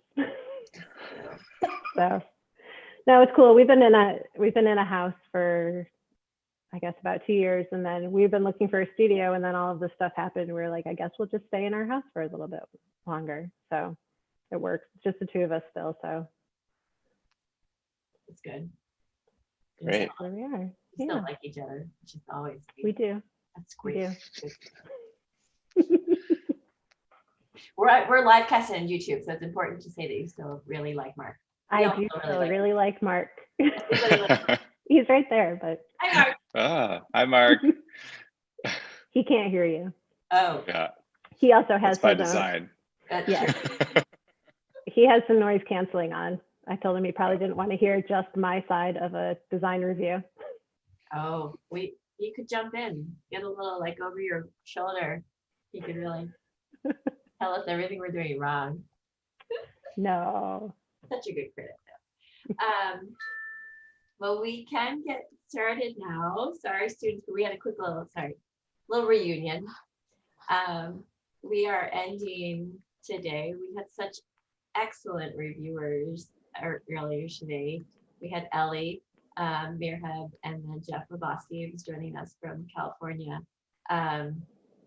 So we had a lot of really good feedback and some really beautiful projects we looked at. So we're going to end strong with our last 4 projects.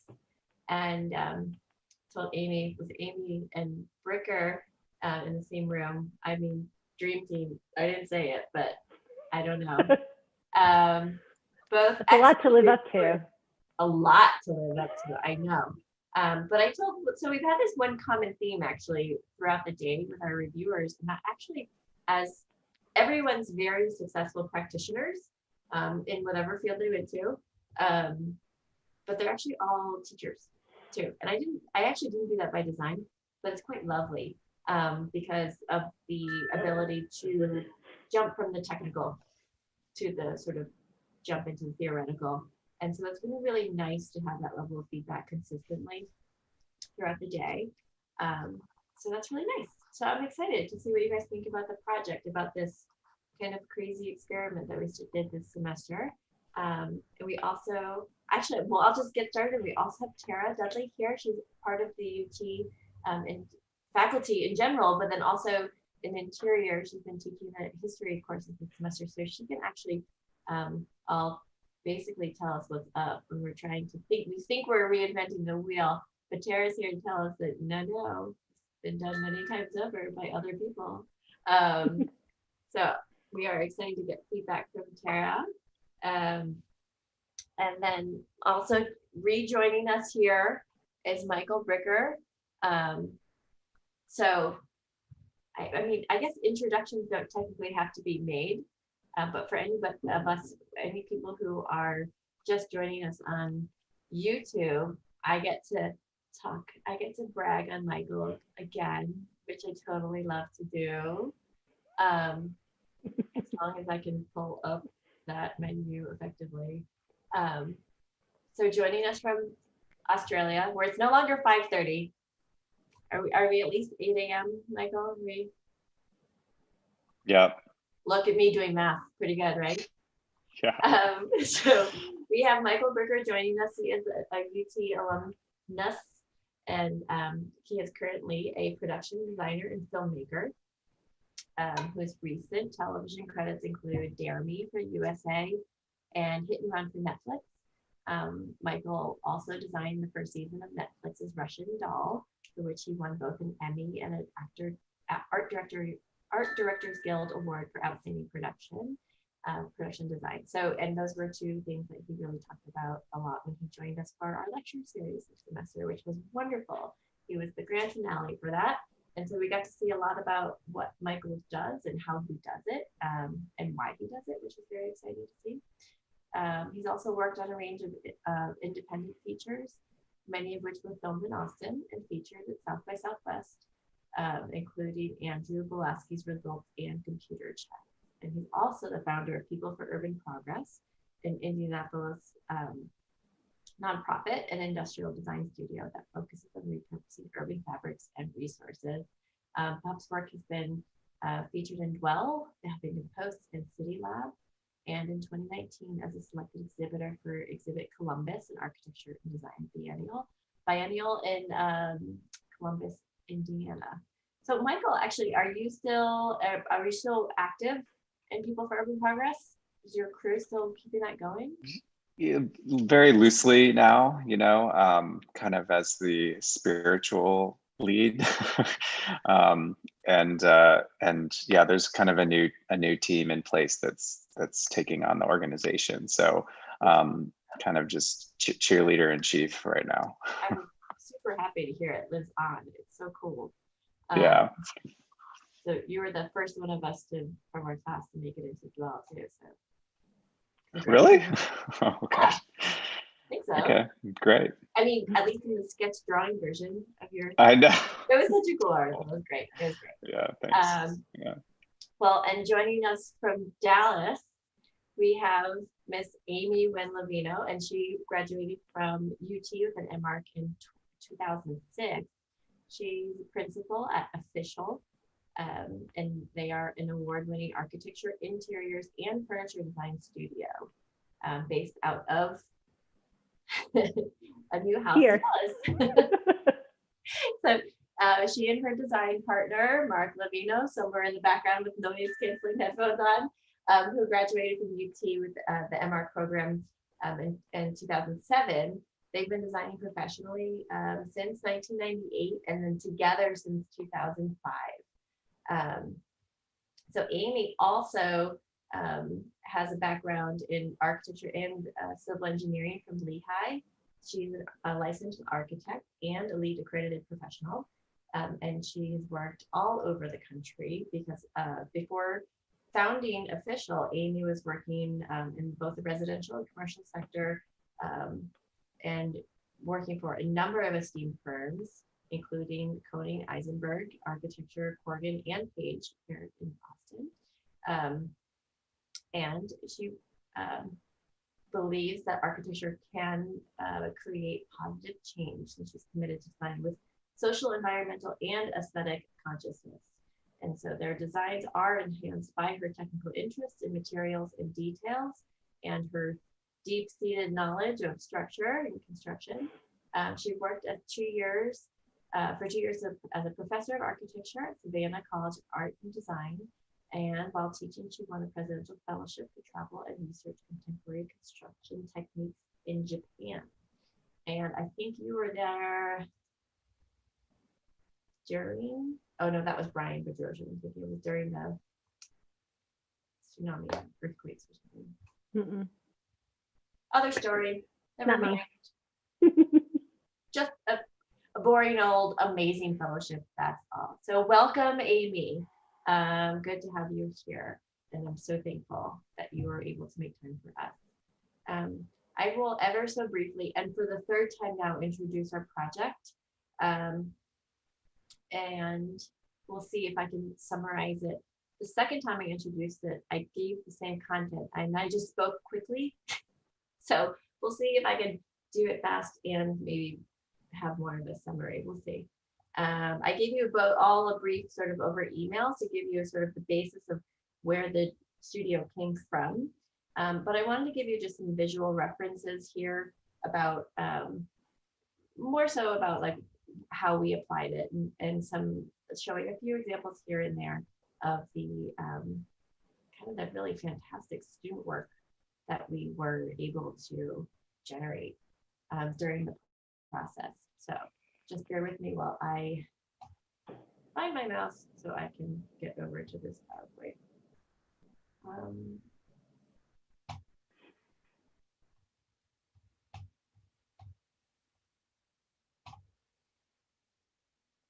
Seemingly gone. I know. We'll be right back. Hold on. We will be right back.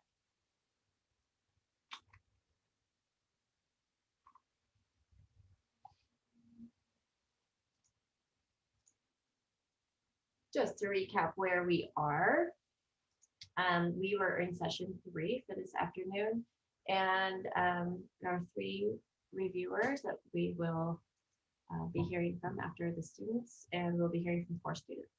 So I was able to somewhat summarize this semester in thinking about what we did in 3 phases. And one would be looking at filters.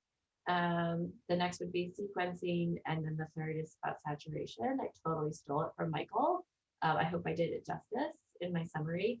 But this idea of the filters is something new and something new for these students, having just emerged from a group studio experience in design 1 and 2 with the architecture students. So being sort of on their own with their interior design group, it's their first opportunity to really start to identify who they are.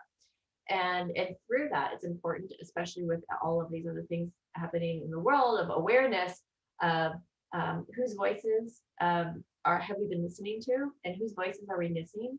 It's really important for everyone, I think.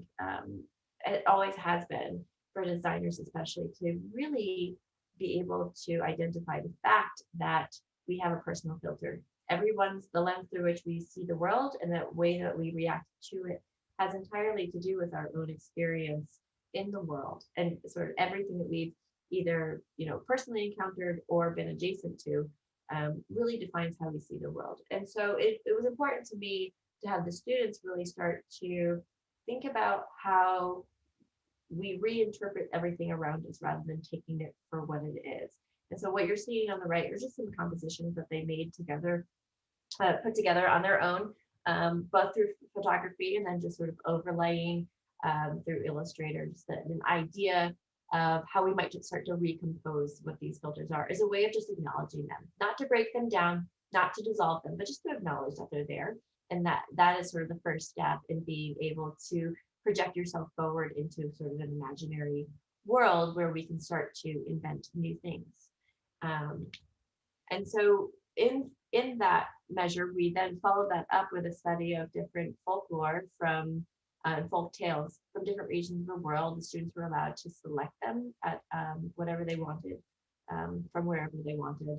And we use that as a backbone for really understanding how our stories transmit societal norms and cultural norms. So they're stories that get passed on, children read them, adults, so they have an underlying moral ground that starts to define how we operate within a certain society, within a certain culture. And so they're a really nice flat way of sort of exploring another place and another lens. And so the students then went through an exercise of pattern making based on their folklore, their region, flora, fauna, etc., different kinds of iconography that might be found from that region. And then to develop these patterns and start to get into this act of making as quickly as we could. Here are just some examples of a couple of different patterns that some students looked at. They transferred that idea to 3 dimensions as we started talking about surfaces and how surfaces can be developed both as being a dimensional piece, but also as being a receptor of light. So we really spent a lot of time this semester thinking about natural light. That's something that's we're really introducing into Design 3 as foundational. And so when natural light comes in, its relationship is not just to hit and move across surface, but it can be about transforming an entire character in space. And so this is really what they were looking at here with their patterns of how they get to be, they can be fantastic on their own, but then they're elevated with this exposure to light. And then we took this idea of filter and we literally constructed a filter. So again, learning how to modulate exposure to natural light and how it penetrates the building, both as something that might create or project pattern, and then also something that can that receives the sunlight itself. So the sun can move across that surface, and it can also be projected through. And so these are just some exercises that you're seeing in that were projected into these containers. And we called them for a long time containers. And we didn't make the transition to calling them chambers until we started to really define the character of inhabitation. And so as containers, they existed as this light exercise. We moved, once they started to become inhabited and have life, we really started verbalizing them as chambers. And we used Western philosophy, studied Western philosophy, told through the narrative, which is the novel that we use with Sophie's World. And it's kind of an Alice in Wonderland type story that really exposes the reader to sort of a history, philosophy 101. But it really is about the basis of Western philosophy. And so they were able to hit on ideas about individualism, pluralism, theater of the absurd, really. And this is actually getting to what you were talking about earlier today, Michael, but like how those theories of philosophy and the way people behave can be projected into the way a room makes you feel. And so that is actually what we did translate into these exercises that you're seeing here. And then we also use texts like In Praise of Shadows to start to bring in more Eastern philosophies that were missing from some of our other studies and readings. We actually went so far as to create some of these spaces, and then the students were actually asked to read their folktale and use these now chambers to become illustrations for their folktale, where they, during a review, were not allowed to talk about the design of the chamber itself, but they just read the story as they went through. So it was a fun experiment about the nuances of design and how that coupled with storytelling can make someone feel a certain way. And so these are just some images, and it's just not, we of course have to mention during our process, the study of using chambers for a memory palace. We read a good number of chapters out of that book. And so, for example, we would read Room Light That Plays, Shadows That Haunts. And that was when we were working on our light filters. And so we would have that basis of reading, we would respond to it in our designs. Things like the chapter called Platforms That Separate, Slopes That Join, Stairs That Climb and Pause was the kicking off point for our study of vertical circulation. So you get the gist there of how we were using that book. So we made these individual chambers, and then we got into the notion of sequencing. And the whole idea of sequencing had to do more with how a single person, or how if you were in an immersive environment of potentially this virtual world that you're creating, as you move through, what does it mean to move from chamber to chamber, not just to exist within it? And so in order to get there, we actually worked through section, and it was just about mapping these. We took sections through their Rhino models and they mapped them in space. And it was just about moving from one to another, linked together with this vertical circulation. And then they actually had to speculate from there and what these sections, gravity and construction didn't exist for this speculative exercise. It was really just about experience only. And so then they were asked from there to look at these sections and sort of reverse engineer a plan from them. So what would the plan be for this speculative section that they generated? And so really taking us up into the last few weeks of school, we were working with just sunlight and balancing this idea of moving through these spaces, architecture and site being mere secondary factors that enhance the interior experience and don't define it. But then we started to get into this notion of saturation, and we talked about materiality. So these are third semester students. They haven't had construction classes by any measure. And so we really talked about materiality as spatial in its spatial effects and sort of character defining textures and how it can play on the interior environment versus a tectonic language of construction knowledge. So there's slight difference. So we really didn't apply materials. We really were just looking at materiality. And so that included a real baseline knowledge of color history and theory and doing some color studies within their projects. We dealt with objects in space, balancing people, furniture, art, and artifacts as part of the program. People had to be in it, they had to have some place to exist as objects. So all of those were treated actually with equal hierarchy, sort of an unusual take on inhabitation.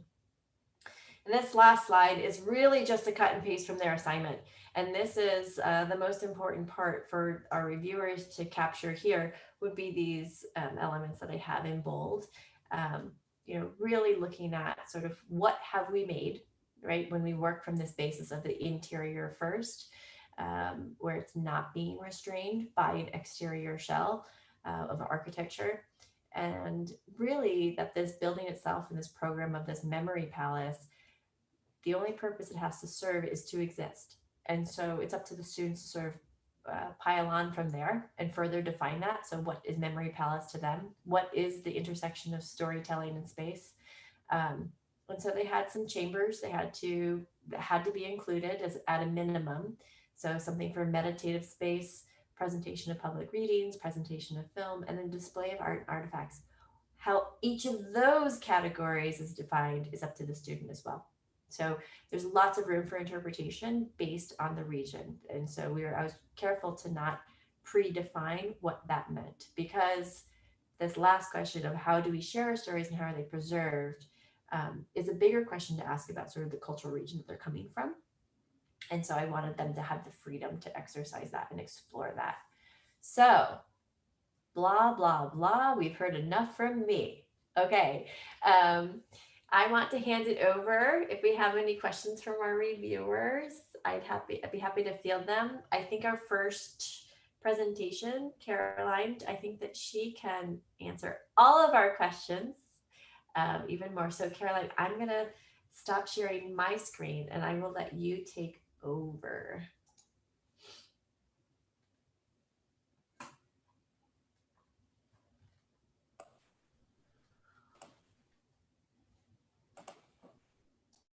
All right, can everyone see this? Great. Hi, my name is Caroline St. Clergy. I am year 2 design student and I chose Spain as my backbone, my region to study. The Spanish folktale, The White Slipper, is a tale about the journey of a king experiencing the trials and tribulations of his search for a magical slipper. While no succinct moral comes from the story, it illustrates the cultural importance of close relationships, acceptance of familiar hierarchies, and natural consequences of our decisions. These ideals are presented through the lens of the king's transformation or transition of his outlook on life. The Memory Palace seeks to primarily express the notion of transitions through thresholds between the chambers. Narrow passageways lead into grand spaces, contracting moments of reflection and intimacy with emotions of awe and bliss upon entering the larger chamber. This compression and release of space, also experienced as darkness and light, is used as a means to create an experience as one progresses through the building. Fenestrations in the pattern screens produce a fleeting and surprising moment of beauty, while also shielding the occupants from the powerful sun, evocative of the Spanish southern climate. Spanish culture and the dense history of the Andalusian region is displayed within the chambers via pattern and color. The pattern itself is derived from symbols of the king's journey, the sun, the moon, and a boat. Iterations blur the edges of each symbol, transitioning into a tessellated screen in some areas, a carved wall in others, or a projected pattern that transforms throughout the day with the angle of the sun. The color and materials take reference from natural resources and focus on primarily neutral hues with hints of saturated color. First, you can see some of my iterations where I really began to kind of explore how light interacts with each carving or each imprint of the pattern itself. You can also see the applied iterations of the containers, as Professor Gaskins discussed, just the individualism and pluralism, which was super important to just study within each of our regions, which one the culture really valued. So from there, I combined both my pattern and some of these containers to create my memory palace. And some of the iterations of material can be seen here, as well as really that intense moment of color and bringing in that moment and exploring what that means and how the actual experience can change from just the simple editing of cool tones from warm tones. So I really experimented with these vast amount of colors that were extremes, and I settled on a perfect, in my opinion, color palette that focused on just an array of kind of primary natural hues with pops of saturated colors that reflect the olives of Spain that are in farms everywhere across the Spanish countryside, as well as the coastal areas. So some of those blue and cool tones, as well as maybe perhaps the coral. And then I included natural resources. So we have the gold here and the marble that is located in the region right next to Andalusia. And then to add in some of that intimacy and that familial feeling, I added in wood to provide the coziness. First, we have my exploration of spatial mapping through diagramming. And in this diagram, you can see the poche and the permanence of each building. And as you can see, the entrance and the theater really have this solid bounds, while the meditative spaces have a lightness and an airiness. And then we have the mass void perceived. So this draws back a lot to how I was discussing those moments of really close feeling to moments of openness and that awe that can be evoked throughout that. So you're traveling through the entrance and then you go underground into these tighter spaces, and through that you can also study the speed at which you're traveling. So one might feel a little bit uncomfortable within those spaces, so it really pushes the flow into this open grand space. From there, you actually are able to travel upwards into this almost secret alcove that you need to know that is there to really access this second story. And you travel through the art and artifacts room into the circulation, where you have another moment of release. This is further explained throughout my sections, and you can really start to see where all of these containers connect. So as I previously stated, you're entering into this large vertical palace, and then you descend into the lowest point and also the darkest point of the memory palace. And it is a quick ascension into the light and open theater.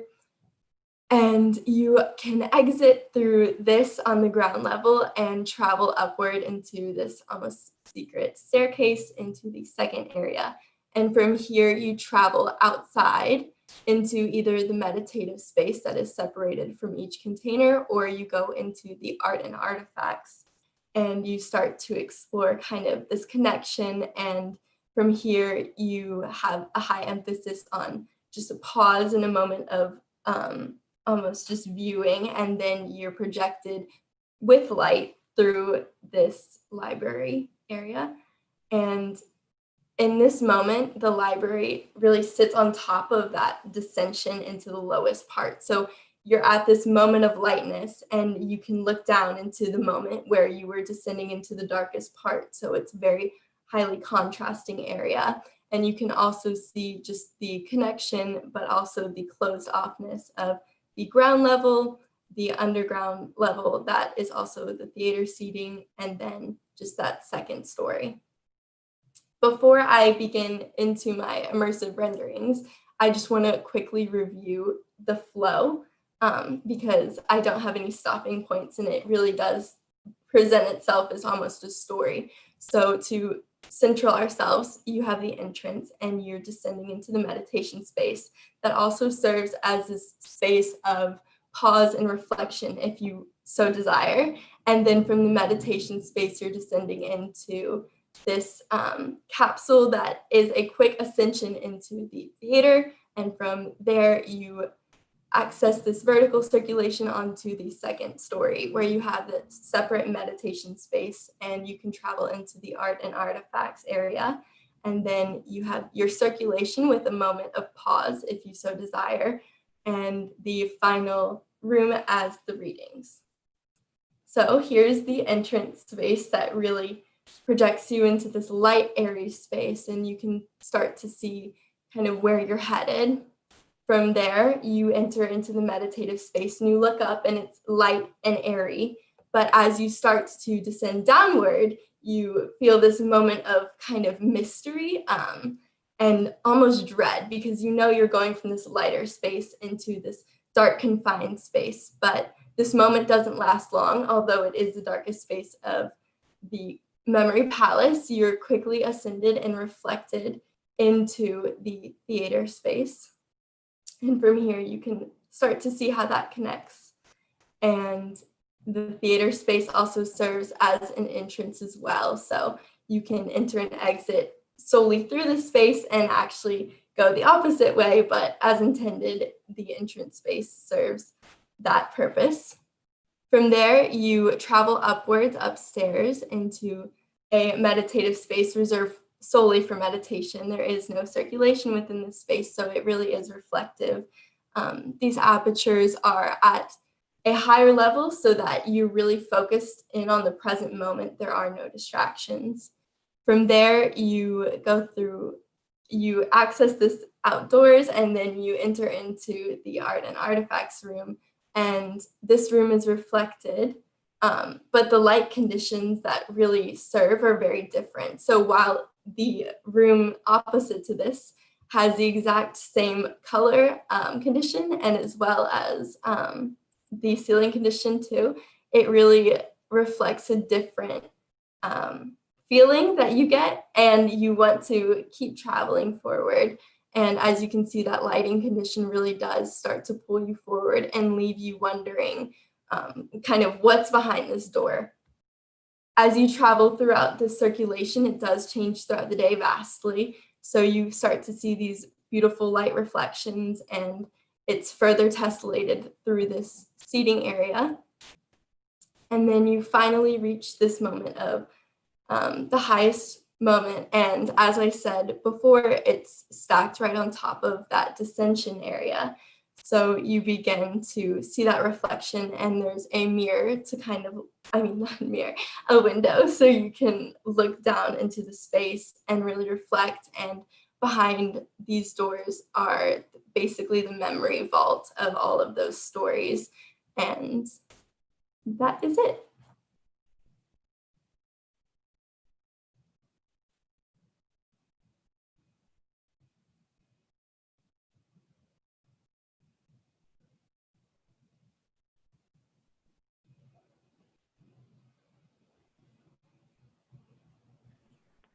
So I just have a quick question before we start, since I wasn't on the previous one.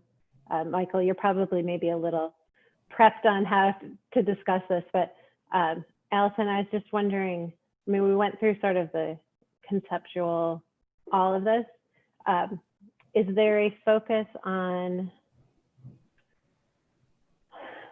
like an interest and a focus on, in terms of the discussion, I just want to focus the conversation in the right way, like on representation of ideas and how the ideas are conveyed, clarity. Is that sort of the direction we want to take on this, in part at least?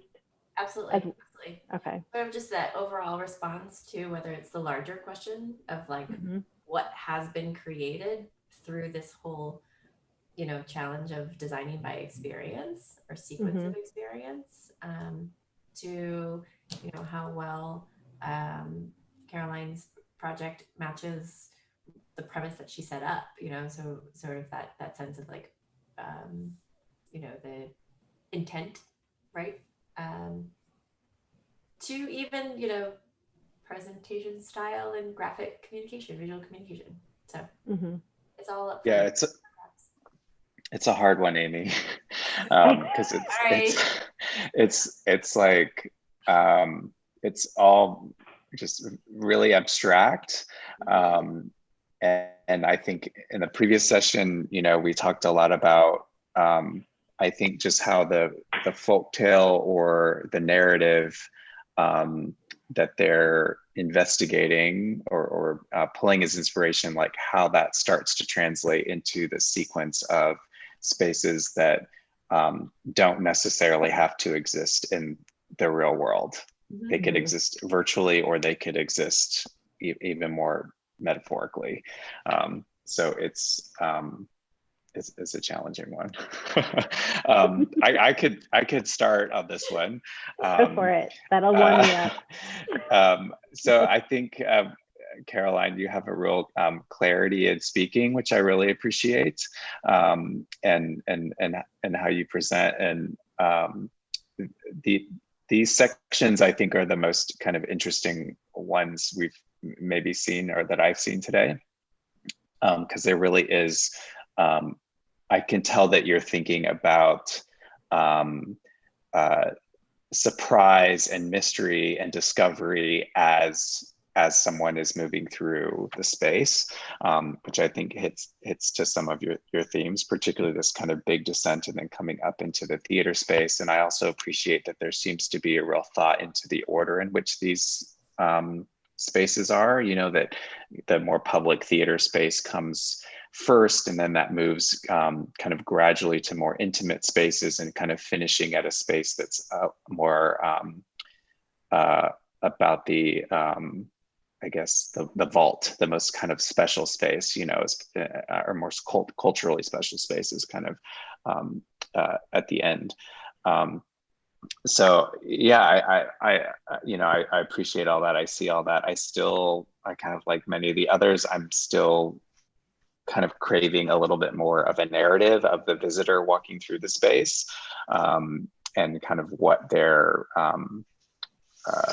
more emotional experience is. I mean, I think you've talked about it more than anybody else, which I appreciate, but I still think there's more there, and I'm not. And maybe you could speak to it a little bit. I'm not seeing more specifically how the folklore that you mentioned at the beginning is manifesting here. You know, it sounded like you mentioned that it doesn't have much of a moral to the story.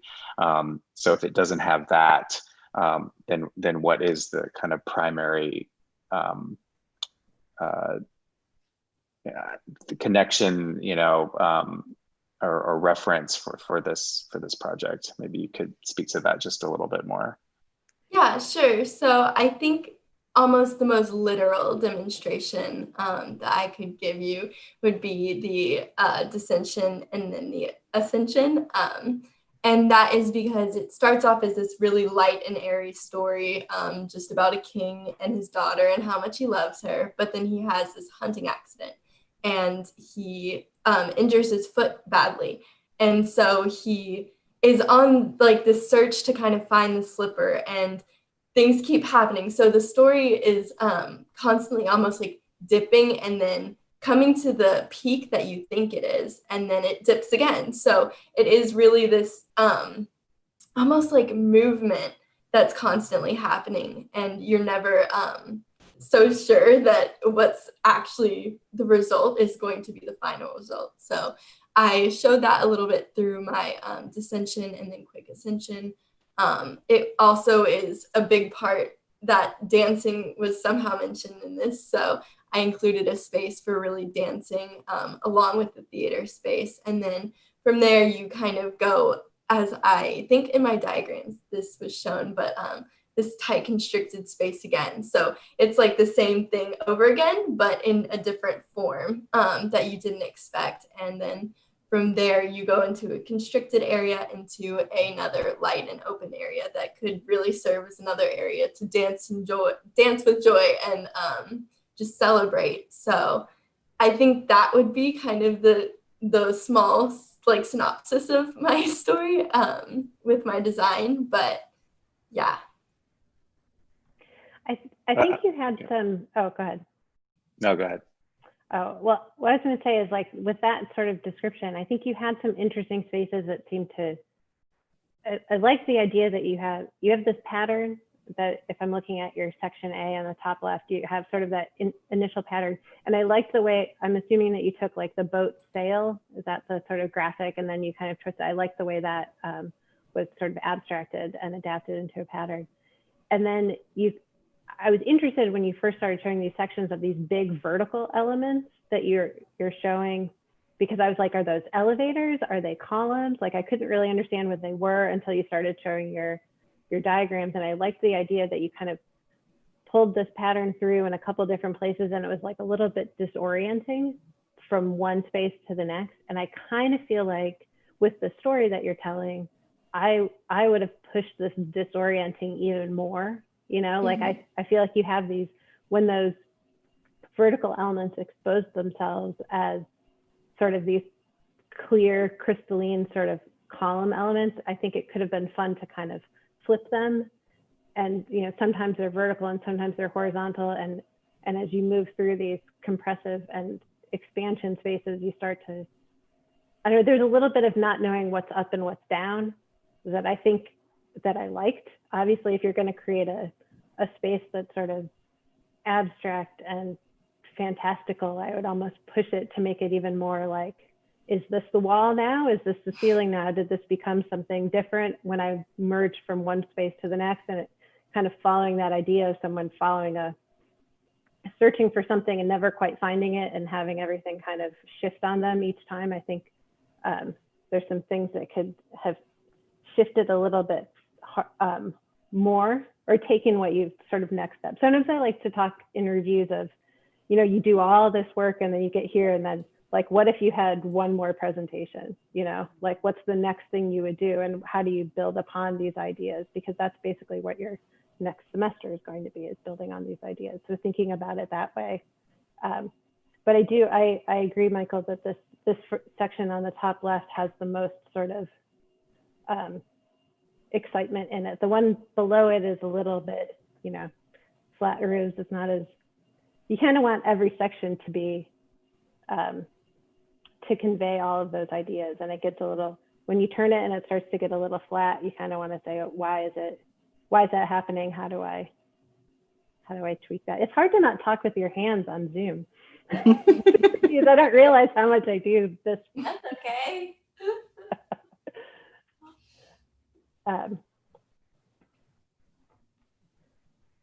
What I actually appreciate about these sections is it reveals a little bit of the unintentional architecture that shows up. And so it's kind of fun to see. And I specifically asked the students to not show architecture because it's so residual. And I do actually enjoy, in like a little twisted kind of way, like these tremendously weird looking buildings. Like they're just super strange. And then to have that coupled with the sort of visual narrative of being walked through in the sequence where like all of a sudden you see this other section on top and you're like, oh, it makes sense why we do it that way, of course. But from the outside, you're like, this is the weirdest, I don't know, what is this thing? You know, this beast has been built. It's very strange. So I do appreciate that coming through in your drawings, actually. Yeah, I definitely liked the sort of pseudo-architectural components, but even more so just going back to the ordering and the layering And for me, even a little bit before you showed the sections, you're talking about the story, the folklore, and it's supposed to be a narrative. And I got a sense of that narrative, but even more so when you were showing the sections and all of your plans and drawings, you know, in the sense of, you know, the beginning of a story and then all the things that happening. And then even if you think about the parts of a story or a narrative, and you have like the, you know, the climax and the denouement. And I kind of felt that a little bit when you're moving towards that outside area and then through the arts and artifacts room. And even with the story itself, where you're talking about all these ups and downs, I agree with Michael. I think it would have been nicer to see you push those boundaries a little bit more, whether it's in the texture of the space, the circulation or the access. And I kind of felt that in that last space, because you get there and you talked about it being another space for dancing, but I see it almost as this precipice, because you have this opening and like, can you fall back down the opening or jump back down to the beginning of the story, to this very, you know, precarious moment where he injures himself apparently in the story. So that was kind of just like a, you know, moment where, you know, at the end of the story, what's going to happen? And just for me, from because that's the hat I wear, from the historical cultural perspective, I just wanted to know a little bit more about this slipper. I mean, because he's on the search for this slipper. And so what kind of slipper? Is it a slipper for him? And it would have been interesting to see you insert that into the circulation or the motifs or your symbolism or colors or something. Yeah, I'm kind of curious about the slipper. I think also the idea of, just the idea of this pattern making that you guys created and using it as a screen, also the idea of how can it supplement some of the other things that you're doing, like the space for dancing, like I think is great, but when I look at it, there's actually not that much happening. And the idea that you could take that 2-dimensional or 3-dimensional pattern and screen and turn it into something, maybe, you know, is it a floor surface? Is it a floor movement and a texture? Is it a wall surface that you can climb on? Like, can you really extrude it and make it this thing that actually activates the space and makes you want to dance because it's a danceable space, not just because it's a big open space? You know, how do you kind of take those elements and bring them in and do something beyond what you originally wanted them to do? Not just bring in light, but now suddenly it brings in movement in some way or another. For me, your large assembly space was more like a meditative space. And so I agree with Amy, it would have been nice to see some element that, and not to say that, you know, gathering doesn't have to be quiet or meditative, you know, or you know, kind of internal thought provoking. But yeah, to imagine what kind of activity might have taken there, because if you wouldn't have said that this was a space for dancing because it related to the story, I wouldn't have, you know, thought that, you know, that might be something that happened in that space. I really like, Tara, your questioning of the slipper, and it made me think, like I think what you've done here in this section really shows it, is that you have this really special space that's at the end, which, if we're being very abstract, could also be that, you know, the slipper itself is that space, you know, it's the thing that you're searching for. And what you've done is you've created this loop where, as you move through the space, you're aware of that space, you know, so you're walking underneath of it, you can look up and see it, you walk, and then you walk farther away and you're in the theater. And I think that's a window where you can look back across and you can see it in the distance, and then you move even farther away and it's out of sight, and then you're approaching it.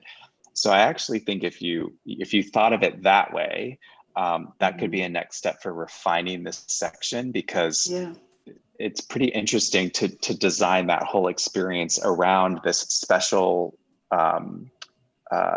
object space that you are always aware of your distance from it and what the how much of it you can see at any given time.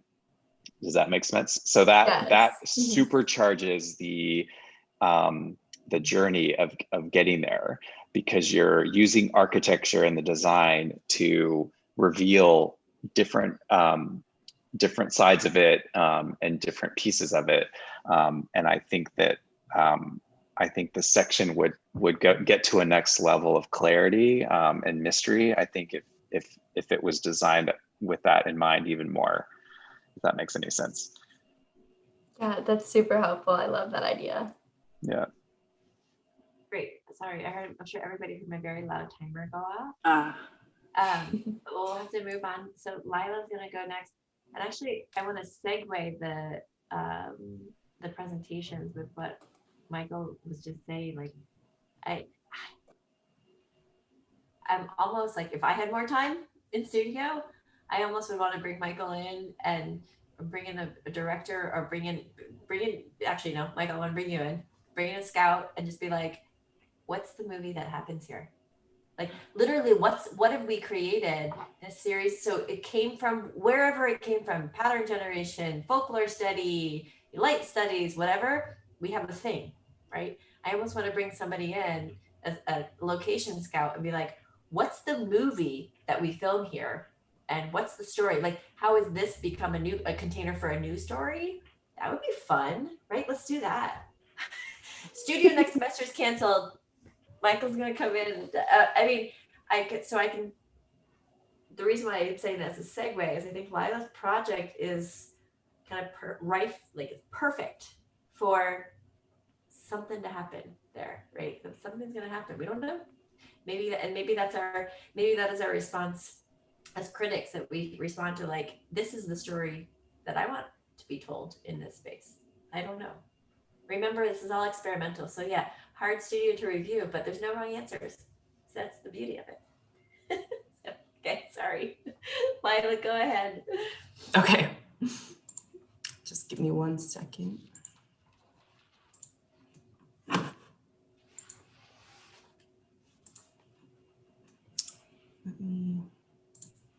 Are you just seeing my slide screen right now? Yes. Just, okay. Okay. My name is Lila Williams, by the way, and this is my memory palace. I'm going to do a little introduction of what my story is, just because I realize now I don't have a lot of information on my folktale, and I think that might be important after watching some of the other reviews. So my country is Mexico, and the folktale I chose was an origin story folktale. It's called The Tale of Rabbit and Coyote. It's the origin story of why coyotes howl at the moon. And it's a story of chase. So it's a coyote chasing a rabbit all over the Mexican landscape, and the rabbit every time outsmarts the coyote. And it ends with the rabbit on the moon, and that's why coyotes howl at the moon. So just keep that in mind as I go through. But a memory palace is a place that holds stories within its walls, a place that tells of the past, but also offers opportunity to create narrations of the future. This particular building is informed by the witty Mexican folktale, The Tale of Rabbit and Coyote, the Mexican landscape, traditional textile patterns, and design aspects of Mexican haciendas. The accumulation of the chambers encourage community and fellowship, but can also invite mischief and excitement. So to begin, I'll go over my pattern development and light studies.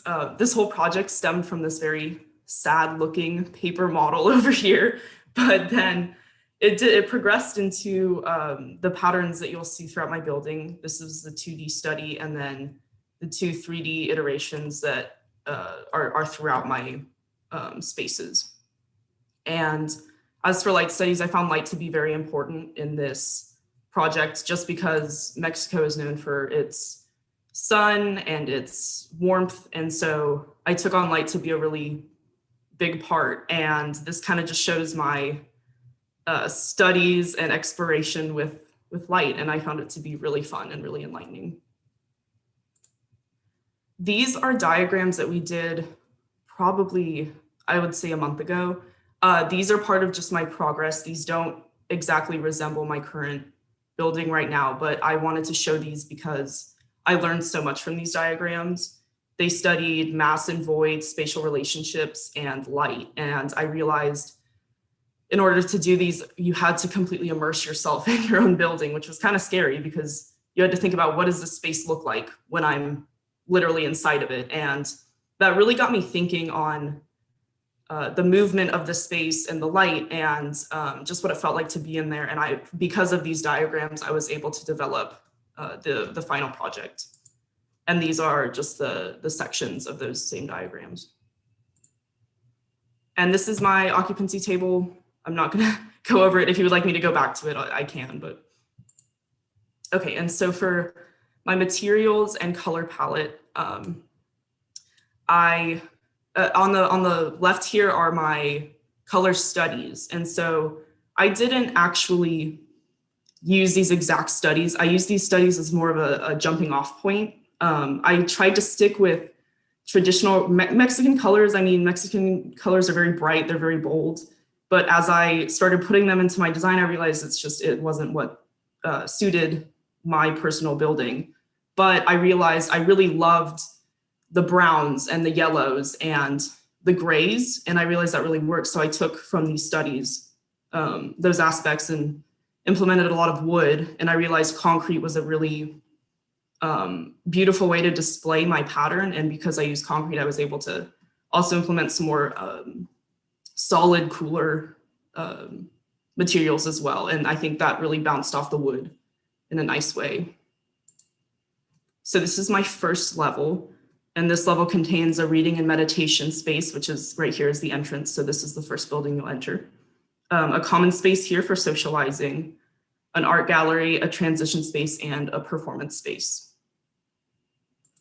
And then from the loft in the first reading and meditation space, you can enter into the second level, which is strictly meditation. And then from here, you can enter the final level, which is just a larger reading space. And this is my first section. It cuts through every space other than the performance space. So this, yes, so that's what that does. And you can see up here in the plan view. My second section only cuts through the performance space. And again, here, this is where you would enter the building in this big open area. And then the third section is cutting vertically through this transition area. So you can see this community area and then leading into the performance space. And so now entering the renders, this render was taken as you would enter the building into this lower reading area.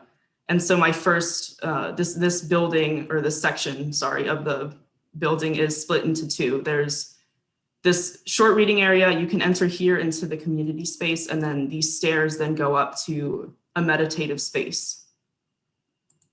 And this is just another little render. And then this is, if you had climbed those stairs that you just saw, you would enter this small but open area. And in my plan here, you can see this opening stretches all the way to almost to the ceiling. So if you were her, you would be facing a really large open window that you could be looking out into.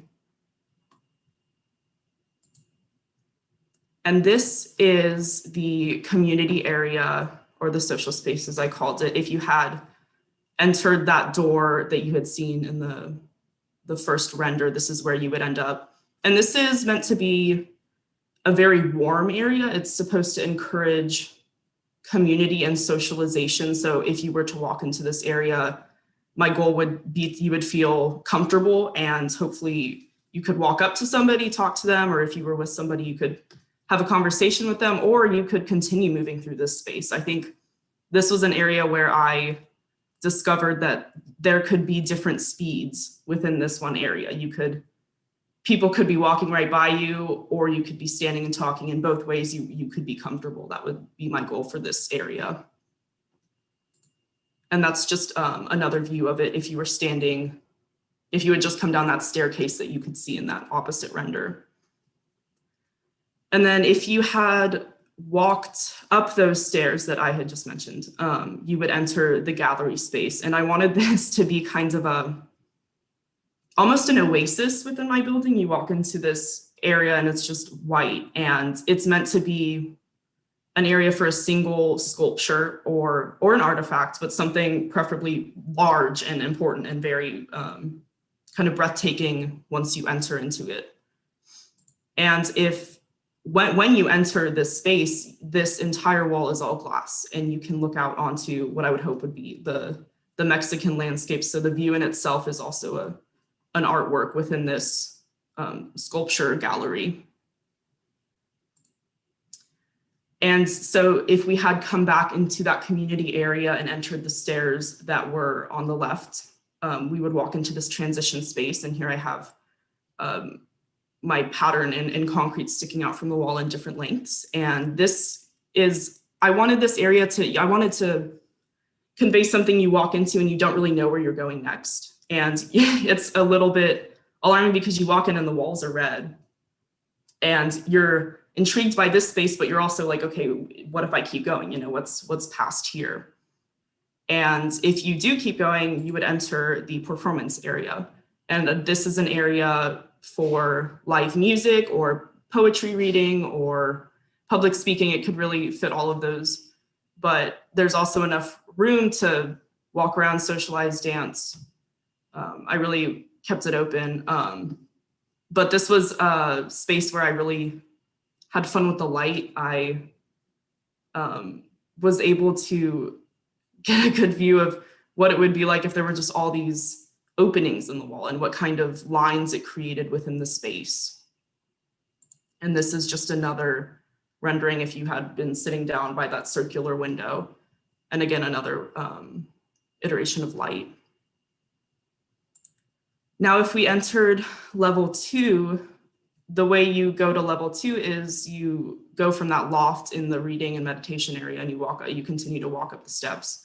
And this is the space you enter. And these stairs here lead to level 3. And this is just another view of that building with evening lighting. The light can streak out onto the walls from this view. And then there's also a little patio area you can walk out onto. And this was more of my idea of meditation, was being able to walk out and be outdoors really, and also be up high. So, and if you walked up that circular staircase, you would enter the reading room. And this is the final level. And this area is opposite of the area I just showed you. So these little benches are opposite the room from each other. And yeah, that concludes my project. So thank you. So lots of thoughts on this one. So thank you.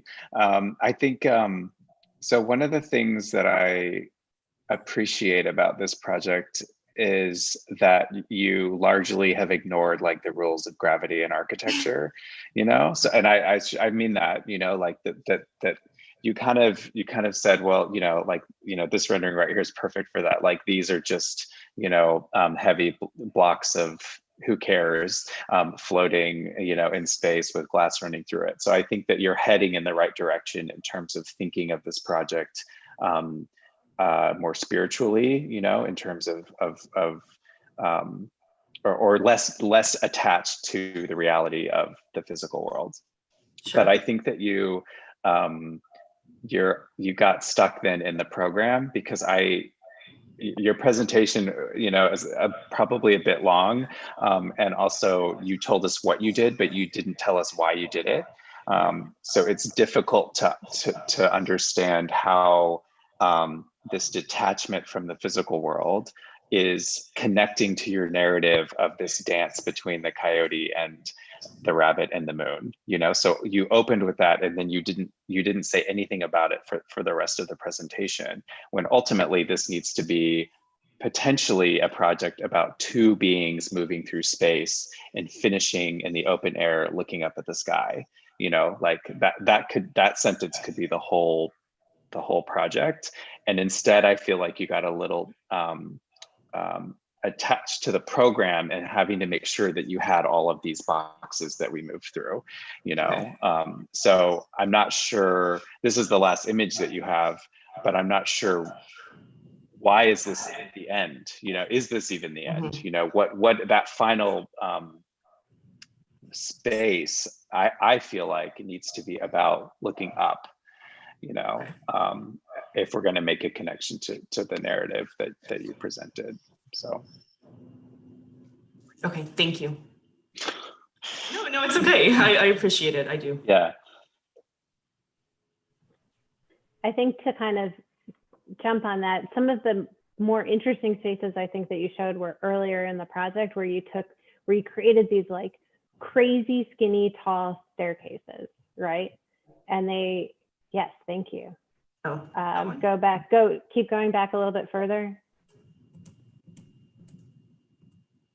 There, that one, I was like, this is a really interesting space because I think that I think the room that you're in is less interesting, but the way that staircase and the light and the sort of light around the edges and the proportion of that staircase is super intriguing. Like, I want to know what's at the top of that stairs, what that room is, where it goes. And I think that's the kind of thing that this project was about, is creating spaces that drag you from one to the other. Like, I'm standing here and I have no choice but to go to the top of those stairs because I just need to, right? And I think those kinds of spaces are engaging and exciting. And then I think like this room is kind of interesting. You've got like some skylights in there, but like if it were me, I would have pushed them all the way to the edge of the walls as opposed to sort of floating them in the middle, kind of like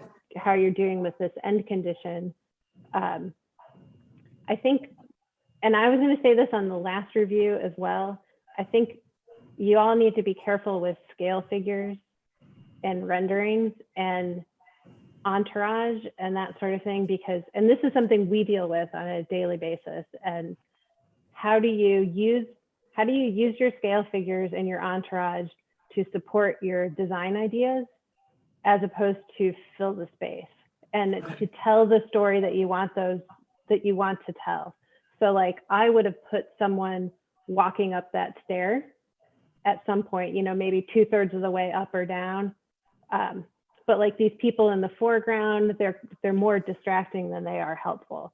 So think about what these people are doing and how they're helping you and if they're hurting you. Like, for example, we were just working on a rendering the other day and we wanted to put a jogger in. We had the scale figure and we put her in the foreground and we were like, all we can see is her ass. That's all we're gonna look at if we put her here, and we had to move her like way down in the rendering because we don't want to be those people. And we didn't do it on purpose, but you got to pay attention to that kind of stuff. Right, okay. And especially I think in these more abstract projects, you might consider just making your scale figures not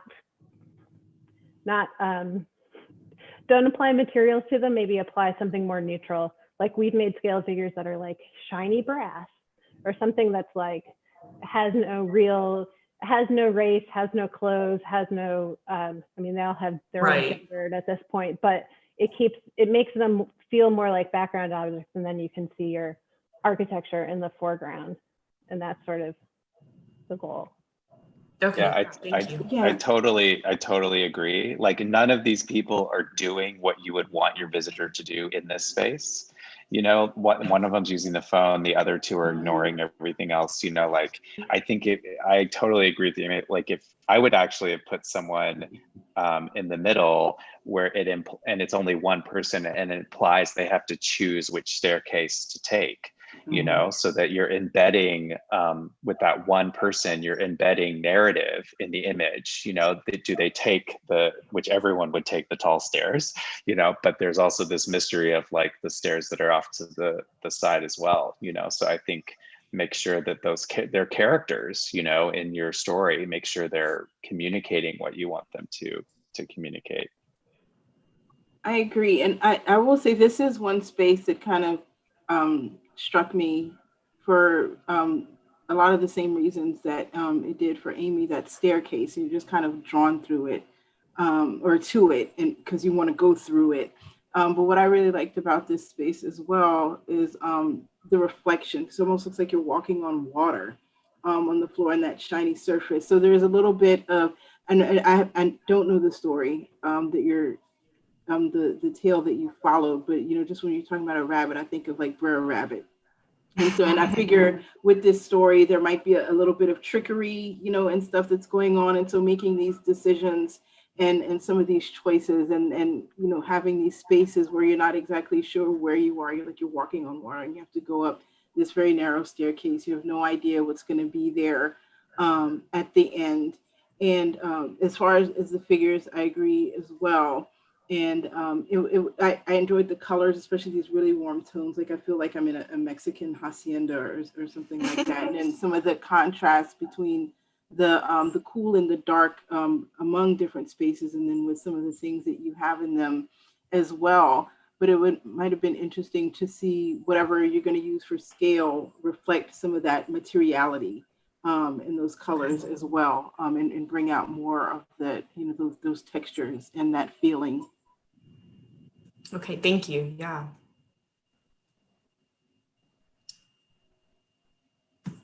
I do appreciate the way in this project you realize that the interior can interact with the exterior, so framing some of those views. And I think, again, the idea of these, I liked some of those views you had where you had like a long, skinny window that looked out on the landscape, because it's, the concept of like the glimpse or the controlled framed view, the idea that you could take a landscape that's all about like horizontality and sky and mountains and change it into this long, skinny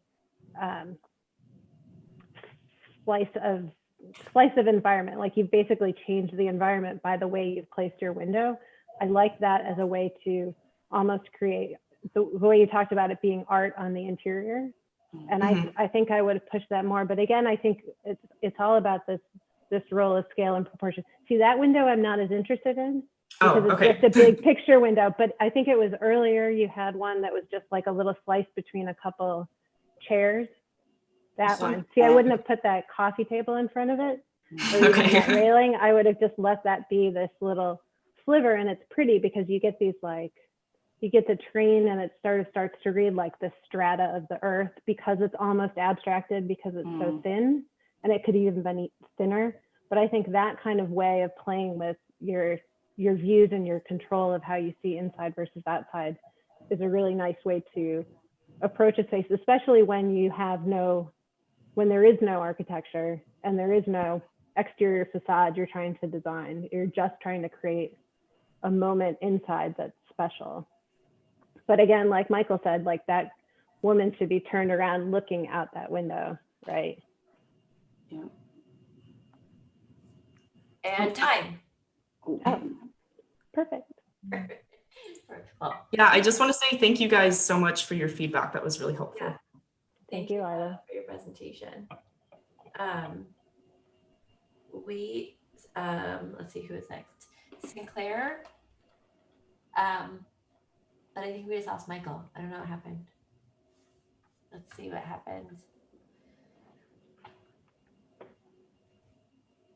There he is. Hello.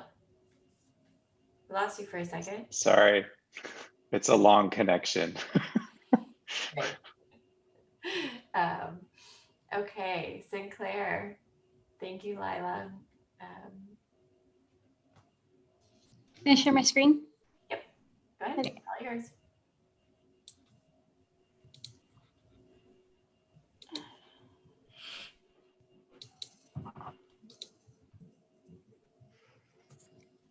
Sorry. Okay. Can y'all see it?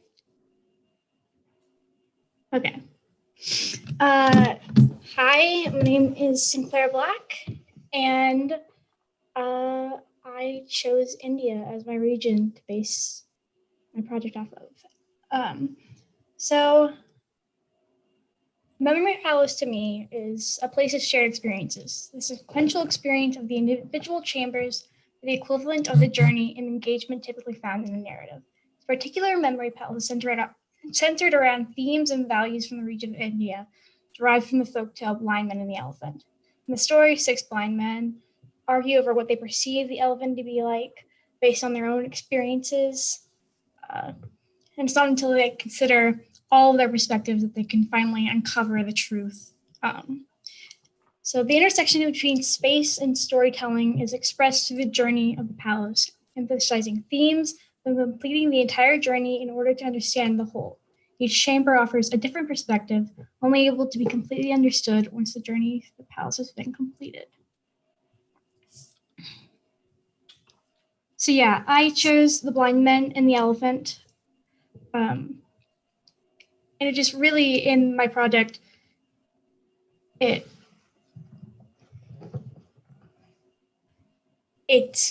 the interiors are really like a journey, and you kind of have to like every different chamber is like a piece, and once you reach the end, it's when you kind of all like comes together. Okay, so process. So I started out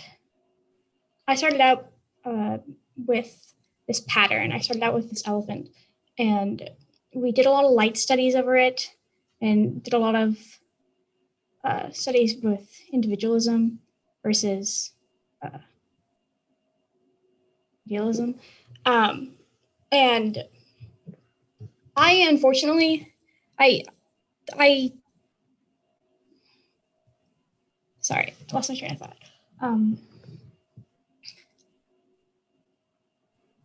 I kind of saved, I only used elephant only like one part of my project because I was kind of scared of it not being as impactful. So sorry, I'll show that in a second. So here are my floor plans, which I can go back to in a second. I keep it serious. So, okay. So to choose like colors and like materials, I chose in India, like there's lots of bright colors and stuff seen in the culture, and in like textiles and just traditionally. So I really wanted to use bright colors because I couldn't really find that they use any specific materials. It's just a lot of colors. So you can see on the right, I used these for inspiration. A lot of interiors that are very palace-like and have really grand openings, I guess. So yeah, I used a lot of textiles. Like you'll see in a second. Sorry. Hold on, sorry.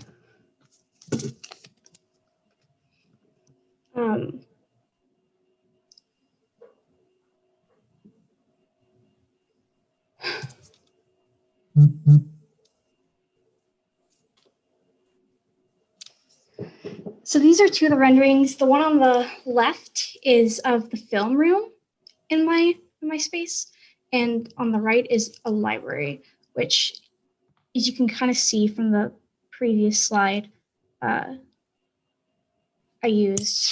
really wanted to incorporate those textiles that you usually see in that's like traditional in Indian culture.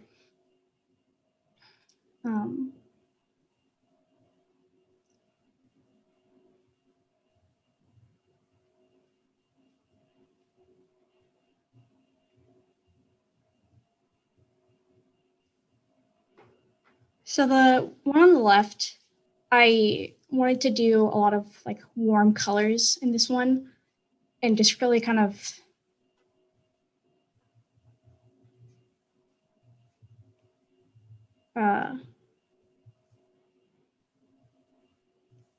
sorry, I'm so sorry. Okay.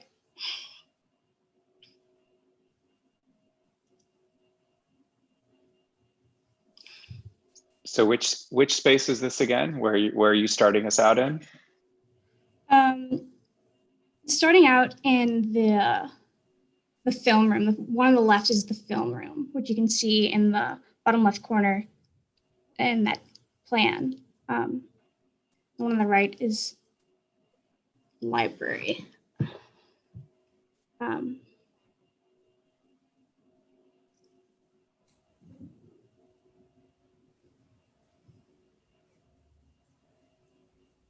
I think that's good. Why don't you keep us moving along, Sinclair, and you can just get us through the spaces, since you said that the whole premise of your project is that each space is unique unto itself.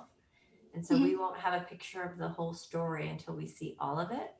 Why don't you not go too fast, but why don't you just bring us through each slide and then just tell us what we're looking at, and then we can have our own reaction to what we're seeing as far as pulling the story together at the end, right?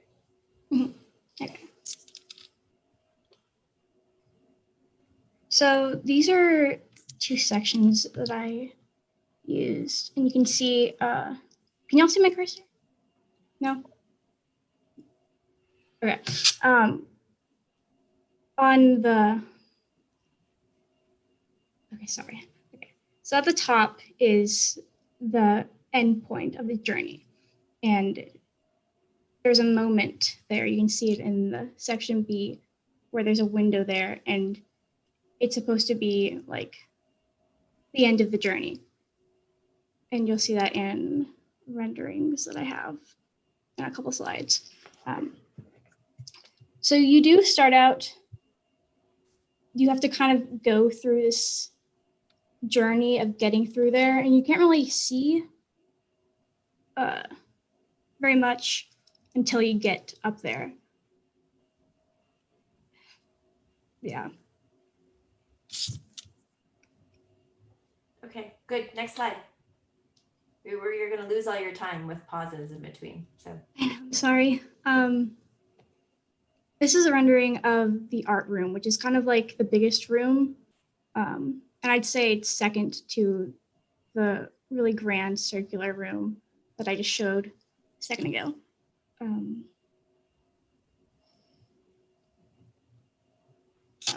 So for this one, I wanted to show, because we did light studies earlier in the semester, and I wanted to incorporate that and see how different times can create different experiences within the same exact space.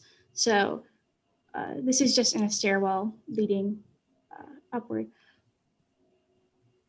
But that one's at 2:30 p.m. on the left, and on the right is at sunset, and it just completely changes the feel of the space.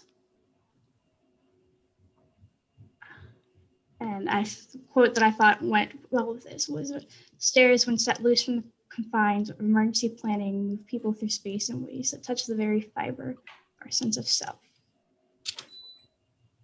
And this is a meditation chamber where I incorporated the pattern studies that we did at the very beginning. And I chose to have a lot of reflective materials in this chamber because just to kind of like emphasize the apertures and the light coming through. So the greatest pleasures, however, are those that come when the openings of a place structure the experiences within. And then this is the last image where you can kind of see all of it. And to learn the truth, we must put all the parts together. It's a quote from The Blind Man and the Elephant. I think that's it. Yeah.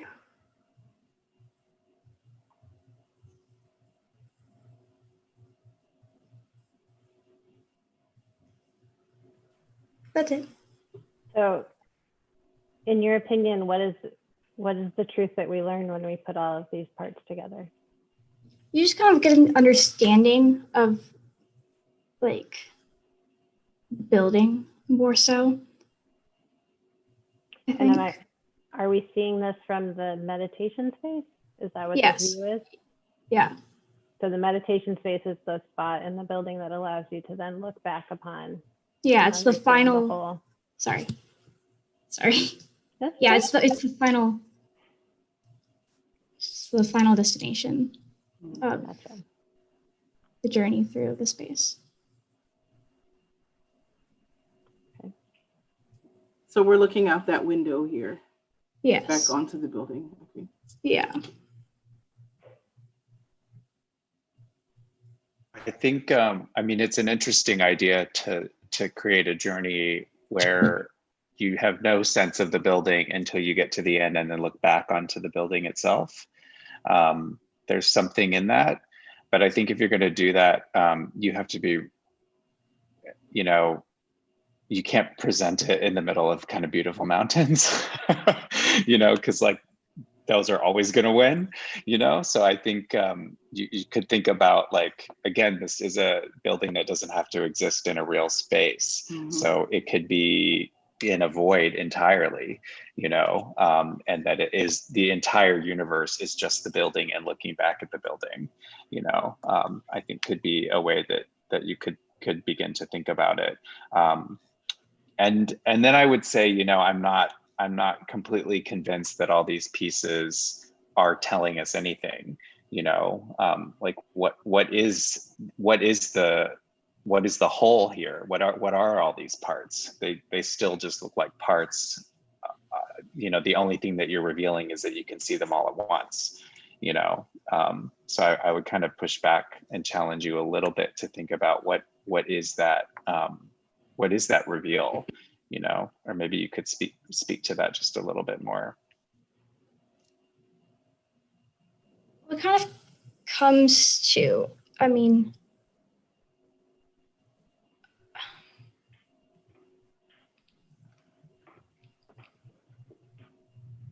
you familiar with the term Gestalt? So the term Gestalt means the idea that the sum of the parts are greater than the whole, right? Mhm. So that you can take each individual piece and they're one thing, but when you group them together, they become this thing that is more than all of them together, right? So I don't know what a good example is. Feel free, anyone, to throw out a good example of Gestalt. But really, our walls and windows and rooms and light are individual pieces, but when you put them together well in a design element, it becomes this beautiful space, right? So the Gestalt of all of these things together become this beautiful space. So I think what your project sort of aimed for was the idea that these individual bits and rooms became something larger, but I think what Michael's saying is there is no larger right now. So I think to end this project, that needed started to be clear from the beginning, and it feels a little bit like you kind of created each of these rooms, but you never created the bigger whole within which they would all become. Like, there is no elephant, right? And the story started with an elephant and looked at how it was, the trunk or the hoof or other parts. So I think that in order to successfully execute this project, you first need an elephant, and then you need to take all of its parts and examine them each for their individual beauty, and then put them back together. Okay, I see what you're saying. Yeah. Yeah, I think like yours is one of the few projects with the challenge that you set up for yourself, where it didn't have to be linear. By making it linear, you kind of set yourself maybe up with a little bit of a trap. Like one just idea is to bend these into a circle or into a loop, so that and then the center of that loop is the elephant, and when you're up in the elephant, you can look down at the circle. That's not solving much, but the idea that's core to your project means that this journey does not have to be linear. It's more about an exploration and maybe looping back on itself and seeing more and more of the pieces as you move through.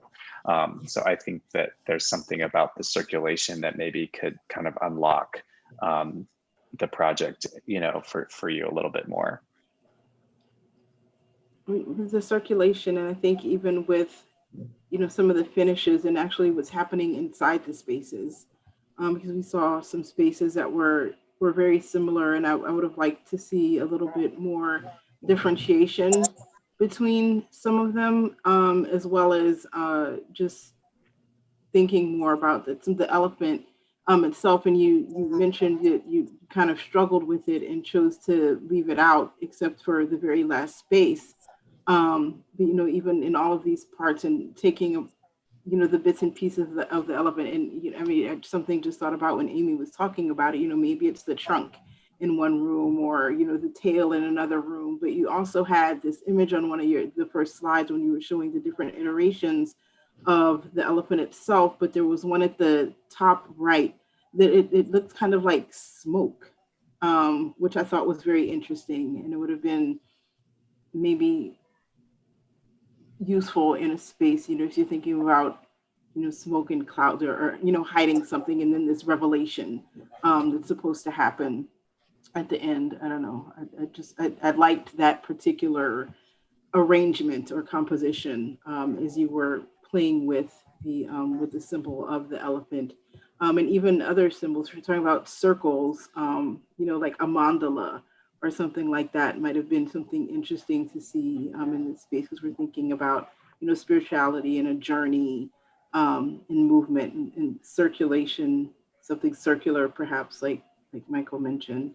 So I think there were some other choices that might have helped you to get at, this endpoint that for you was very clear, but didn't quite, make it in the arrangement of the spaces and their finishing.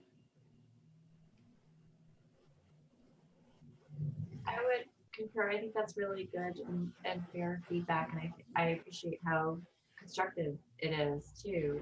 I think that this is all information, Sinclair, you can take and apply towards this project, but also towards your process in the future. I appreciate the clarity of the thesis that you've maintained throughout the project, and I would sort of at that testing point, then the thesis is clear about the sum of the parts, right? The gestalt, as Amy's rightfully referring you to, but that what is the truth, what needs to be learned. So if you're mapping that to a journey, it seems like when we have the opportunity to put it all back together, it's not necessarily exterior of the containers that define the journey that you went through to get to where you are. It might be a fantastic, like, unknown sliver of continuity where we can actually see the whole circulation path just from this one view. But as you were on that, it seemed like that those openings were just slivers of the environment, right? And so sort of what is the truth that you're learning to discover, putting it all together? Yes. What is the elephant? I think, or if it's one of those things where you find that your desire for the path becomes something different than the original intent, it's also okay to let your design process carry you to a different place that makes the experience of the interior better. Mm-hmm. So if you're fighting very hard against a parameter that you set up initially, it's okay to come back and modify that in the process. I would take that with you as you move on, like in the future, like if the thesis becomes the prohibitive piece of information and you're the source of that information, I think you can work to change that and modify that to really get through and distill what's important to you and what you think is worth exploring. Like, where do you want to put your time and what do you want to study? It's almost every studio is actually scripted in a way that you can transform it into your own personal study for something else, applied through the lens of memory palace or a bathhouse or whatever you encounter in the future. So I think that you need to make sure you carry that with you when you go through. So remember that there are some things that make sense to change and some things that should remain, but that you can kind of get through either way. So yeah, sometimes when you are fighting uphill against something, there's a reason that you can't come up with a good design solution, and it's okay to say, maybe this whole premise isn't right, and I need to sort of rethink that. And that's what, Allison is good to talk to about that kind of thing, because she can help you say, well, this is what you're fighting against. Maybe let's not fight this battle. Let's find a different one that has a more clear answer. Right, and it could be as simple as turning this camera view around and seeing the room that you're in. So I'm pretty sure you made a pretty great room. So that's sort of the loss if I was in there. And Michael's right, you can't compete against mountains. Hal Box actually said that. Hal Box was a UT, his previous dean, a prolific designer and builder. And he sat down and he said, I was talking to him about his work one day, and he said, my greatest failure as an architect, I worked my entire life. I designed at all different kinds of scales, all different kinds of buildings. I could never make anything as beautiful as a tree. And he's like, I could never do it. And he was both frustrated and humbled by the experience of it, but he knew what he was up against, basically, is what he was trying to say. And so I think that when you do encounter that, the site was proposed as something that was merely an aid to your interior experience. So let's make sure you use it that way too, and you don't overpower that easily. So, okay, sorry, I'm supposed to be a timekeeper. No more talking from me. Let's move on to our last project. I certainly don't want to run out of time. Kennedy, if you want to take over sharing, that would be great. Thank you. Thank you, Sinclair. One sec.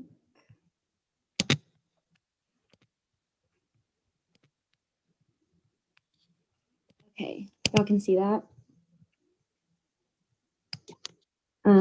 All right, so I'm Kennedy. I'm a second year interior design student, and my area of study was Sweden.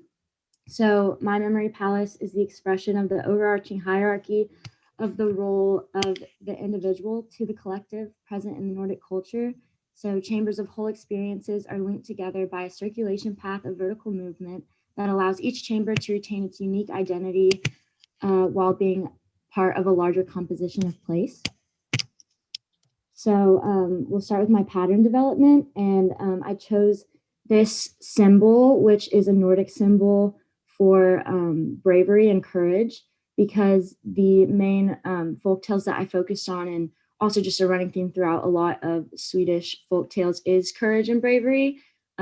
Specifically, the ones that I focused on usually had some sort of princess or maiden going on a journey, usually following instruction or guidance from a random person that they come across, that they have to trust and bravely follow those instructions and guidance to go on this journey and have a happily ever after, usually with a prince or something in the end. So I started with this symbol, and I developed it into my 2D pattern just on Photoshop, and then developed it into the 3D pattern, and then further developed it so that it created more shade and shadows throughout. And then here you can see how that is applied to the individual containers before they were all put together. The first row is just photoshopped on just to see how it looked at different scales and such. And then the second row was just me playing with the scale and putting it in Rhino as a 3D model and applying it, and also extruding it. And you can just see the variation in the different scales there and playing with the thickness and things. And here's an example of the way that my pattern breaks the light in one of my chambers. I hope this video works because I know some of the other ones weren't working. You can see it right now, right? Yeah. So this is just how the light moves throughout the chamber at different times of day. And then we moved on to our speculative section development. So in section only, just arranging all of the individual containers into a whole building or memory palace. Here in the first one, you can see how the light interacts. And then the second one, I added in some vertical circulation, which I later changed. So we'll get to there though. Here are the first plans that I made, derived right from the section, sort of working backwards. And here is the plan analysis through diagramming. So this first diagram on the left shows the openness of the containers. So the darker shaded areas are more enclosed and usually let in less light. So those are areas of movement and circulation usually. And then the lighter areas are more open and let in more light. And then the colorful diagram in the middle shows the different speeds. So the darker colors shows faster areas of movement and transition, and then the lighter ones show more still areas or areas of slower movement where you're looking at art, artifacts, or reading and such. And then the last diagram just shows where light enters through the containers. And then these were the first sections that I developed. And you can see in this plan the circulation, how on the left you enter, and as in the folk tales, the maidens are usually guided by instructions. My memory palace guides the occupant throughout and like sequentially through these containers. So first through this entrance, down, and you'll see how it moves from above ground to below ground and up in later slides. But you move in through the left and you come through this container into this courtyard, and then you keep moving to the right. And here are the newer sections. So you can see how that circulation works vertically now. You start on ground level, move down to a subterranean level. You have a moment of choice between choosing this staircase or this staircase, but they both go to the same place anyways. And this container is also the art container where you can look at paintings of folklore. They have a lot of mythical creatures and things in Swedish folklore, so that's where you can look at that. And then you move up again back to ground level into the courtyard that's behind this container, and through this larger reading room. Then you go up even further into the final meditation space. It's very open and light. And here are the plans that show some of the materiality of that, moving from level 1, the subterranean level, up to level 4, the final meditation space. Here are my color and material palettes, as well as the occupation table. I stuck with very neutral tones, concrete, some light wood. I really liked the marbles, white marble and black marble that are throughout, and then there's some stone outside on the ground. So this is the first container. It's the entrance container, and it's solely just an area of movement. You can see my pattern is on a very small scale in this container, and I also played a lot with thickness and how cutting through the ceiling casted these shadows onto the wall that contrasts with the large window that lets in a lot of light. And then you move down, and this is the underground container, and the pattern in here is also on a small scale, and it lines up with the ground plane and lets in that light that projects onto the wall at different times of day. This is the courtyard that you move into next when you go back up and emerge back into the light onto this ground level.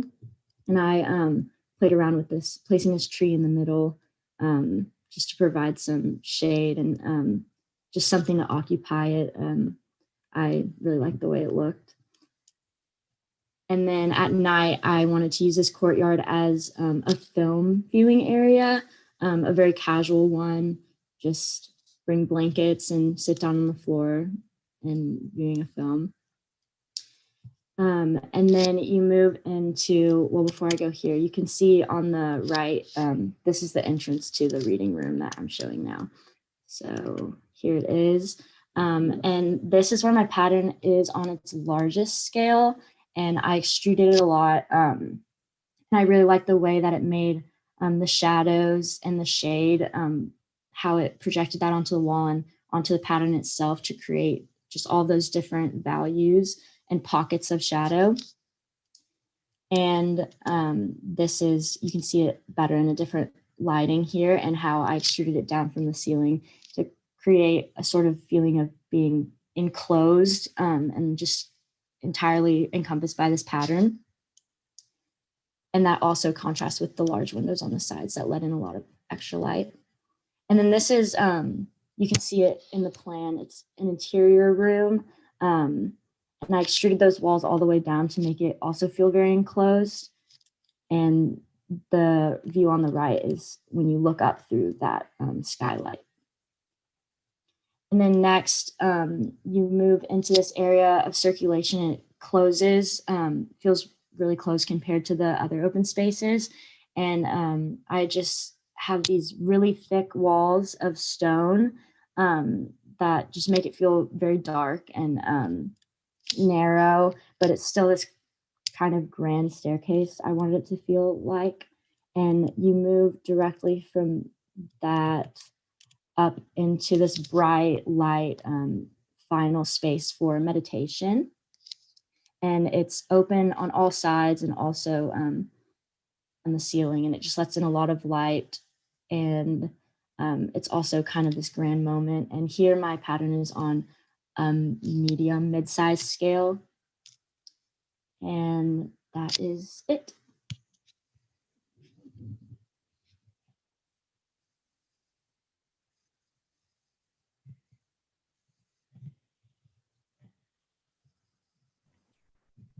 All right, I'll jump in.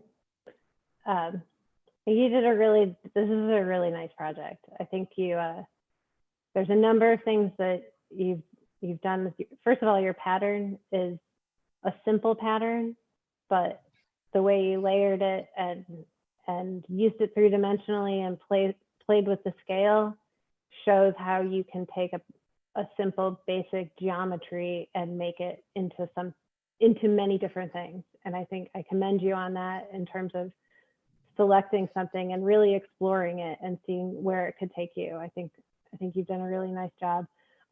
I do also very much like the way your continuity of materials. I think of the projects I've seen, this project has variety of spaces, but still design continuity. And I think you did that in part, obviously through the way you chose your pattern and you repeated it, but the repetition and variation of that pattern, but also by choosing a more limited material palette and being selected and careful about how you applied it from one space to the next. I think those couple moves really allowed the sort of all of these very different spaces to merge together, but allow you to really have this interesting progression through from each room, inside and outside. And good job. And you picked up some of the things that we talked about with some of the other years, your scale figures, your choice of perspectives. I think you did a really nice job with all of those elements. Thank you.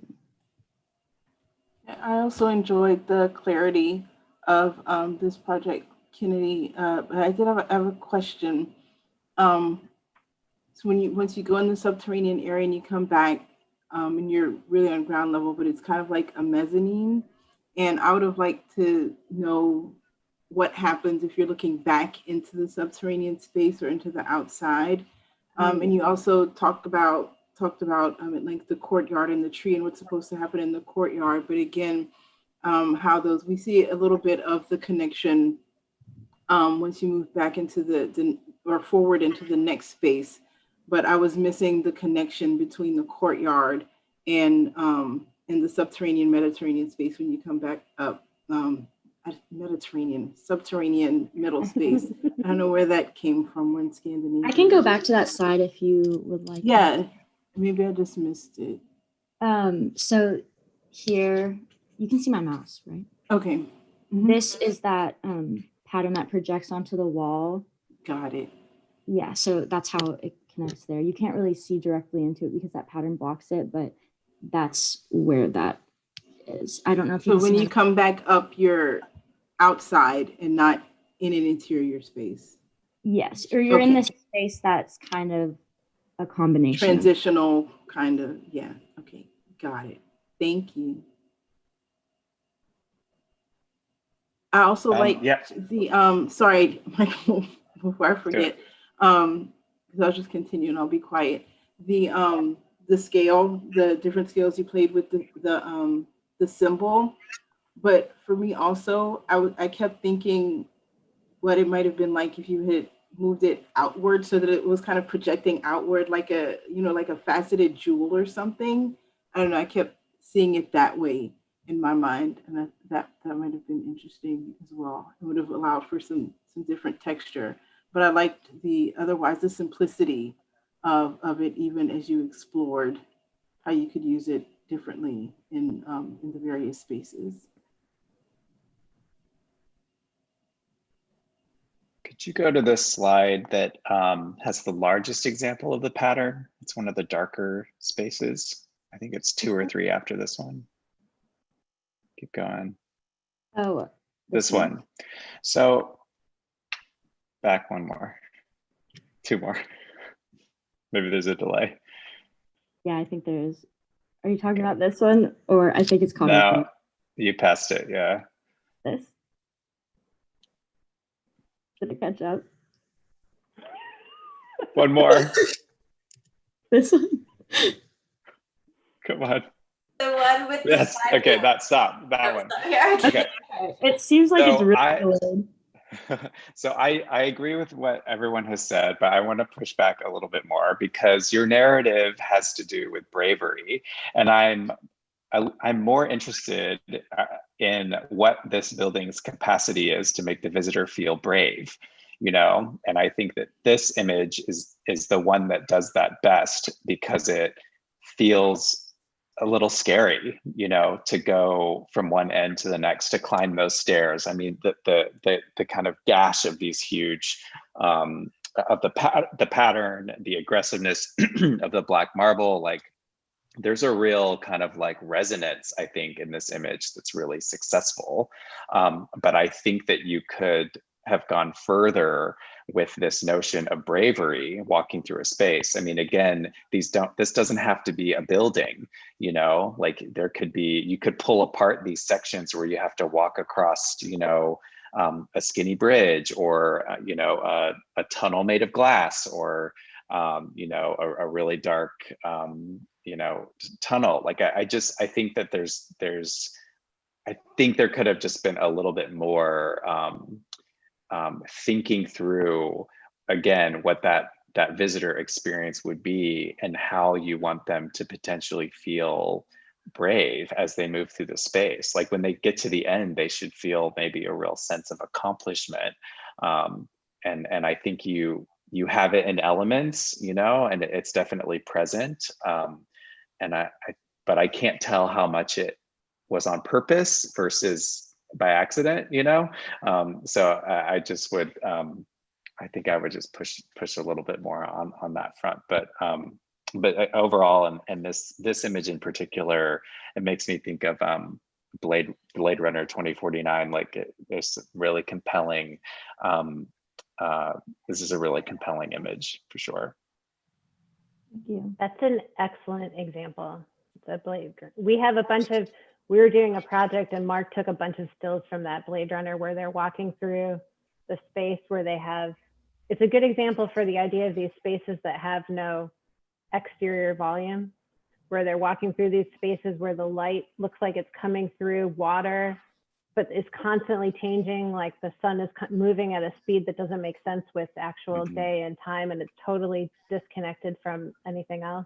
The other reference I was thinking about was, and this had to do with what you said, Tara, like Jean Nouvel's buildings, where he takes these incredible patterns and he works them into a roof or a facade or the structure. I think that's sort of in this project, sort of your next step of taking you've done it in some of these spaces, and this space in particular is the one you've done it in, but actually making it, how much does that pattern become the building and become this, or become the, like Michael said, the element that makes you brave in some way, you know, the netting of it or something to that effect. But I think that's a good reference for your pattern making and the way you're dealing with light and shadows. I think that that image you showed us, the video at the beginning where you talked about how the shadows then cast on the curved surface. And I think that's an important for all of you guys, the idea it's not just about creating a pattern, and it's not just about passing light through that pattern, but it's also what that pattern lands on. Like, what's the canvas? How does the canvas receive the light? How does the canvas receive the shadow? And how does that enhance and play with the screen itself? Because those are, all of those pieces together are what actually creates the space within which you exist.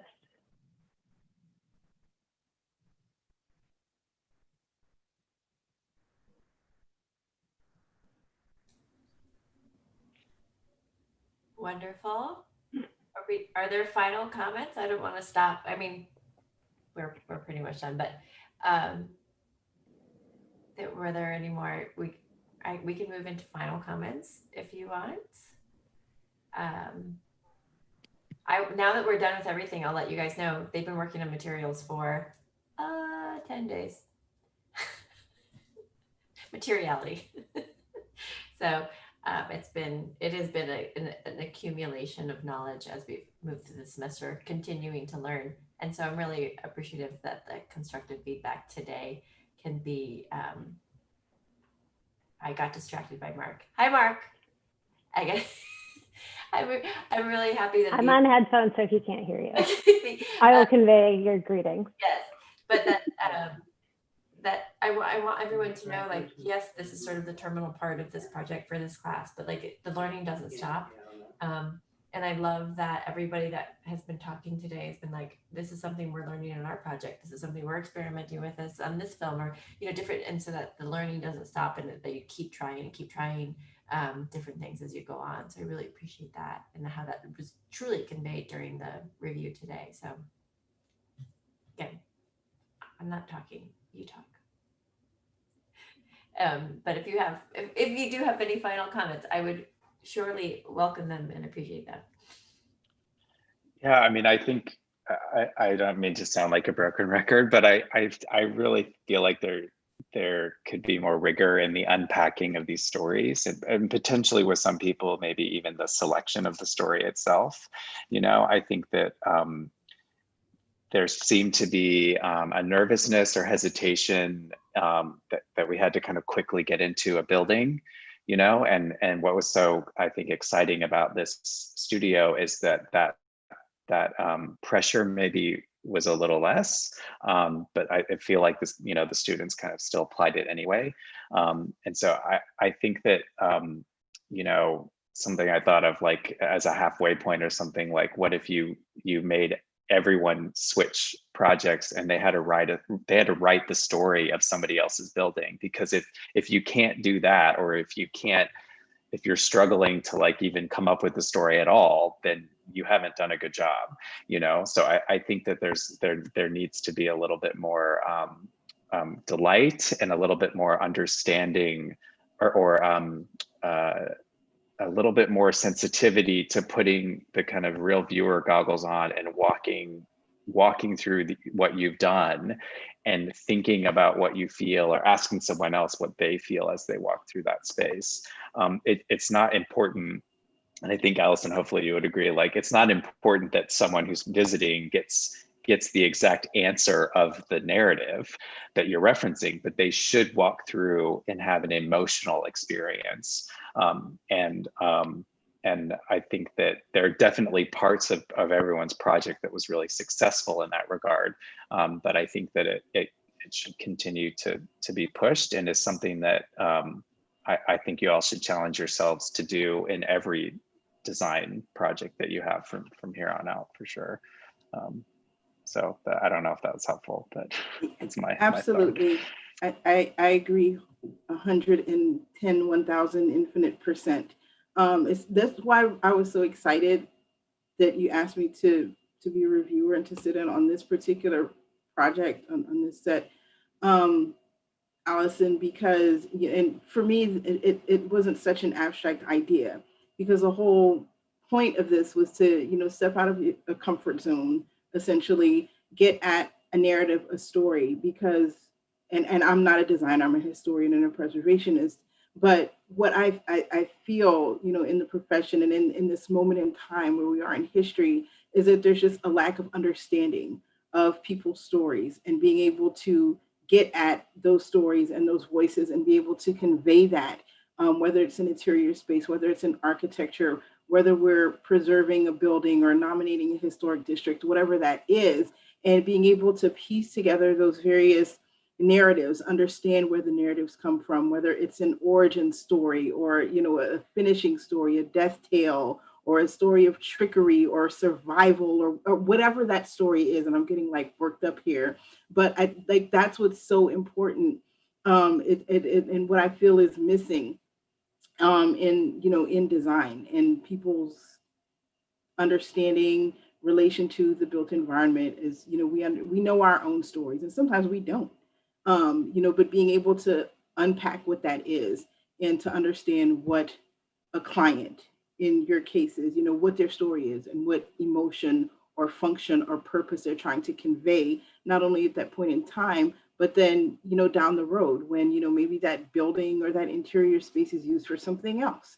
And really being able to understand those narratives and to be able to share those stories and those experiences is important. So. Yeah, I totally agree. I mean, I'm excited just listening to you speak. Like you're absolutely right. Like, I mean, I think this is why David Heyman says like architects are liars, But if you look at the positive way of that, it's architects and designers are storytellers, And there's no question that if you can walk into a room and tell a good story about your design, you will get the job, like that is ultimately what it's all about. I mean, they're going to assume you can deliver on the technical. They're going to assume that you can check all the boxes of the program. It's the narrative that wins, and so I just loved hearing all that.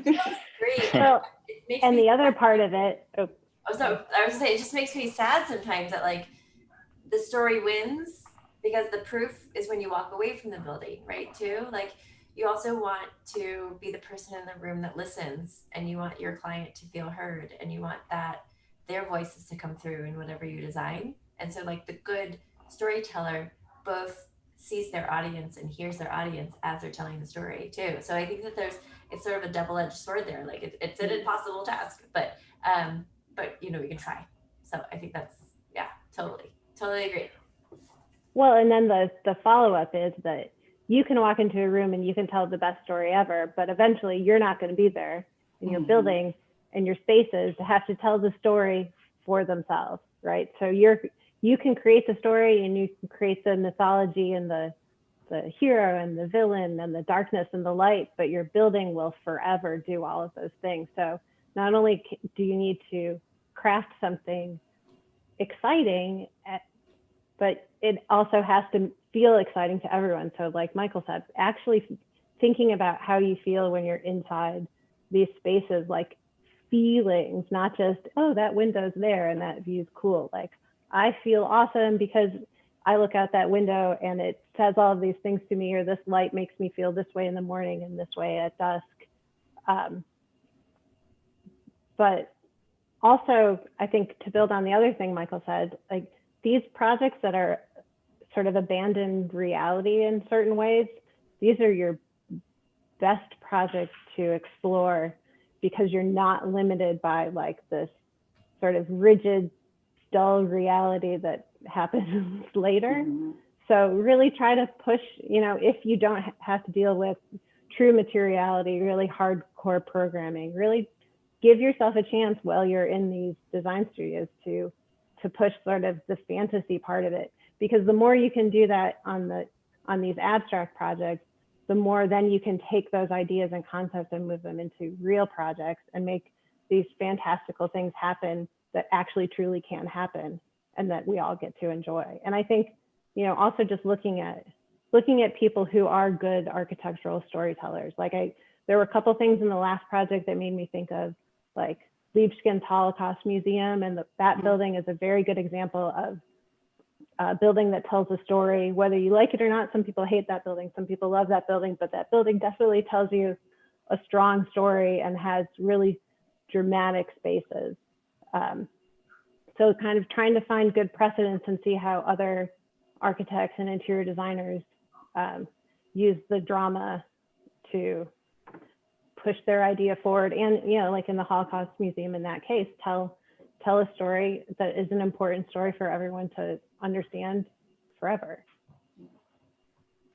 Yeah, and I think that you do, especially that's a great example, a dark one, but that the feeling of is actually indirectly transferred to whoever goes through there. Like you actually feel sadness. You don't have to read any placards to feel sadness. The Holocaust Museum, like the inverse feeling of that would be like sort of the difference of going to the Kimball versus going to the Modern, right? So you go to the Kimball, the art's just okay, but you go and you feel good when you're in the building. You feel like you're in a place that there's a warmth There's like a literal warmth that you feel just walking through. And if we go to the modern, it's a super impressive structure. It's well laid out. The art's amazing, but you feel cold. And so like there's something about that, how the building will transmit a feeling and make you react to that. And you don't need a story about how the building's based on the body of a swan or whatever they say it modern. You know, it is that thing that then does create, that is the sense of the memory palace, right? That's what we don't remember, like dimensions of walls. We remember how we felt when we were with them. So and like now that you've done this studio and these exercises, as we are allowed to move more through public spaces, I mean, this is where you should be sort of cataloging for yourself how different spaces make you feel, how different materials make you feel, and how then you can use those in your own work. So this is just the beginning of the like crazy encyclopedia we're all supposed to have in our heads that we can draw from for any project to be created at a moment's notice. It's super easy. Super easy. Like, just tell me what you think. Just first off, what's your first idea? Like, no, don't get me. The first idea is a bad idea. Well, thank you. We certainly kept you long enough, but thank you so much. It's so good to see you. For real, for real. We just really value your feedback and all of your input. Tara, you have to do more reviews. Right? Thank you. You. You know, I mean, obviously I don't have the design technical capabilities, but this was good. I enjoyed it. Thanks for having me. All of your viewpoints were so spot on and helpful and useful for everybody too. But thank you for your time. We hope we come back in this continent soon, Michael. Who knows? You let us know. Keep in touch with us about where we can see work when it finally comes back. Like I'm supposed to go to Israel in January to finish up. So we'll see. Yeah. Be on the lookout for it. So yeah. And if anybody wants to see any of Amy's work, you've done the Houndstooth here. You did, right? Yes, at MLK and something on the east side. So Amy's done a lot of work. Amy and I've worked in Austin as well. You don't have to go up to Dallas to experience her handiwork either. So, and we hope to see you soon here too. So, thank you, reviewers. If I can have class stick around for just a couple minutes. We have just some cleanup stuff, super boring stuff, but I'm going to stop our live feed. But thank you. All right, thanks everybody. Bye. Thanks, Allison. It was fun. Good to see you, Michael. You too.